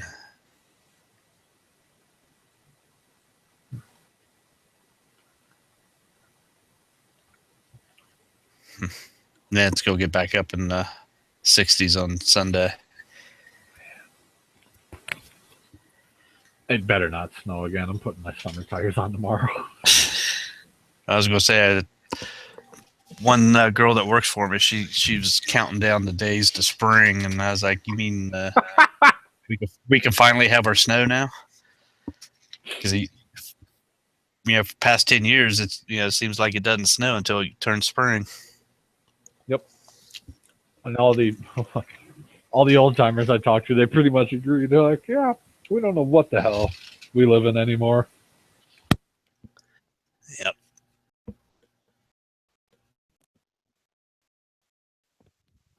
Oh, well, I better get out of here. That was great. My microphone totally disconnected right as he's talking. Yep, I'll see you around, man. All right. I will possibly see you around. Not sure what's going on with life. I've been a little busy, but yeah. Give all these folks on here my regards, especially Mr. Knives. How to what? Oh fuck! Tomorrow's the 1st. You got it. April Fools. Did you see Brownell? It's my anniversary. Oh. Yep. And you got to go shooting. My divorce anniversary. And you got to go shooting.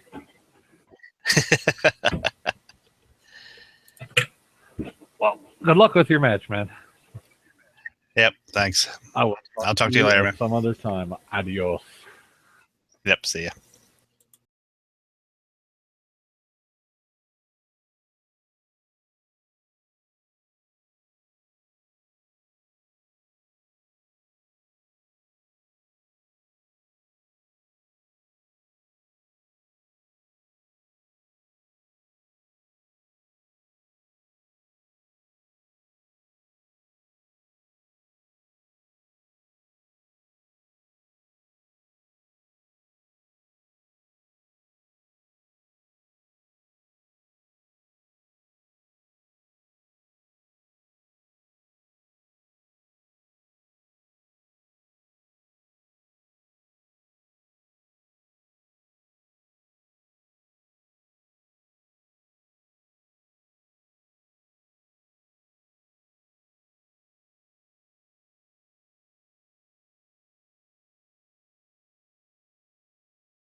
Hey, Smaggy, what's up?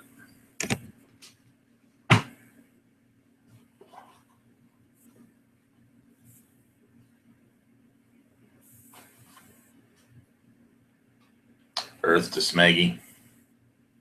Earth to Gun Channels.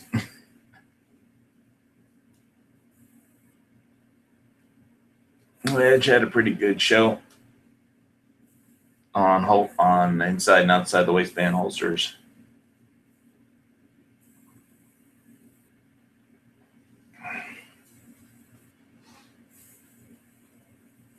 And it's Friday night. What's happening over there in the text chat, if anything?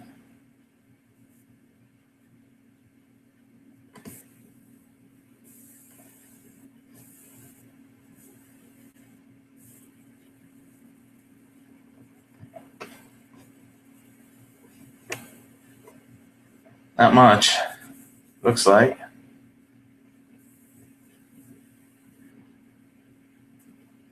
Yeah, Firefox doesn't work with the Hangouts. You gotta use, I think Jock was typing.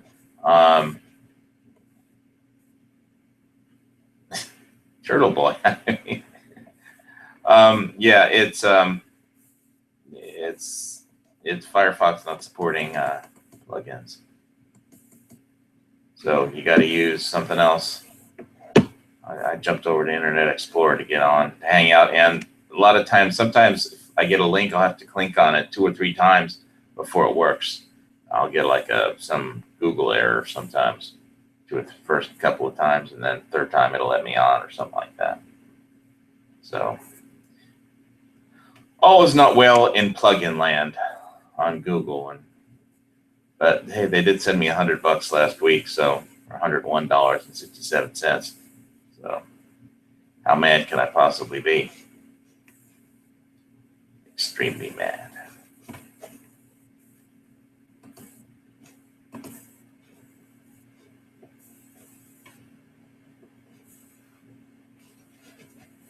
All right, so let's go over to some Second Amendment sites and see what's up. The Gun Owners of America website. How about that one? Gunowners.org. 4 big victories for the Second Amendment.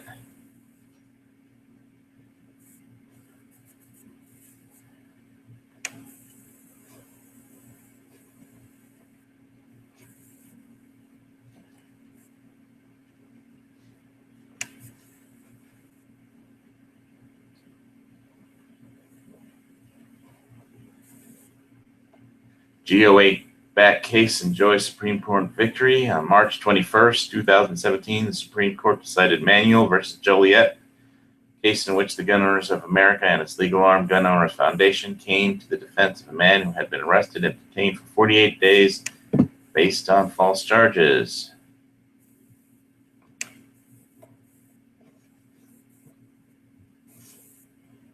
Australia takes aim at guns again after confiscation scheme fails to disarm criminals. A much heralded Australian gun confiscation scheme of the late 1990s failed to disarm criminals to such a degree that Australia is going after guns again. Well, if you pass a law that says you have to turn in your guns, well, all the law-abiding people go turn in their guns, and all the criminals won't. You know, I mean, that shouldn't be shocking to anyone with half a brain. But these are politicians, so.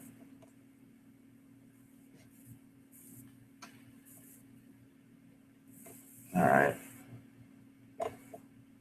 I'm going to click on this, read more about the Supreme Court victory, just because I like to hear victories. Let's see. The Supreme Court, in a 6-2 opinion by Justice Kagan. Just going to check my, all right. Keep on reading then.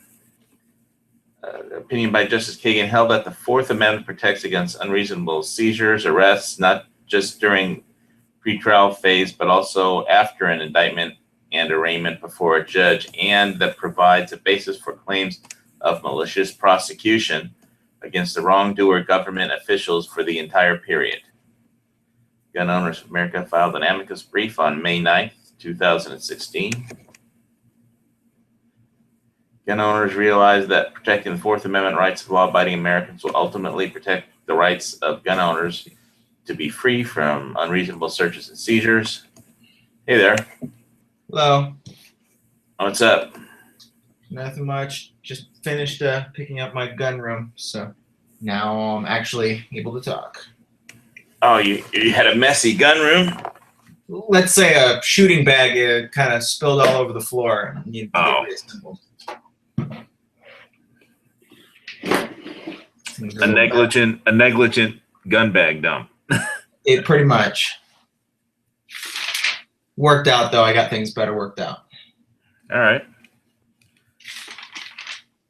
Well, it's probably hard. Oh, not much. I just did. We finished up Edge 4006's hangout chat on inside and outside the waistband holsters. Nice. I got to try out my new face mask on his show for fun. Let's see, turn on the camera. There it is.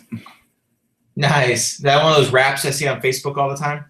Yeah, I didn't see it on Facebook. It was on my AOL mail thing, and I clicked on it. So nice. Yeah, I picked up about like 4 of them or something for $20 or 5, I think they said. So anyway, yeah, I was just going through some Gun Owners of America news, reading about a case that they won in the Supreme Court. I heard there was something about that, but I didn't see what it was. All right, well, I'll go back to reading it if you want. Yeah, just what's the too long didn't read version, basically. All right, let me find the page. I was just, since nobody else was on, I was just reading from Gun Owners of America. Yeah, let's see. I'll start over. On March 21st, 2017, Supreme Court decided Manuel versus Joliet, a case in which the Gun Owners of America and its Legal Armed Gun Owners Foundation came to the defense of a man who had been arrested and detained for 48 days based on false charges. The Supreme Court, in a 6-2 opinion by Justice Kagan, held the Fourth Amendment protects against unreasonable seizures, arrests, not just during the pretrial phase, but also after an indictment or arraignment before a judge, and thus provides a basis for a claim for malicious prosecution against the wrongdoing government officials for the entire period. Gun owners filed the amicus brief on May 9th, 2016. Gun owners realized that protecting the Fourth Amendment rights of law-abiding Americans will ultimately protect the rights of gun owners to be free from unreasonable searches and seizures. Gun owners stand to be among the first to be targeted by the government if the Fourth Amendment continues to be eroded. This is why the GOA is working to explain to courts that the Fourth Amendment protects each American's property interests, including property interests in their own body and firearms. Delivering the opinion of the court, Justice Kagan explained the Fourth Amendment applies during the entire detention up until the trial, at which point the due process clause protections apply. By their respective terms, Manuel's claim fits the Fourth Amendment, and the Fourth Amendment fits Manuel's claim as hand in glove. GOA's brief argued that Justice Ginsburg's concurring opinion in Albright versus Oliver demonstrated a person is seized in the Fourth Amendment sense until trial. So basically, they arrest you and take all your property, including your firearms, and basically, before, during, and after, until the trial is over, and then so and now they can go out. If the government does that, they can actually prosecute, and you can sue civilly the government officials who did it. So they can't just hide behind the government and say, well, we arrested you, we took all your guns and all your ammo, and just because we lost in case, you can't touch us, but now you can touch them personally. So, in her majority opinion manual, Justice Kagan cited Albright to show that pretrial detention can violate the Fourth Amendment even after the start of legal process in a criminal case. There is an absence of probable cause even after the legal process has started. Then there is a fourth, if there is an absence of probable cause, even after the legal process has started, then there's a Fourth Amendment violation. So just starting a case doesn't mean you have probable cause. They will start a case against someone without any. This has to be decided by the Supreme Court. It's like, what would be the point of the Fourth Amendment if they just had to trump you up on false charges? That wouldn't fucking mean it wouldn't be a protection at all then. Okay, this case stemmed from a harrowing incident in March 2011. Elijah Manuel was riding in a car with his brother when the police pulled him over, allegedly for. Let me finish the sentence. Riding in a car with his brother when the police pulled them over allegedly for failure to signal a turn. Okay, go ahead. So this guy's been going through this bullshit for 6 years? Well, 2017, and it happened on March 2011. So yeah. Fucking A, dude. Using racial epithets, as they dragged the brothers from the car, the officers took Manuel to the ground, beat and kicked him, then ripped apart the car, searching for anything illegal, but nothing in particular. There is evidence that the police had previously targeted Manuel and his brother for harassment. The police did manage to find a bottle of vitamins in Manuel's pockets, which a field test demonstrated were not illegal drugs. The police covered up the results of that test and falsely claimed the pills were ecstasy. Fucking A. After Manuel was arrested and jailed for possession of drugs, the state police lab once again confirmed that the pills were not ecstasy. The police, however, did not provide this report to the prosecutor, who brought the case before a grand jury and, based on the false testimony of the officers, obtained an indictment against Manuel. I guess you could indict a ham sandwich for anything in a grand jury.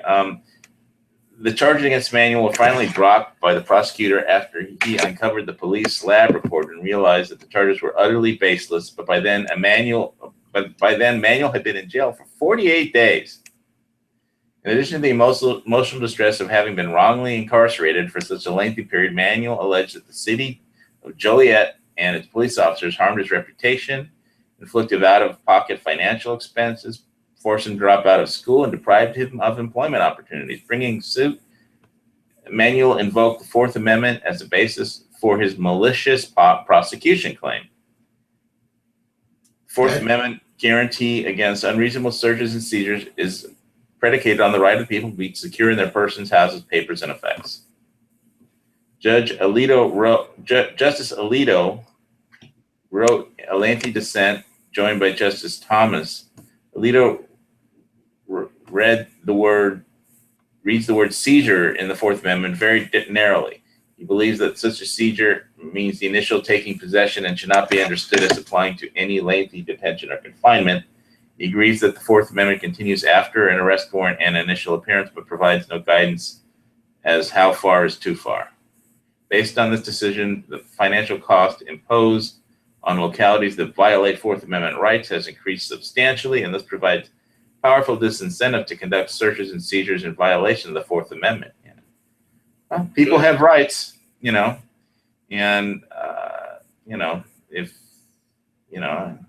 I guess this case was one where the usual suspects were the people that the GOA wasn't, was against this time. Thomas and Alito are usually the conservative justices, so more closer to originalists. But I guess my question would be like, maybe, and I'm not like a constitutional lawyer, but was fuck the Fourth Amendment. Like I feel like that whole thing is like police officers faked, shit to charge these guys. Like, what? Yeah. I think that goes beyond like the Fourth Amendment. That's just like straight up, like, what? Well, they basically faked. They covered up the tests. Covered up the tests showing that. I'm like, I don't even think it's a Fourth Amendment issue. Like, that's just like a straight up like those cops need to get fucking tarred and feathered kind of issue.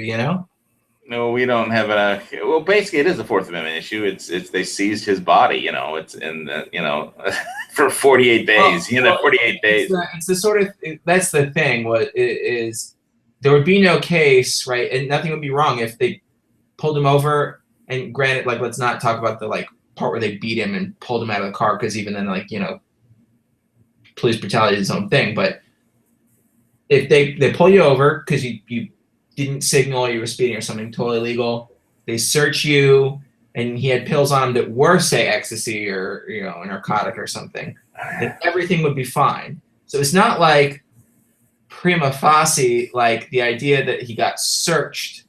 They can. I think they falsely claimed that the pills were ecstasy. No, I know, but I'm saying that's what I'm saying is let's assume that the data or what the evidence. Sorry. The evidence wasn't faked, right? And let's also put aside the racial stuff, because they filed false police reports, Right, and that's what I'm saying is if this whole thing had gone down, they did some illegal traffic maneuver, which let the cops pull them over. Cops searched them. They had illegal drugs on them. There would have been nothing wrong here. So I guess the question is I'm not against these guys at all, but my question is that a Fourth Amendment issue, or is that Well, what was their probable cause for searching the car? Him making a left turn, or that he cried ouch when they kicked him and beat him? I mean, you have to have a reason to search the car. I don't think the case would have stood if he said well they found vitamin pills in his pocket and searched the car. No, I know. I'm just saying let's hold on. I don't know what you're saying, to be honest with you.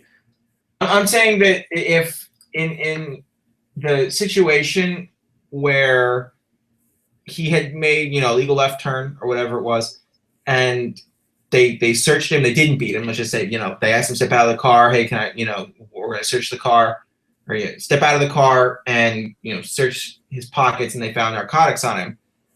I think in a court that would be open and shut. Nobody would have batted an eye. They could have never challenged that as unconstitutional and not admissible, right? That's like an episode of Cops 101, right? Searching the person, maybe. You don't have to consent to searches of your car or yourself. But if they pull you out of the car and beat the crap out of you, No, they've targeted you for harassment before. That's what I'm saying. Is I understand his case. They did everything wrong. They did everything wrong. Where is the portion that makes it I just feel like there's. What don't you understand? No, it's not that I don't understand. I totally get it. I'm just saying. Let's see.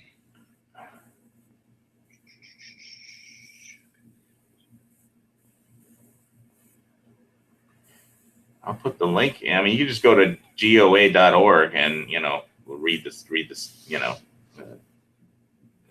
The story yourself.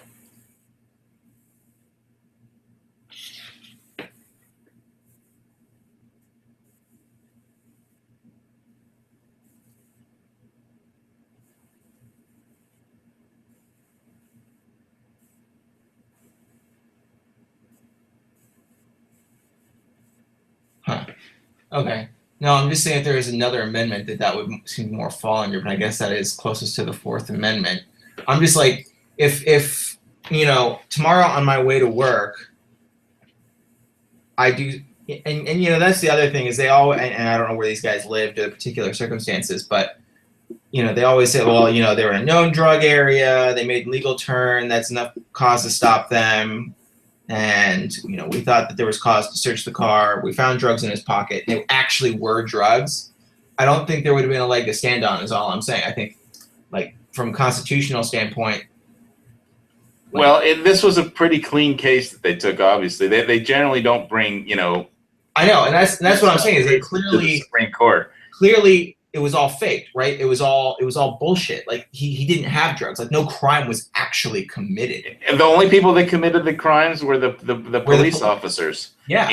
And if he knew about it, the prosecuting attorney. And that's where I'm like disgusted in the fact that this had to go all the way to the Supreme Court, because I don't feel like this is a constitutional issue. Like, it should be one of those things where, like, no, guys, like, you had some corrupt cops. You like, the local district court should have taken care of that, or whatever. How did this make it to the Supreme Court? Is what Probably because the city didn't us- want to pay out, $20 million or whatever the guy sued him for. I don't know what the actual decision was. Because the argument, especially the dissenting argument, that this may like unduly like It just that they wanted to narrowly define what taking possession was.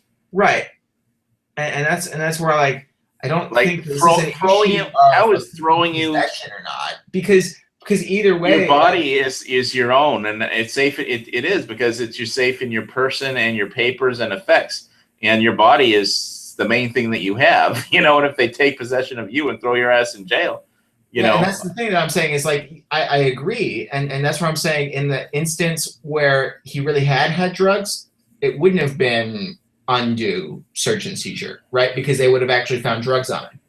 If he wasn't guilty of anything.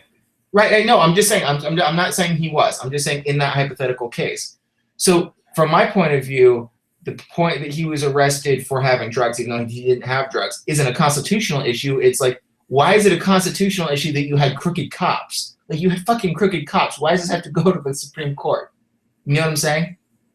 Well, he probably sued him for a lot of money, and they didn't want to pay. It was, that's what I'm saying. Is, I guess it was a we don't wanna. The city ran this all the way up to the Supreme Court because they didn't want to pay because they had crooked cops. And some lawyer had to go take this case and turn it into a constitutional issue. The Gun Owners of America. It's a crooked cop issue, right? Well, it resulted in a constitutional violation of there's no habeas corpus constitutional amendment that I know of, but the Fourth Amendment says you're supposed to be secure in your person and your possessions and your property and your papers and effects. That's the... And the main, they throw your ass in jail, then they're taking possession of you.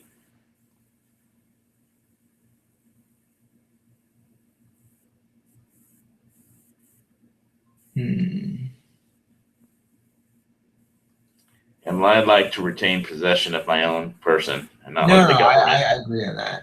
Government take possession. I mean, the government took possession of him. I mean, it's almost more of a fifth in my mind. It's almost more of a Fifth Amendment violation, right? Because that protects you against, your due process, like your Miranda rights, like stuff like that. Like you have a right to remain silent and all that. And I'm like, I have the right to not have false evidence brought against me just as much as I have a right to not incriminate myself.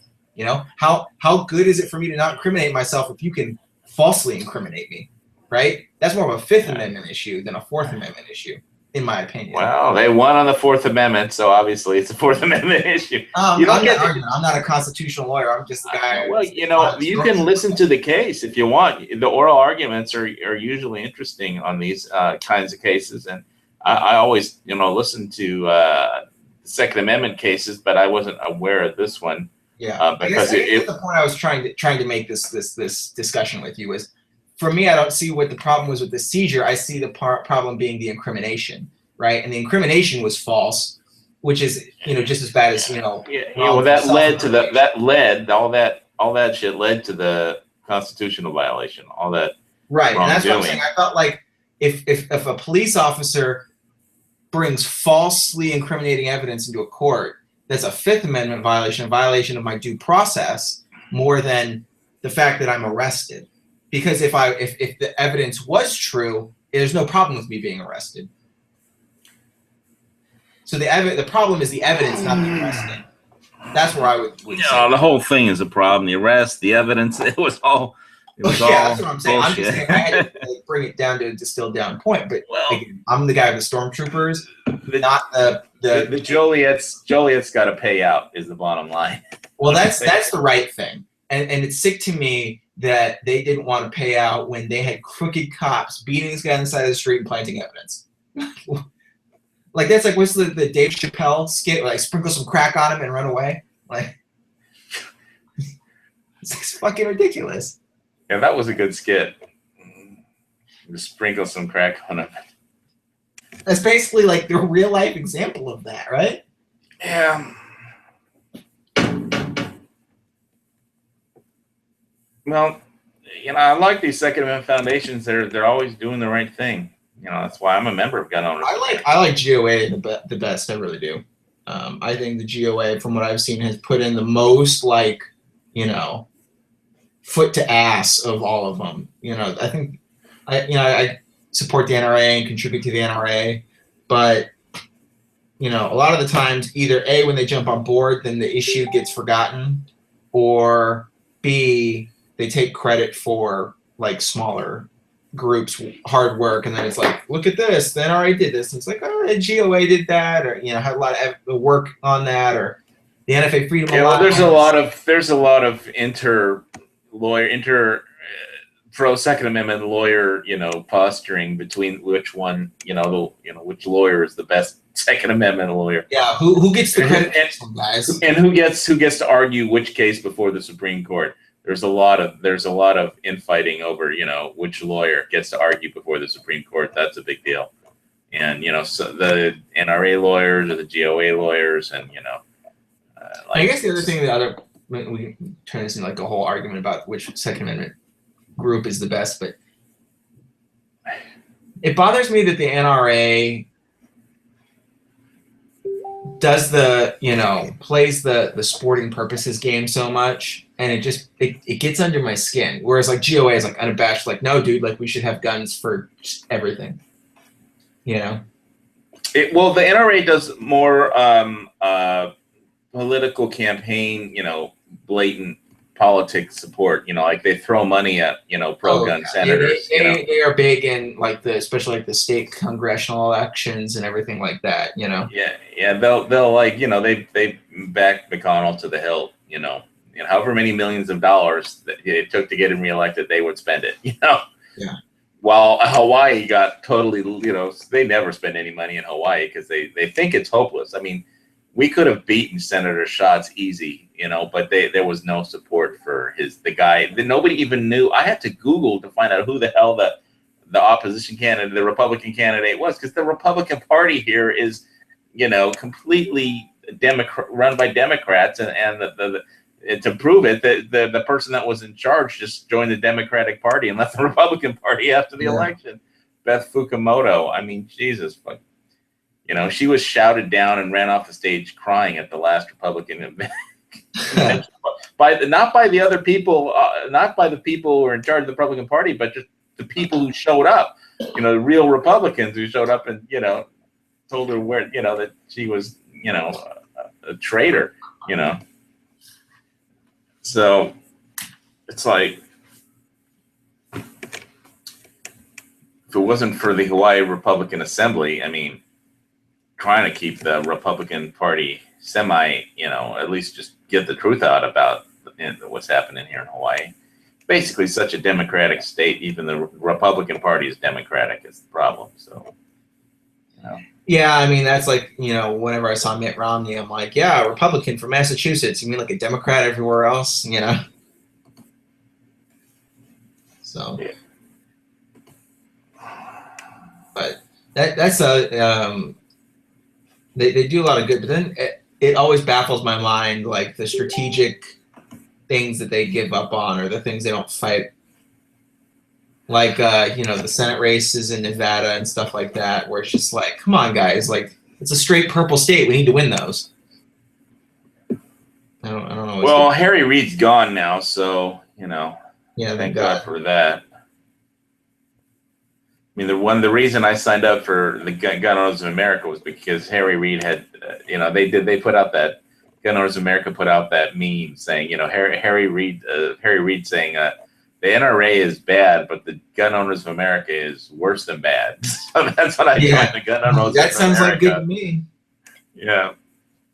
That's when it was time to join Gun Owners of America. So anyway, so I like to check out their website. Read it since nobody else was on. I mean, I'm not counting Smeggy because he's just a ball of cotton that's not talking. Yeah. Thanks for nothing, Smags. Just kidding, you're hosting. Oh, is this a Pink's chat or a Smeggy chat? Or I think this is a Smeggy chat. Okay. I think. Is anybody typing in the text? So I actually don't know whose it is. But All Pink right. dropped out and Smeggy's just staying quiet, so I'm guessing it's a Smeggy chat. Okay. Is anybody typing the text on gun channels? G-Webs is talking something with, who's this? I don't know that avatar. Oh, Who with was Ryan. that mask? Who was that mask now he's making? Doesn't like my mask? Okay. Well, I got 5 masks for $20 on the internet, so whatever. Next week I'll wear a different mask. One for every day of the week. Well, I don't know. One for every, pandemic.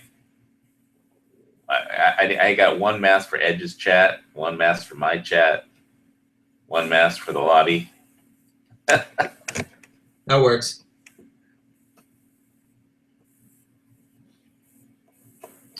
Who was the mask man? That was funny. All right, Mr. Wright is out there. Oh, so I think Mr. Wright is going to meet G-Webs at a gun show. Sounds like it. Yeah, so I'm going to the gun show on, or I'm talking about the gun show. I'm going to have 2, basically Dusty and Squibload are going to meet up in Michigan at a gun show, and then they're going to talk about that gun show on Lock and Load on Monday. So on my show. Nice. So, and I'll probably find some prepping things to talk about after they're done talking about what guns they saw and if anybody bought anything.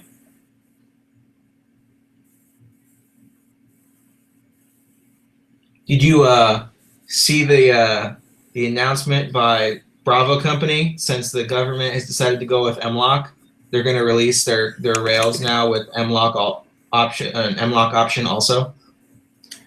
No, I mean, I know Bravo makes really good ARs, but they're a little more expensive than some of the less expensive options for ARs out there that are pre-made. If you don't build your own, So I got this. I think it's a good choice.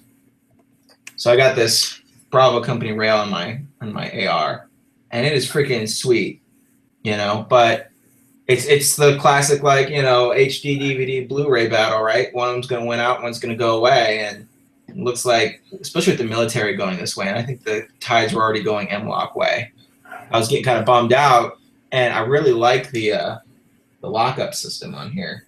It's really, really good design. So I'm like, man, if I could just have this rail, but in Keymod, I'd be so happy. And then yesterday, the government announced that they're going with M-LOK as their next generation of attachment system. And so today, Bravo Company released a statement basically being like, we kind of saw this coming, and we already have stuff in the works for our rails coming out with M-LOK instead. And I'm super excited about it. So are they going for a government contract, or are they just trying to sell a lot of rails? I mean, a lot of people probably make those rails. I mean, well, a lot of people already make the M-LOK rails. I just think BCM is kind of, they claim that they're going to keep developing, accessories and everything for Keymod, but I mean, it's like anything else. Once the government buys in, then a lot of people jump on that one. So, yeah. And if all the people start coming out with really cool attachments and shit for M-LOK, but not for Keymod, then it'll quickly it'll start to wither, I think. Well, I don't have an AR right now, so I'm just Mr. AK, Tavor, or bolt action, or shotgun. Those are my 4 long guns. Got a Benelli Supernova, a Tavor, it's got with just a regular rail that it comes with, and my AK-47, just iron sights, and my the CZ527 bolt action in 7.62x39 with a loophole scope on it, the X3i varminter reticle, and but that had CZ makes their own scope mounts that specifically go on their rifle, so I didn't even need to buy rings. Well, it doesn't sound like you need an AR. It sounds like you got like a bat. I mean, like everybody needs an AR, but it sounds like you got pretty badass assortment already. Like, yeah, Tavor, I've been looking at Tavor for a while. It's just Like Oh, I like lot mine. of cash for another carbine, yeah. Yeah, they aren't cheap. They aren't cheap. You know, I mean, you can't find them used on the mainland on Gunbroker for, you know, save a couple $100 here or there. But, you know, I mean, if you're gonna get a Tavor, you know, you're gonna have to have the cash to burn or charge up your credit card or something. Yeah. But mine's all paid for, and I don't owe anybody any money. So it's always a good feeling. It's a good feeling. I have a satchel full of silver and gold in case the economy goes south, and a bunch of ammo. And I bought a new knife and some Vertex pants today off of Blade HQ. It's a really nice camp knife with 5160 or 5190 steel, and it's Cerakoted in like some Sandviper pattern, and micarta handle, and it's a really nice one. Yeah, it's Dawson's from, I think they're in Arizona. I've heard the name. I don't have any of their knives personally, but I've definitely heard the name. Yeah, you can look at I saw one of their demo videos that the company did on YouTube of one of their small camping knives, and he stuck it into a tree, and then he climbed up the tree and stood on the knife while it was sticking in the tree, and then he showed it after the knife wasn't bent or not true. It was still true, you know. And so if you could stick a knife in your tree and stand on it, that says something about the heat treat being done right. So, yep, Dawson Custom Knives from in Prescott. Yep. Oh, they're in Prescott too. Oh shit! I should have told my dad if I would have known that. I bought mine off Blade HQ, so whatever. It was over. I think it was 300. I could go broke on Blade HQ. I know. I should have remembered before I went on there today. I think I spent $600, but yeah, that blade was. What model is it? The Viper? No, it was the 5-inch sand. It had a Sandviper camel pattern. It was the Dawson 5-inch camp axe. No, not camp blade. I'm sorry, camp blade, not axe. It's camp knife. With the micarta handle. Basically the Sandviper was just the pattern that what they called the Cerakote pattern, protective coating on the blade. But it looked like a really good camp knife. And I've got a camp axe. I've got, most of my knives are fighting knives. And this one would make an okay fighting knife too, but it's more of a camp knife. Either way, they all look freaking awesome. Yeah, they have some of the ones that I liked were out of stock, but I can make a reasonable excuse for needing a good camp knife. And right. I like the Kryptek. I think it's Mandrake Kryptek sheath. It's fucking awesome. Kydex sheath. Nice. That's fucking awesome, especially since I bought some Kydex pants to go with it. But I was in a Kryptek, not Kydex pants. I'm right. Yeah, Kydex pants would be tough. Did I say I meant Kryptek? They're both made with a K. I can just imagine Kydex pants. It's like better than stupid jeans. Yeah, we were talking about holster. We were Edge's chat. We were talking about Kydex holsters. And sorry, I'm still back in the last chat. So that's what happens when you hop around chats too much. Dude, no, that's the only like the camp knife I rock is just a SE6. So I mean, it works, but it's not like super exotic. SE makes great knives. I mean, I have a Chinese knockoff of an SE3, and they gave me a free knife to review it. That's the only time that ever happened. And so yeah, I did review it. It was made in China, but they got the heat treat right. It's an American design. They kind of stole the design, and sometimes some people try and sell those things as essays when they're not on eBay. But I said this is a Chinese knife. It only costs. I mean, I got it for free, but it's like $19 or $15 or whatever it was on Gear Best, and Gear Best sent me one to review. So I just chopped some wood with it and see if I could mess up the edge by making a bunch of tinder dust, and just doing some woodwork with it, and it held its edge. So they got the heat treat right, and it was that vanadium chromium combo additives to alloys into the steel. So It was rust resistant kind of a thing. It wasn't. It was more rust resistant than the SA would be because of the additives. The carbon steel. So yeah, so those are the carbon will rust if you don't oil it and take care of it and stuff. So 1095. That's what I was looking for. 1095. Yeah, most bushcraft knives are 1095. The Dawson's, like my Parang is 5160, but my Tops knives are 1095 I think too. Like my Tops machete, but if you know how to do the heat treat right, then they're very, I guess 5160 and 5190 are really good. You have to do it at a certain temperature, and the right oil and stuff. So, but they've been making those Parangs that I find, like my Parang video is like I think my 4th most popular video on my channel on YouTube,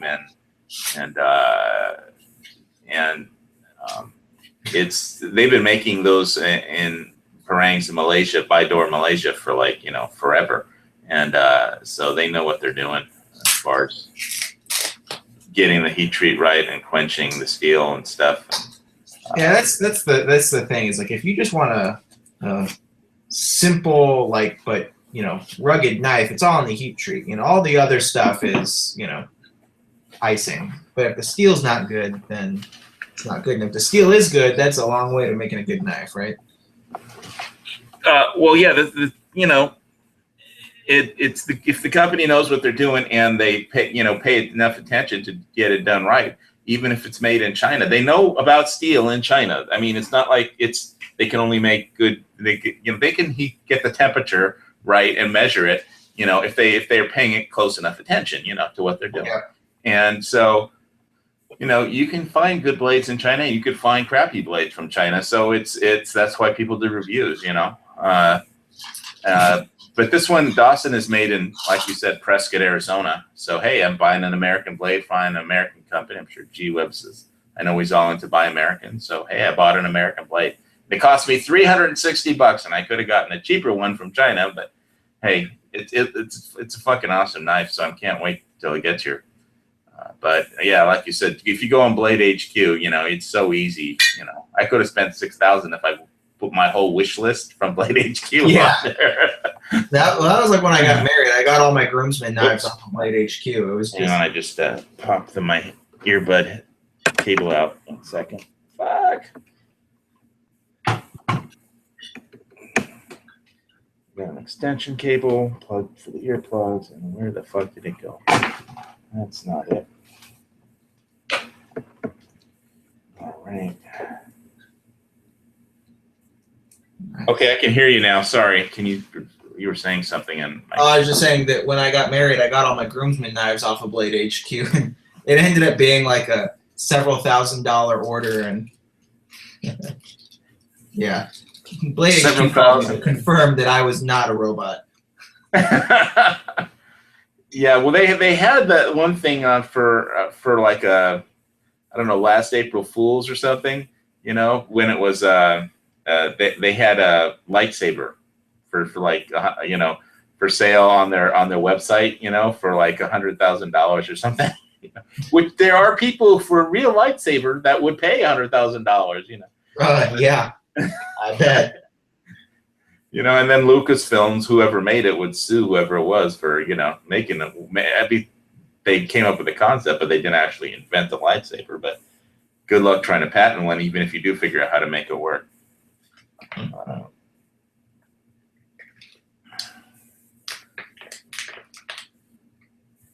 Yeah, I'm not opening that. That has shims and shit. Okay. The mailman dropped off parts today. Woo-hoo. Yeah, I did a shit hit the fan mail video just because my gas mask filters came in. So showed off my NBC filters for my U.S. military gas mask. That's something that I haven't gotten any of yet. Is like gas mask. I got one off of Sportsman's Guide. I got a U.S. military gas mask off Sportsman's Guide. I have a video for that, and I got some expensive filters made in 2016, and they're good till November of 2021. It's a 5-year lifespan, You know, so if anything happens for the next 5 years, I'm covered for a couple of those filters plus the one that came with the mask. So however long those last for. I may get more eventually, but yeah, if there's a volcano, whatever happens, VX gas, like from North Korea, that Kim Jong-il used to on his own brother. Fucking, if he does that to his own brother, what would he do to people he doesn't like, you know, or not related to him, you know? So with friends like these, with family like this, you know. Well, the fat boy just killed his brother too, so. What fat boy? Kim Jong Un, right? Right, that's who I was talking about. Oh, yeah. He had his agents, you know, spraying with VX gas, and Is that what it was? I heard it was some sort of toxin, but I didn't hear what it was. It was VX. Yeah, they sprayed him in Kuala Lumpur airport with VX gas. You know, yeah, they sprayed him with VX. You know, like from The Rock, you know, with Nicolas Cage and Sean Connery, and yeah. I have to put this in my heart. Do you see how big this needle is? Yeah. Yeah, but when he got sprayed, when there was a VX gas, you shove the VX nodule in the bad guy's in his mouth, and breaks it open. Then you know that he got some on himself. So if he didn't jab himself in the heart, he would have been dead. So you know. That was a good movie. I remember waiting in line to see that when it opened in Westwood. Oh yeah, I thoroughly enjoy The Rock. I actually, let's see, I think I have it on my digital library. Yeah, I've got the DVD, but it was on like one of the AMC or something like that a few times last week. And,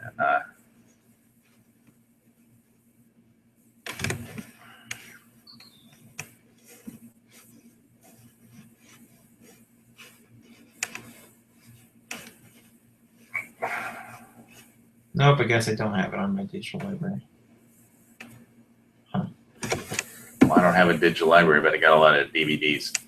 Oh, I have like everything in my digital library and DVD also. Yeah, I never downloaded it comes with those stickers where you could go download it, but I just never do that shit. No, I'm like obsessive about that, dude. Like I'm like, it's like throwing stuff away. Like why not? And then like if I travel or whatever, It takes up space on your hard drive for one thing. Oh no, most of it just goes to the cloud. You just have an account with like Vudu or, you know, Flickster, whoever, and it just goes into a digital account that you can watch from anywhere. You usually don't have to actually download them to watch them. Yeah, G-Web like to your iPad, like watch it offline. But you can I just wanted to respond quickly to something G-Webs types. Yeah, I paid $360 for that knife. It's a good knife, you know, and that's not a lot of money for a knife that, you know, you bet your life on, you know. So, I mean, because it's not just guns that you bet your life on, you know. Sometimes it's just a knife, you know, that you need, and you need it to fucking work, you know. So.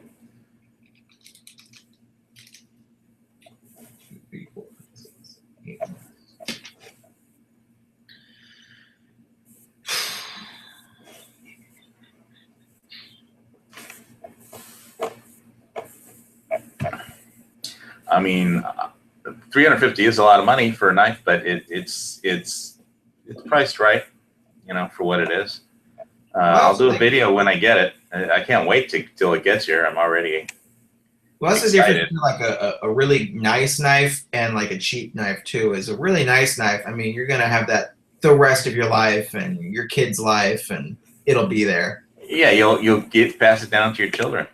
You know, yeah, versus like a cheap knife you may bang up and throw away in 5 years. You know. So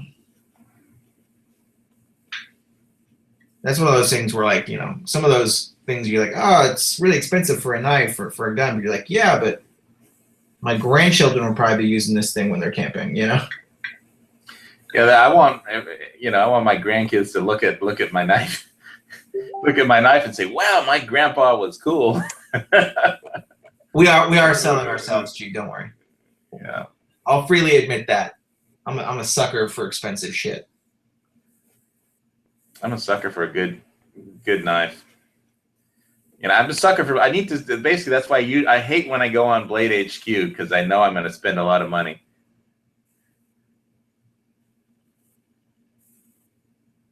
Yeah, I mean, they may want their own knives, but my knife will be better, and they'll want mine.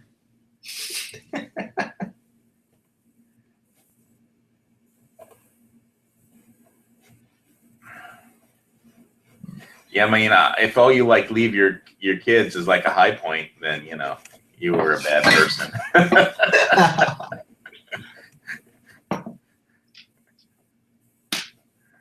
Oh man. Oh, good. I have my Essie here. Let's see, where is it? Where's that on my backpack? So G-Webs, aren't you going to come on and apologize for being wrong about the Arrow 2 missile shooting down a surface-to-air SAM-5 missile when the Israelis were doing it when you were telling me, you and Bob and Ahash Nazi were telling me that it's impossible to shoot down a surface-to-air missile with another missile. Oh, he's working. Okay. That's cool. The Israelis were doing it. What are you saying? You weren't wrong. The Israelis actually shot down a surface-to-air missile. Jesus. It needs to get cleaned. Look, G-Webs, most of the times when you talk about guns, you're right. But when you get off topic and then start talking about surface-to-air missiles and Arrow 2 missiles not being able to do this or that.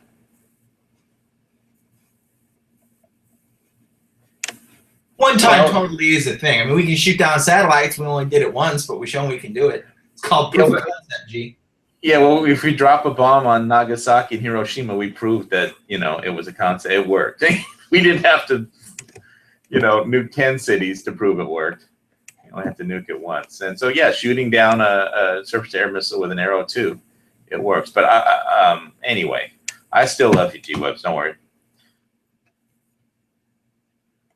Anyway, so we're just trying to fill dead air. So I don't want to turn gun channels into knives channel. Oh, I just got my knife out, man. I just dug it out of the gearbox. Okay. But HVS is saying regularly shoot air-to-air missiles. Don't. CG, I even labeled it so that my children will know. It's like, it's for you guys. Oh yeah, I'm not on the. Okay, let's see this knife. It's just the SE6. SE6. Yeah, that's a nice blade. The SE knives, they really feel good in a forward, regular grip. And I'm mostly a reverse grip guy, but those knives really feel right with the forward grip the way they're designed. Yeah, man, I was batoning the crap out of wood last time I was camping with this thing. There's a little bit of dust off here before. So did you find that knife that I got with that on Blade HQ? Were you looking at? Yeah, I at least saw the finish, the snake pattern. Yeah, whatever it was, but it's a cool knife. I'll do a video when it gets here. But it'll probably be 48 hours before they ship it, and then it's got to get to Hawaii through the mail and shit. So. People better stay the fuck away from my mailbox in between now and for the next week. I'll be I'll be checking the mail lady in and out. Make sure nobody tries to break into the parcel lockers in my condo complex.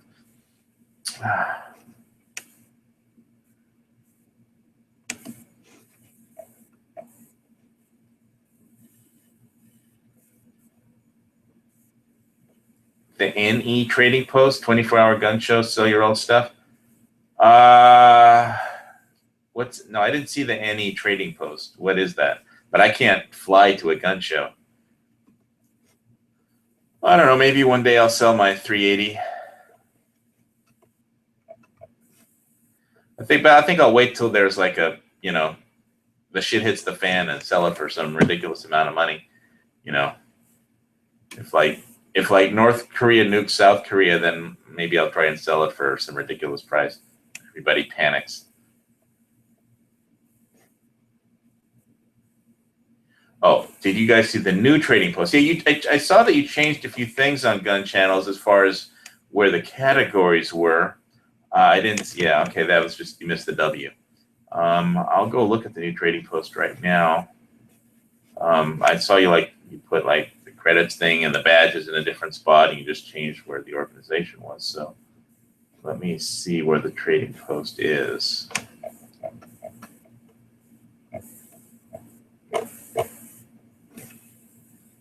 Gunchannels.com/add items. Okay, thank you. I'll open that in a new tab. Oh, I see. 24-hour gun show.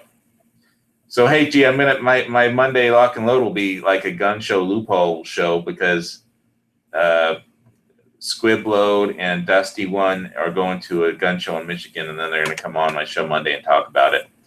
And they're going this weekend. I think tomorrow they're going to meet up. So if you want to talk about gun show loopholes, come on my show on Monday. But mostly it'll be them talking because obviously we don't have gun shows on the Big Island, unfortunately. So, but I'm looking at your 24-hour gun show thing here. I'll bookmark it. DJI Phantom 4 drone. Okay.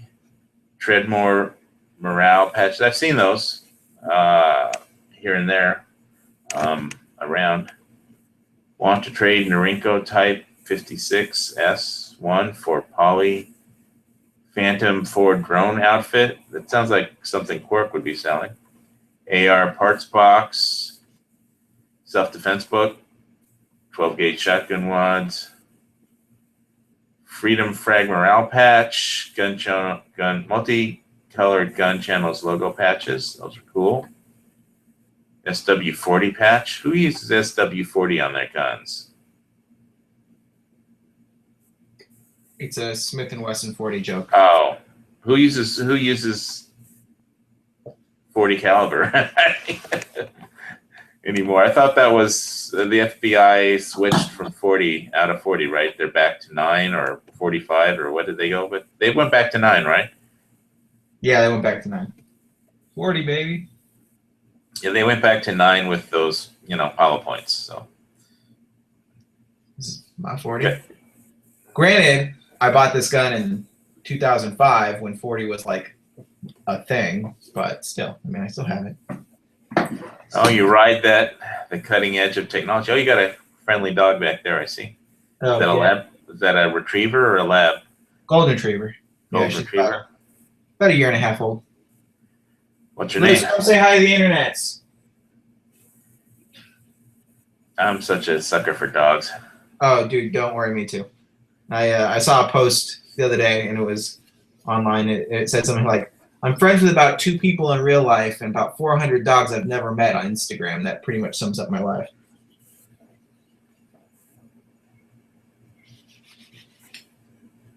So. Yeah, dogs are cool. She was doing homework with my wife, and then I think she got bored of that and wanted to see what was happening in this room. Now she's left. Yeah, she's not an internet interested dog. It's Lucy's house. The rest of us just live in it, so she had to come check on what I was doing. Yeah, I went to barbecue like a center cut lamb steak at the barbecue, and there was a golden retriever there. And as soon as I walked in the pool barbecue area, the golden retriever came up because she knew I had a steak. Yeah, I mean, that's about right. Like, oh, I want to be your friend because I know you have a steak. My dog eats more people food than a lot of people eat, so. But I didn't give any steak to the dog. I kept it for myself. My dog gets a regular diet of French fries and whatever other food I'm having. I'm not allowed to eat that stuff anymore. I shouldn't be eating it, but I do. Well, That Hoppies did the trick on cleaning this guy up. Much better.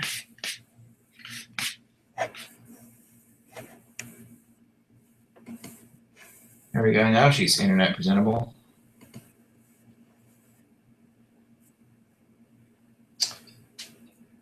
Yeah, I have some different blade. But I mean, if it's got black traction coating on it, then you can't just use any kind of abrasive metal polisher. But I have metal polisher for because most of my knives I usually that's going to be the first Cerakote knife I get. I don't have any other Cerakoted knives. Most of mine I like satin finishes on my knives usually. So yeah, this is just the plain old SE, the powder coat kind of thing they do. Powder coating, so it's different than traction coating, or something. It seems I don't know exactly what it is. It seems like a powder coat, but okay. Yeah, I mean, like I said last time I was camping. I mean, I batoned a whole bunch of pretty hard wood, and it didn't even scratch it. I mean, this stuff holds up pretty well. It looks scuffed, but I took oil to it, and all the shit came right back off. So it's there. Works. Yeah, I have different metal polishing agents, that I can hit with the shop cloth and some metal and just get out any the oxidation.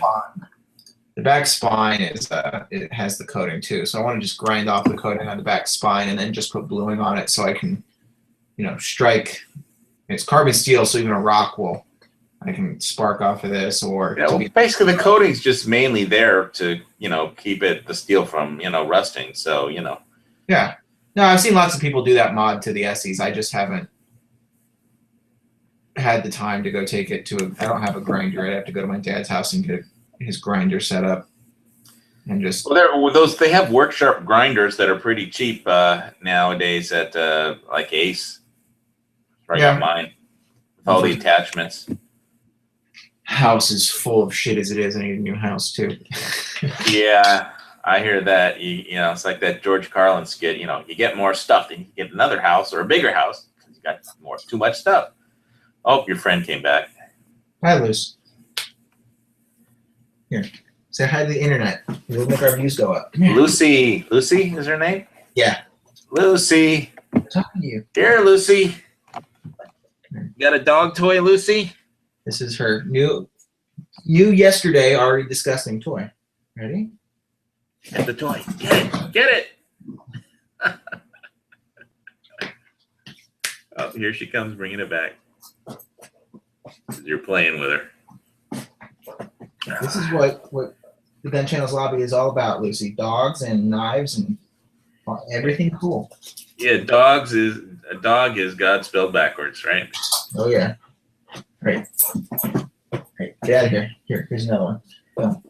Now, G-Webs may not believe in God, but I know he believes in dogs. So yeah. G found his soulmate in a Doberman. Yeah, that's cool. It's cool. I care more about dogs than like 99.99% of people too. Right? I know, Luce. Why do you go with Mom? She's in the other room.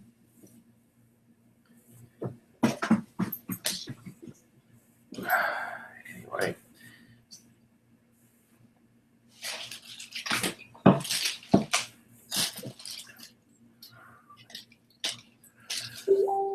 All right.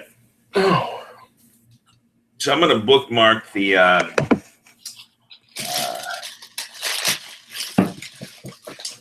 trading page of Gun Channels called the 24-Hour Gun Show. GunChannels.com/ads items.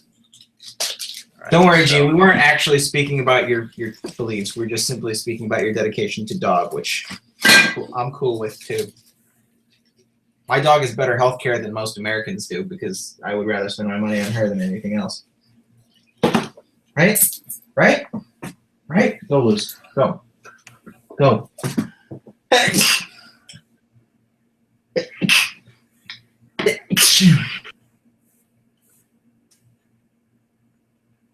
Okay. I apologize. I didn't mean to talk about your beliefs. I know you like dogs, though. I'm right about that, right, Dewey? So, I'm going to bookmark this, but can you get to it from, oh, I see. You changed the 24-Hour Gun Show. You changed that, it used to be called the Trading Post, and now it's called the 24-Hour Gun Show under the community section. So now I know where it is too, so I don't have to bookmark it. All right, cool.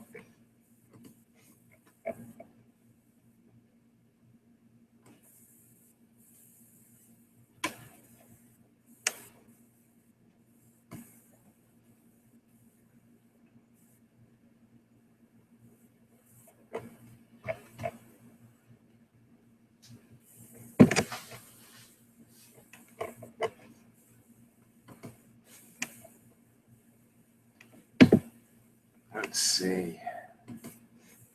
Let's see if I see anything else on the Gun Owners of America page. I think I covered all the news they had on their front page.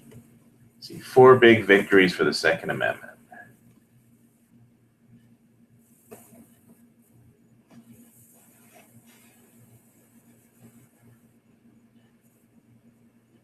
First victory, anti-gun healthcare proposal pulled. Okay, I wasn't aware of that, but GWeb's is listing there.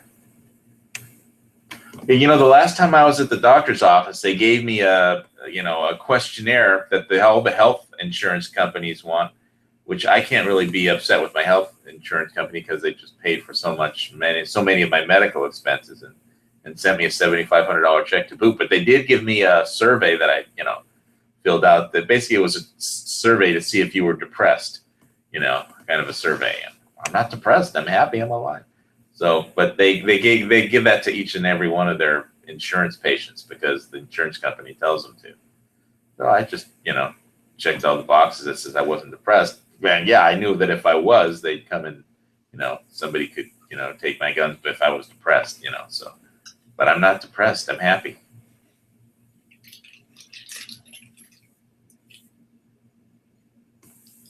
The only time I'm depressed is when I can't buy guns. I mean, that's pretty much it. Let's see. The Gun Owners of America made 3 modest requests in exchange for not opposing the bill. 1, that insurance companies be prohibited from discriminating against gun owners. That doctors not create a de facto gun registry by entering gun information into a federal database. And 3, that agencies not be able to troll Medicaid and federal health databases in order to send names to the next gun ban list. Right. So yeah, if I answered yes to any of their depression questions, I could have been on some list, But I really can't complain about my healthcare company because they just got stuck with $1 million worth of heart surgery bills and shit. So oh, so you really can't eat bad shit, like legit? Yeah, legit. I can't eat crap anymore. Yeah, I remember after my, I think it was either right before or right after my heart surgery. The cardiologist asked me, "Well, what did you have for dinner the evening before? You had to go to the emergency room?" And I said, "What did I have for dinner? Let's see. I had an ice cream sandwich and nachos and beer. That was my dinner." He just put his head in his hand and shaked his head from side to side, like, "Fuck." I'm an American. I mean, that's like a normal American diet, The really gross thing though, is so I've done some like work on I've never dealt with actual people, but I have talked to people and it's the same. But I've done like mouse experiments before, and when you take blood from a mouse and it's just eaten, like you can visibly, and you just spin it down in a centrifuge, you can visibly see the layer of cholesterol and fat in the blood, like if an animal has just eaten. Like if you ate a whole bunch of you had nachos and ice cream and all this shit, they don't even gotta ask you. You can go to the hospital, they'll draw your blood and they'll be like, "Dude, you basically just whatever it was basically you just ate straight fat and grease." They could tell. That it's so disgusting when I washed it down with beer, doesn't that, it dilute it down, right? That's the Yeah. Well, anyway, it was not that I'm talking shit. I went and was gonna go get Dairy Queen a little while ago. So.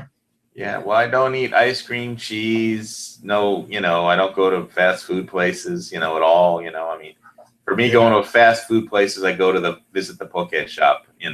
It's basically chopped up fish and vegetables, and I don't order pizza anymore. I can't eat cheese, no ice cream, no it's like but basically it's just there's 6 words that I don't want to hear from my thoracic surgeon again, which is I have to go back in, because it was so painful when I woke up after that surgery. I bet they freaking ripped your chest open, dude. That's crazy. Oh yeah, it was soul shattering pain, and the next day I could only the day after the next day they get you up and try to get you walking to get your heart working again. So I made it all of 12 steps. It wasn't that I was tired, it was just that my chest was being held together by a little fucking steel wire, and that was it, because it was sawed in half and it fucking hurt like hell. So I just 12 steps, turned around. That's it for today. Dude, you're like making my chest hurt just talk about that shit. Like, make me want to go on a diet right now. Holy shit.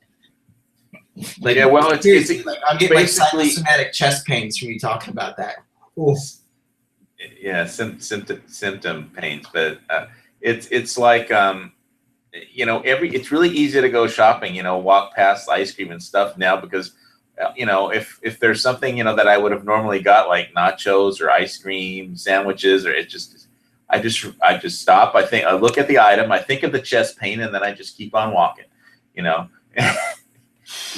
It's that simple. It really is. So I don't buy crap anymore. Yeah.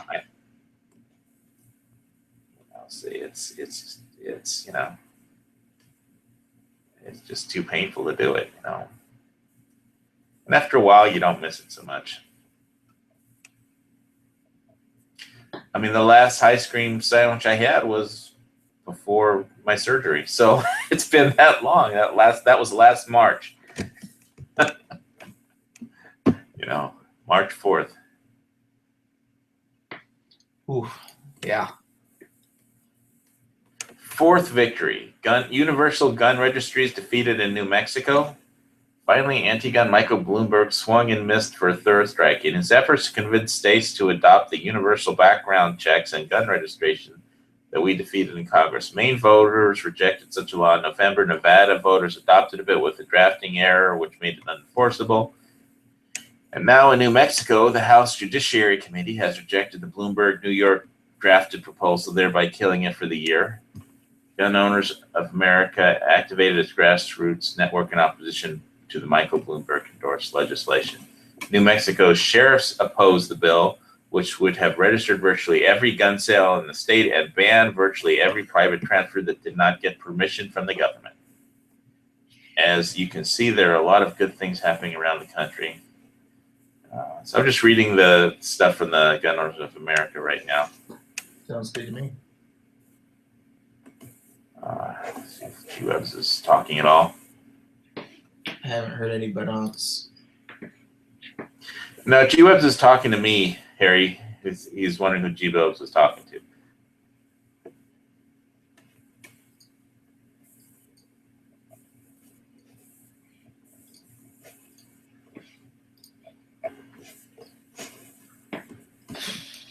Let's see.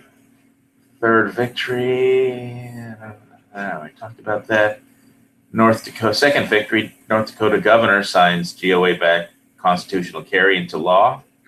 That's another big one.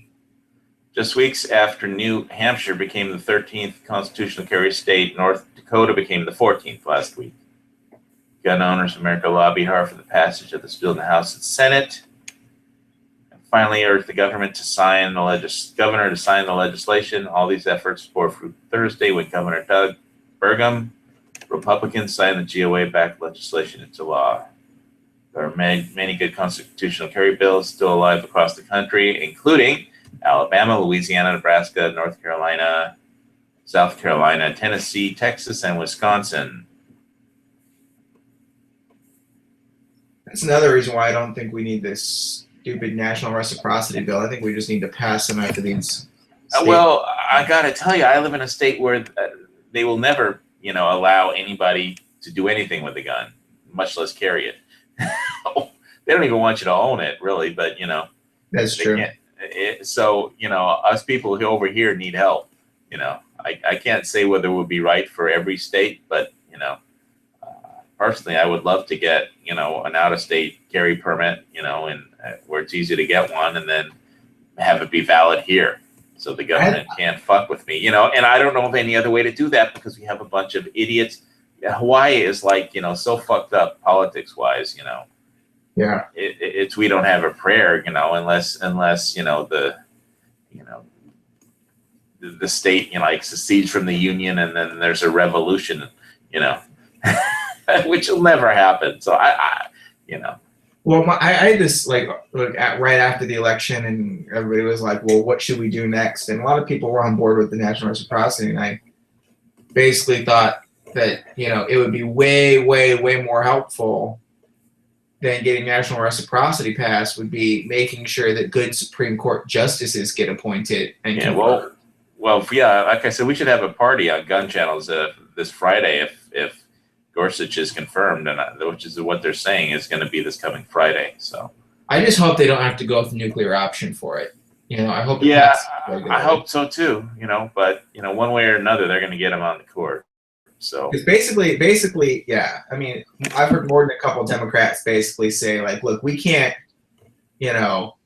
flame the whole Senate and just basically shit in each other's lawns every time. We need to have some sort of professionalism between them." So yeah, well, I think they want to save it for some real right-wing judge and not like if somebody radical gets appointed and not just like somebody who just has different views from them. They want to save it for somebody who they really dislike, basically. Yeah, that's what I'm saying. It's like he's not crazy, super radical.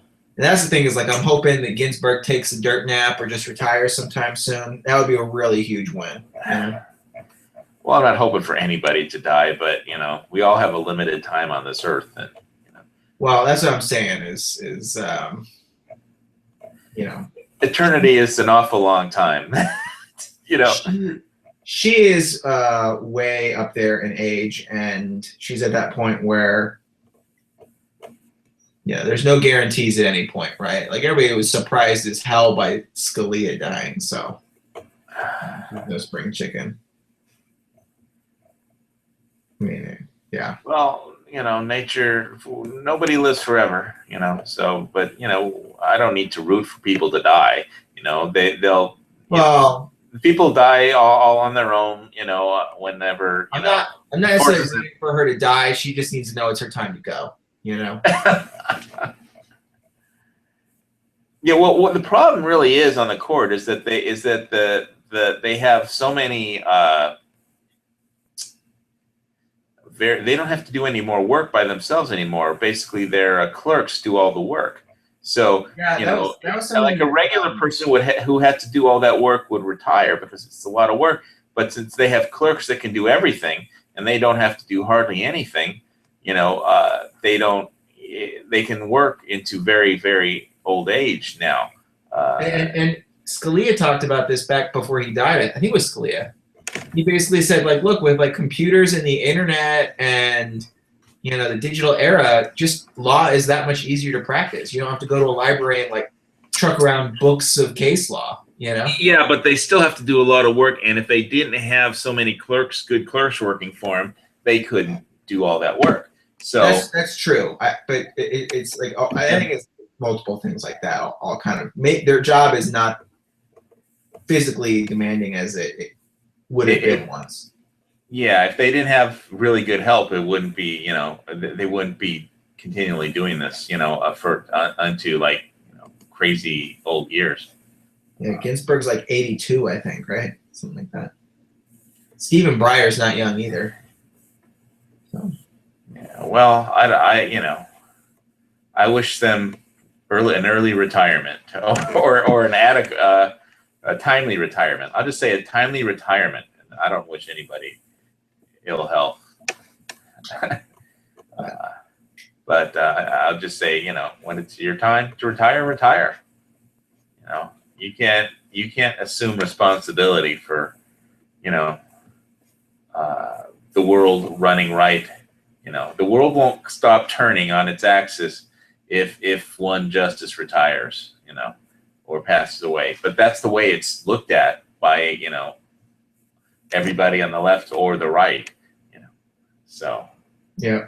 Well, I've read some articles lately that because Gorsuch clerked for Kennedy, that people are thinking that Kennedy may take the opportunity to retire since he has somebody who's, he knows that he's sort of mentored before on the court now, and that Kennedy may take the opportunity to retire, given some promises that a moderate appointee would replace him, which isn't out of the question. They don't get to extract promises from the executive branch. They just can but they can say, retire. like, gentleman's agreement. Like, look, I'll retire, but you can't go crazy different than what I am. He can't do that. He can't even ethically ask for that. And just like when they interview for the job, they can ask him how they're going to vote on this issue or that. They can ask the president, if I retire, will you not appoint somebody crazy? They can't do that.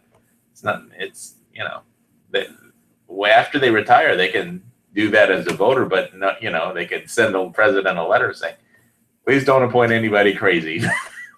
I don't know, man. I mean, you don't think that happens? No, it's because Supreme Court justices are more aware of their ethical obligations than like normal people. Maybe you're right. Especially since they all had to go through confirmation hearings, for the Senate.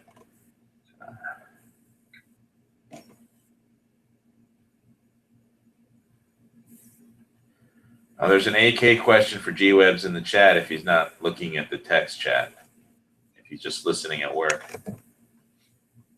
So go have a look, G-Webs, about Egyptian AKs. I have an AK, but it's not Egyptian. It's Romanian, so I can't really help with that. I know they were talking about that in the AK Guru chat earlier in the day. I think it was earlier today. I forget.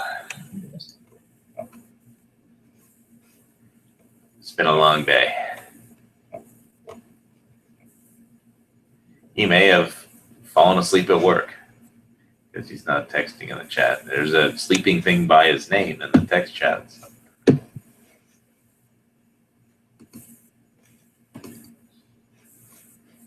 Anyway.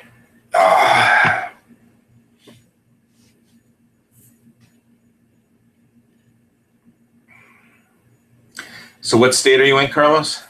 Arizona. Oh, well, you're in a free state. Yes, sir. Lucky you. I buy all sorts of fun things.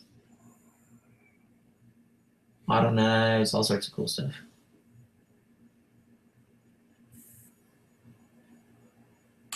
Yeah, well, if Dawson's in Prescott, Dawson Knives, you ought to go check it out.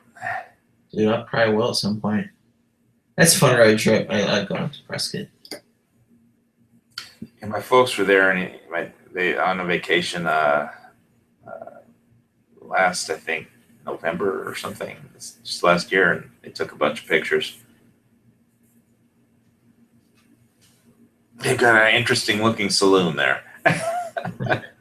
And some interesting regulars that, show up with long beards and their guns, Arizona's an interesting place when you get out of the metropolitan areas. You get really country really fast, But basically, I think I read something on the internet said that there's two Arizonas. There's one at like the low air elevations, and there's a different Arizona above 3,000 feet.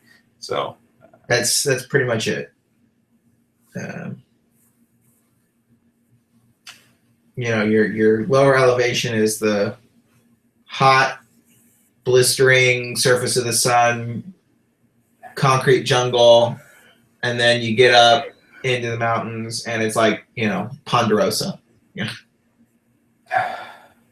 Without Lake Tahoe. Without Lake Tahoe. Yeah. So there's lots of lakes though up there. We have all the rim lakes and everything up there. So Payson, Prescott, all sorts of cool stuff around Arizona.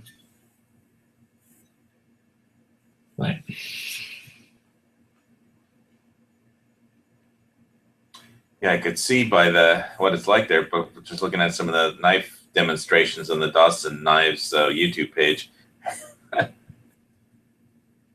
think they have a video showing them building their shop. I didn't watch all of it because doing commercial build outs looks kind of boring even at high speed with music in the background. So, but I just watched some of the other knife reviews on their knives and stuff. That's about it. You watch Forged in Fire? Oh yeah, all the time. One of my favorite shows. New episodes coming back in like 2 weeks, I think. All right. Yeah, lately they've had the returning champions contests. Yeah. Or redemptions of people who didn't win or stuff like that. That show see. I'm like, oh, dude, like I should try forging, and then like you actually look up like how like hard it is really to do, not like edited for TV, and I'm like, oh wait, no, I can't do that. Well, plus it costs a lot of money, and all those like hammers and pneumatic hammers and shit costs a lot of money.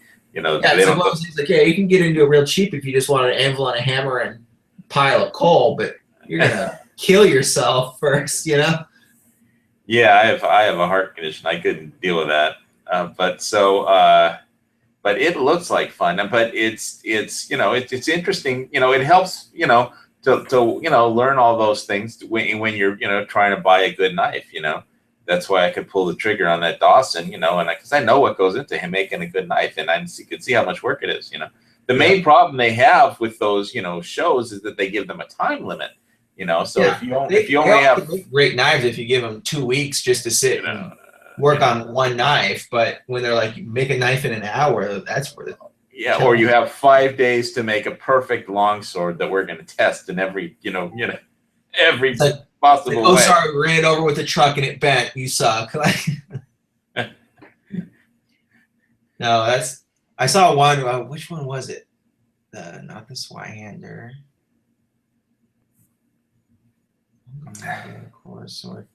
It was this last season. It was the knife, but like there's a blade out each side from your hand. Like if you had fists, there's one blade coming out each side of your fist, and they had to make each of the blades had to be a recurve. And the old guy got the knife right, and then this kid was like 19, and he comes in and he didn't make the blade recurve, so they didn't even like test the knives because it didn't even meet the criteria for the challenge.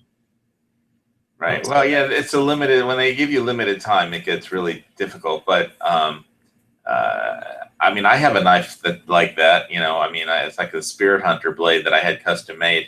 It's basically based on the knife from that Lou Diamond Phillips had in Young Guns 2.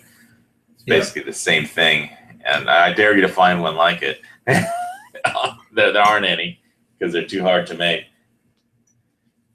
That's pretty awesome.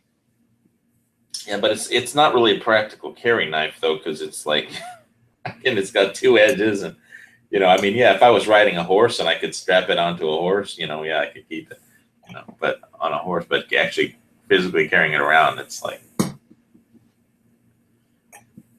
it's easier to carry something else.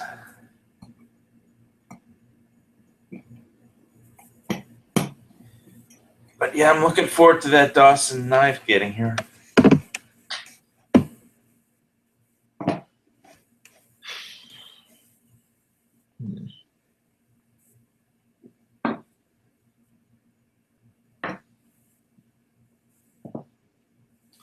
Yeah, I think Smeggy is just hosting, and his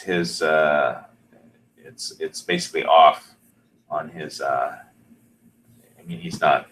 He's just hosting, and he's not participating.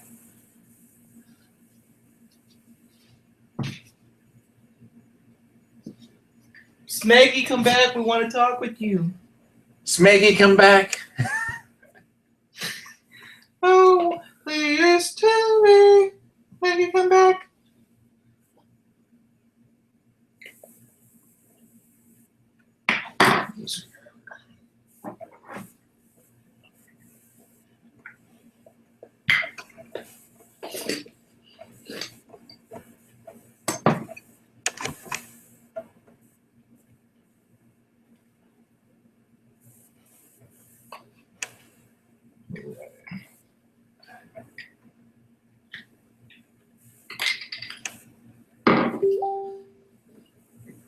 Who's pinging in the chat? What's going on?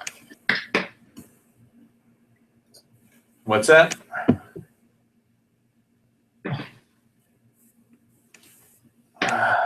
Stuff popping up in the chat.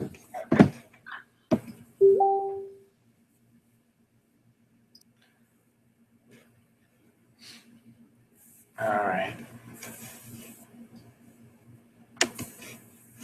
I read all the Gun Owners of America stuff that they had on their website.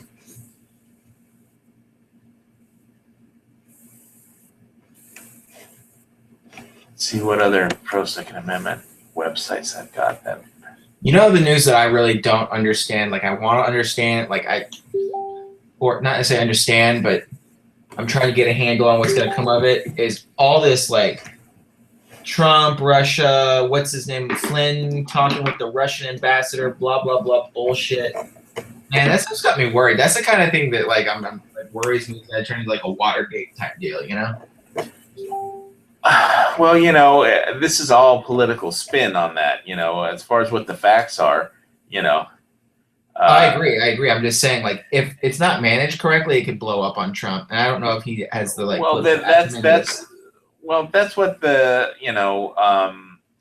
press, the anti-Trump, kill Trump press wants to do, but the facts will matter in the end. If he didn't do anything wrong, and which I'm pretty sure he didn't do anything wrong, and the people who did something wrong, were the people who were spawned, who unmasked all the information of whoever was wiretapping the Trump building, so during the transition, and so it'll all come out,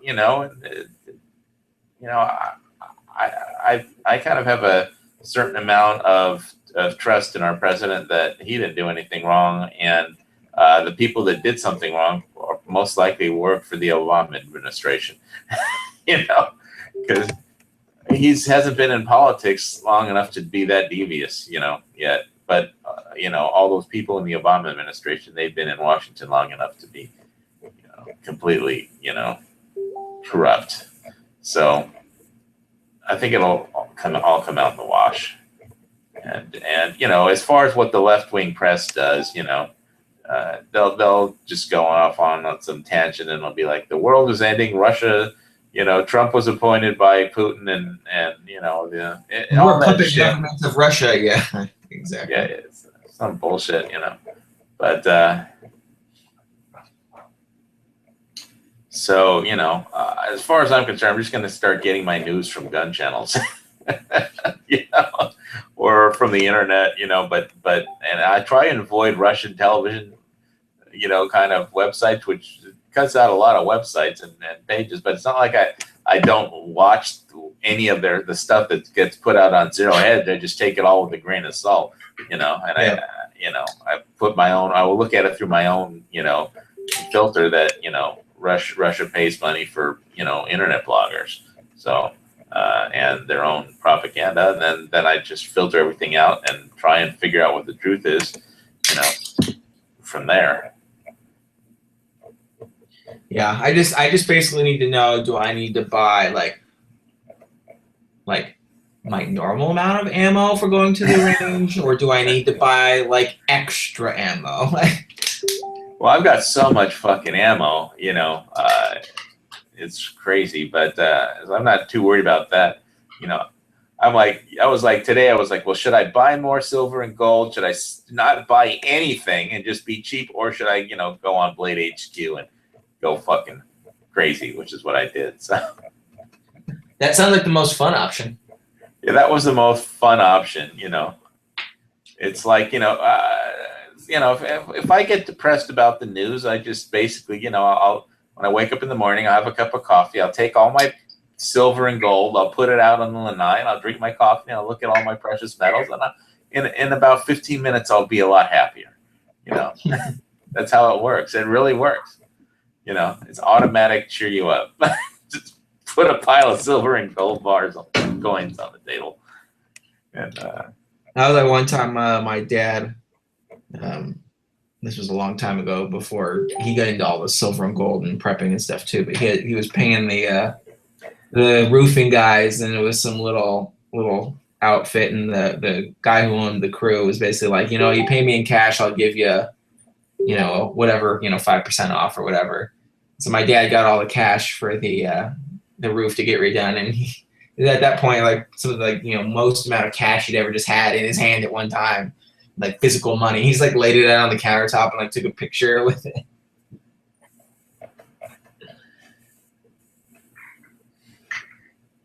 Okay, I think whoever was asking about the Monty G Webs came in and was typing in the text chat, so I hope the question got answered.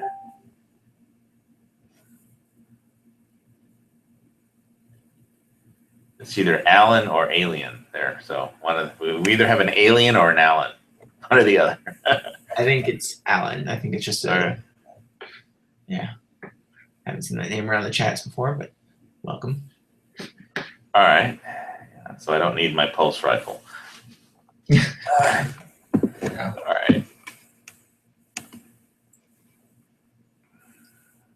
The Devores are pretty futuristic, but I think you're safe. Yeah, well, I have all my handguns here with me around the laptop from the Edge, because Edge did a Edge of the Week's chat tonight was on holsters. It was inside or outside the waistband holsters. So people had some questions on, what's a good holster for like whatever kind of gun, and so we talked about that. So I got all my I got holsters out, or not all of them, but I got a Galco and 3 Stealth Gear USA holsters out. So I've got, if an alien breaks in, I mean, like from the movie, not from Mexico, from outer space, a xenomorph. A xenomorph. If a xenomorph breaks in, I've got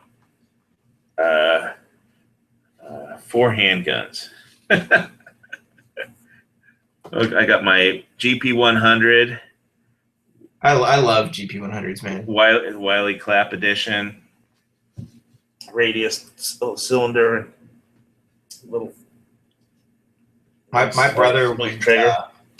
I got my Glock 17. And the GP100's in a Galco leather holster, and I've got 3 SG Stealth Gear USA holsters for my Glock 17, my Ruger LC9S Pro with the Crimson Trace laser, and my Ruger LC380. So you're in Hawaii. What are you have mag restrictions, right? So you like 10-round mags and all that. Yes, we have. Well, they have a law. It didn't get passed, but they had a law trying to increase it to 17. I know the police just in Honolulu just switched to a Glock 17, and they're all restricted to 10-round mags too. So the cops are restricted. That's crazy. Yeah. Well, nobody is allowed to sell a 10-round or anything over the 10-round handgun mag, but you can have 30-round, rifle mags or 40-round rifle. You can. There's no restriction. You have a beta mag for rifles, but you can't for handguns. It's 10. So if you're going to follow the law, then you have to have a 10-round mag only for handguns. If you don't care about the law, then you have to find a friend out of state to mail you parts. Gotcha. But if this is the what guns do we have at our desk while we're talking? Got my Glock 19 in a NSR tactical holster, which I'm not actually a big fan of. I kind of hate this holster. Yeah, are you showing it to see the Star Wars helmets? Glock 19 NSR tactical holster. Nothing special. Kydex. Yeah. It's not too low. Sorry. I never know. I have 2 cameras on this computer. I never know which one's on. Put this over here so I know where I'm looking. Yeah, that's it. Really flexy. I'm not super stoked about it. That's outside the waistband? Inside the waistband. Inside? And it's all Kydex? Wow, isn't that uncomfortable? It's okay as long as I don't sit down and skin kind of rubs up against it. I have actually a little holster talk. You should have been on Edge's chat. I just packed this closet away, goddammit. Try not to drop your bag upside down again. Your gun stuff will spill out.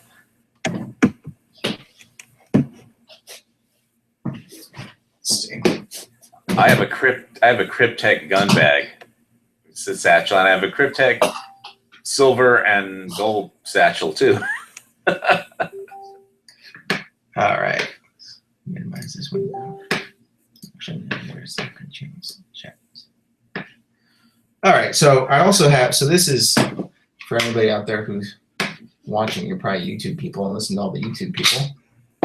So this is the NSR tactical holster. This is the one that like Jaeger on his channel reps this guy. And this is actually the Jaeger designed holster, which the design's not bad. It's a little funky. He put the holster has a vent I on the wouldn't like a I wouldn't like 100% Kydex, myself, but I like the concept. I just think it's not a very well constructed holster, just from like materials and fitment. Like if you look, so this is another 100% Kydex. It does have this fuzz. This is the G code holster, like that Haley designed, and then that's an outside the waistband. It's inside also. That's inside also. Oh, it could be either. Okay, I see. Yeah. And you can kind of configure these clips different ways. Okay. I wore this one inside the waistband like all last summer, and this is where like you hear them say shit on the ads and on the YouTube reviews, and I call bullshit. And the one that they said was like this fuzz material on the outside that does make it more comfortable than just the straight Kydex holster. Like, oh, it's not hygroscopic, it won't mildew or get stinky with sweat. Bullshit. Arizona summer, this thing smelled like unwashed gym shorts after like a month, and I was like, it's disgusting. So I had to like rinse it down, and then I Febreze the shit out of it, and it actually is like okay now, but I kind of stopped wearing it because of that. And I also not like the biggest fan of Appendix, which is the primary reason I got this. Not because I'm afraid of it, but because it just wasn't that comfortable for me. And actually even more importantly, it didn't conceal well in my body at all. It looked like I had like a baby popping out of my stomach the whole time. Like I don't get these guys who can like conceal and then they put their shirt down and it looks like it appendix, and then it looks like it disappears. When I put on the it's just like this, like on me, like when I'm carrying appendix, it doesn't look right. But is that a full size handgun, or it's not 19. A subcompact? So okay, Glock 19. So it concealed okay. Maybe it's just because I don't see it back here in my own, but like it just never worked up front for me. But the thing with this holster is there's like different thicknesses of Kydex, like 7.7 or 0.9.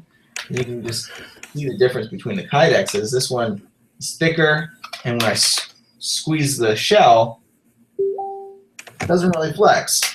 This one, Kydex is thinner. You squeeze it, it just flexes all over. I don't know.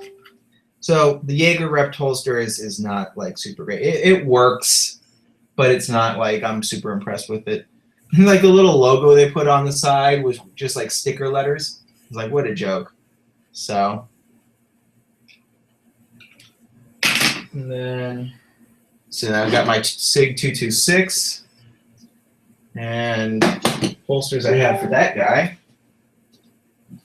Back to the closet.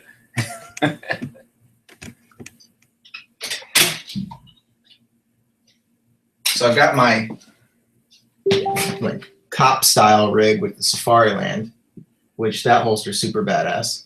The hell? No, that was. All right. So that's, what belt is that? Is that what kind of belt is that? That's a Bianchi, and the Bianchi mag carrier on the other side. So, the belt is a Bianchi. Okay. Yeah. So that's super nice, and then I have just your boring old Galco pancake. There's nothing wrong with Galco. Great American Leather Company. So I've rocked this for ages. That's an acronym for Great American Leather Company, right? That's what Galco stands for? Yeah. Damn. I learned something every day. Nice. Yeah, this is like one of my favorite winter carries right here. Black leather jacket, this underneath it, golden. This is probably my favorite carry method, really. Yeah, I like my Galco holster for my GP100. So, but and then those are the guns I had immediately on the table. The holster that I really like, the holster itself, as a carry gun, it's just more of a fun carry than like a legit carry. But we got this SIG 232, a little James Bondy style. You can't like find holsters for this except for a couple of online makers. And this one is Kirkpatrick Leather from Laredo, Texas. These guys make a freaking bomb like custom holsters. I mean, this Kirkpatrick. Yeah, this thing is nice. I mean, this holster is. I could tell that they had basically. I got it, and I could tell that they had just made this and sent it to me like by hand, because the dye on the leather still smelled. You know, like it's awesome. I love this holster. I mean, it's just a nice looking little package. Fresh off the leatherworker's table. Yeah, I mean, you could just tell like the snaps are just like super high quality. Yeah. This thing's awesome. I only stopped carrying this gun because it got discontinued and I didn't want to beat up what is now a not able to be replaced gun. So, yeah, that's my carry rigs. You can just like hear how much nicer this G-Code holster is. You just hear like that click versus this one, which I unfortunately wear just because it's nicer. Not nicer, but more like utilitarian. But this one's just like,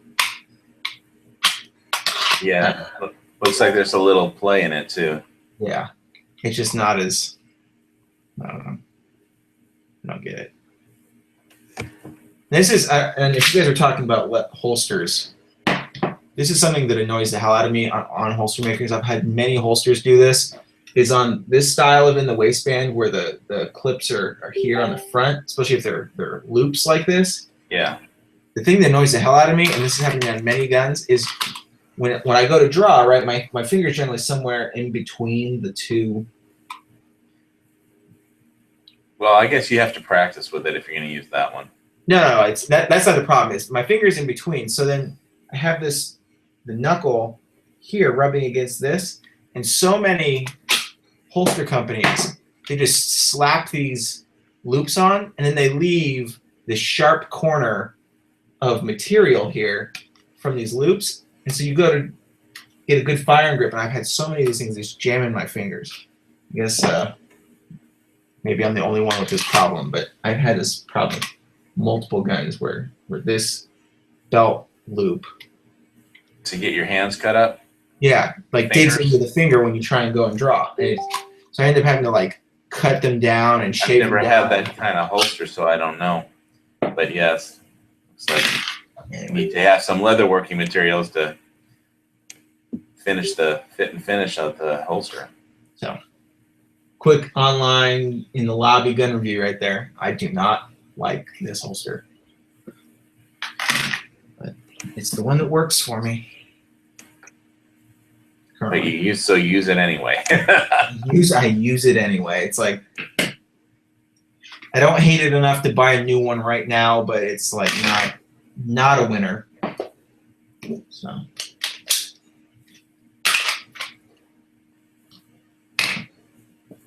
well, you should check out Edge's chat. He mentioned some good makers in Texas. I think Tucker, or we went through a few of them that he knew of personally. So if you ever want to, to pick, I need to try some different Kydexers. Yeah. I think we mostly talked about the leather makers, leather holster makers in Texas. My brother had another one in Texas. So my brother has a GP100 also, and he got from Texas Shoemaker, I think it was called.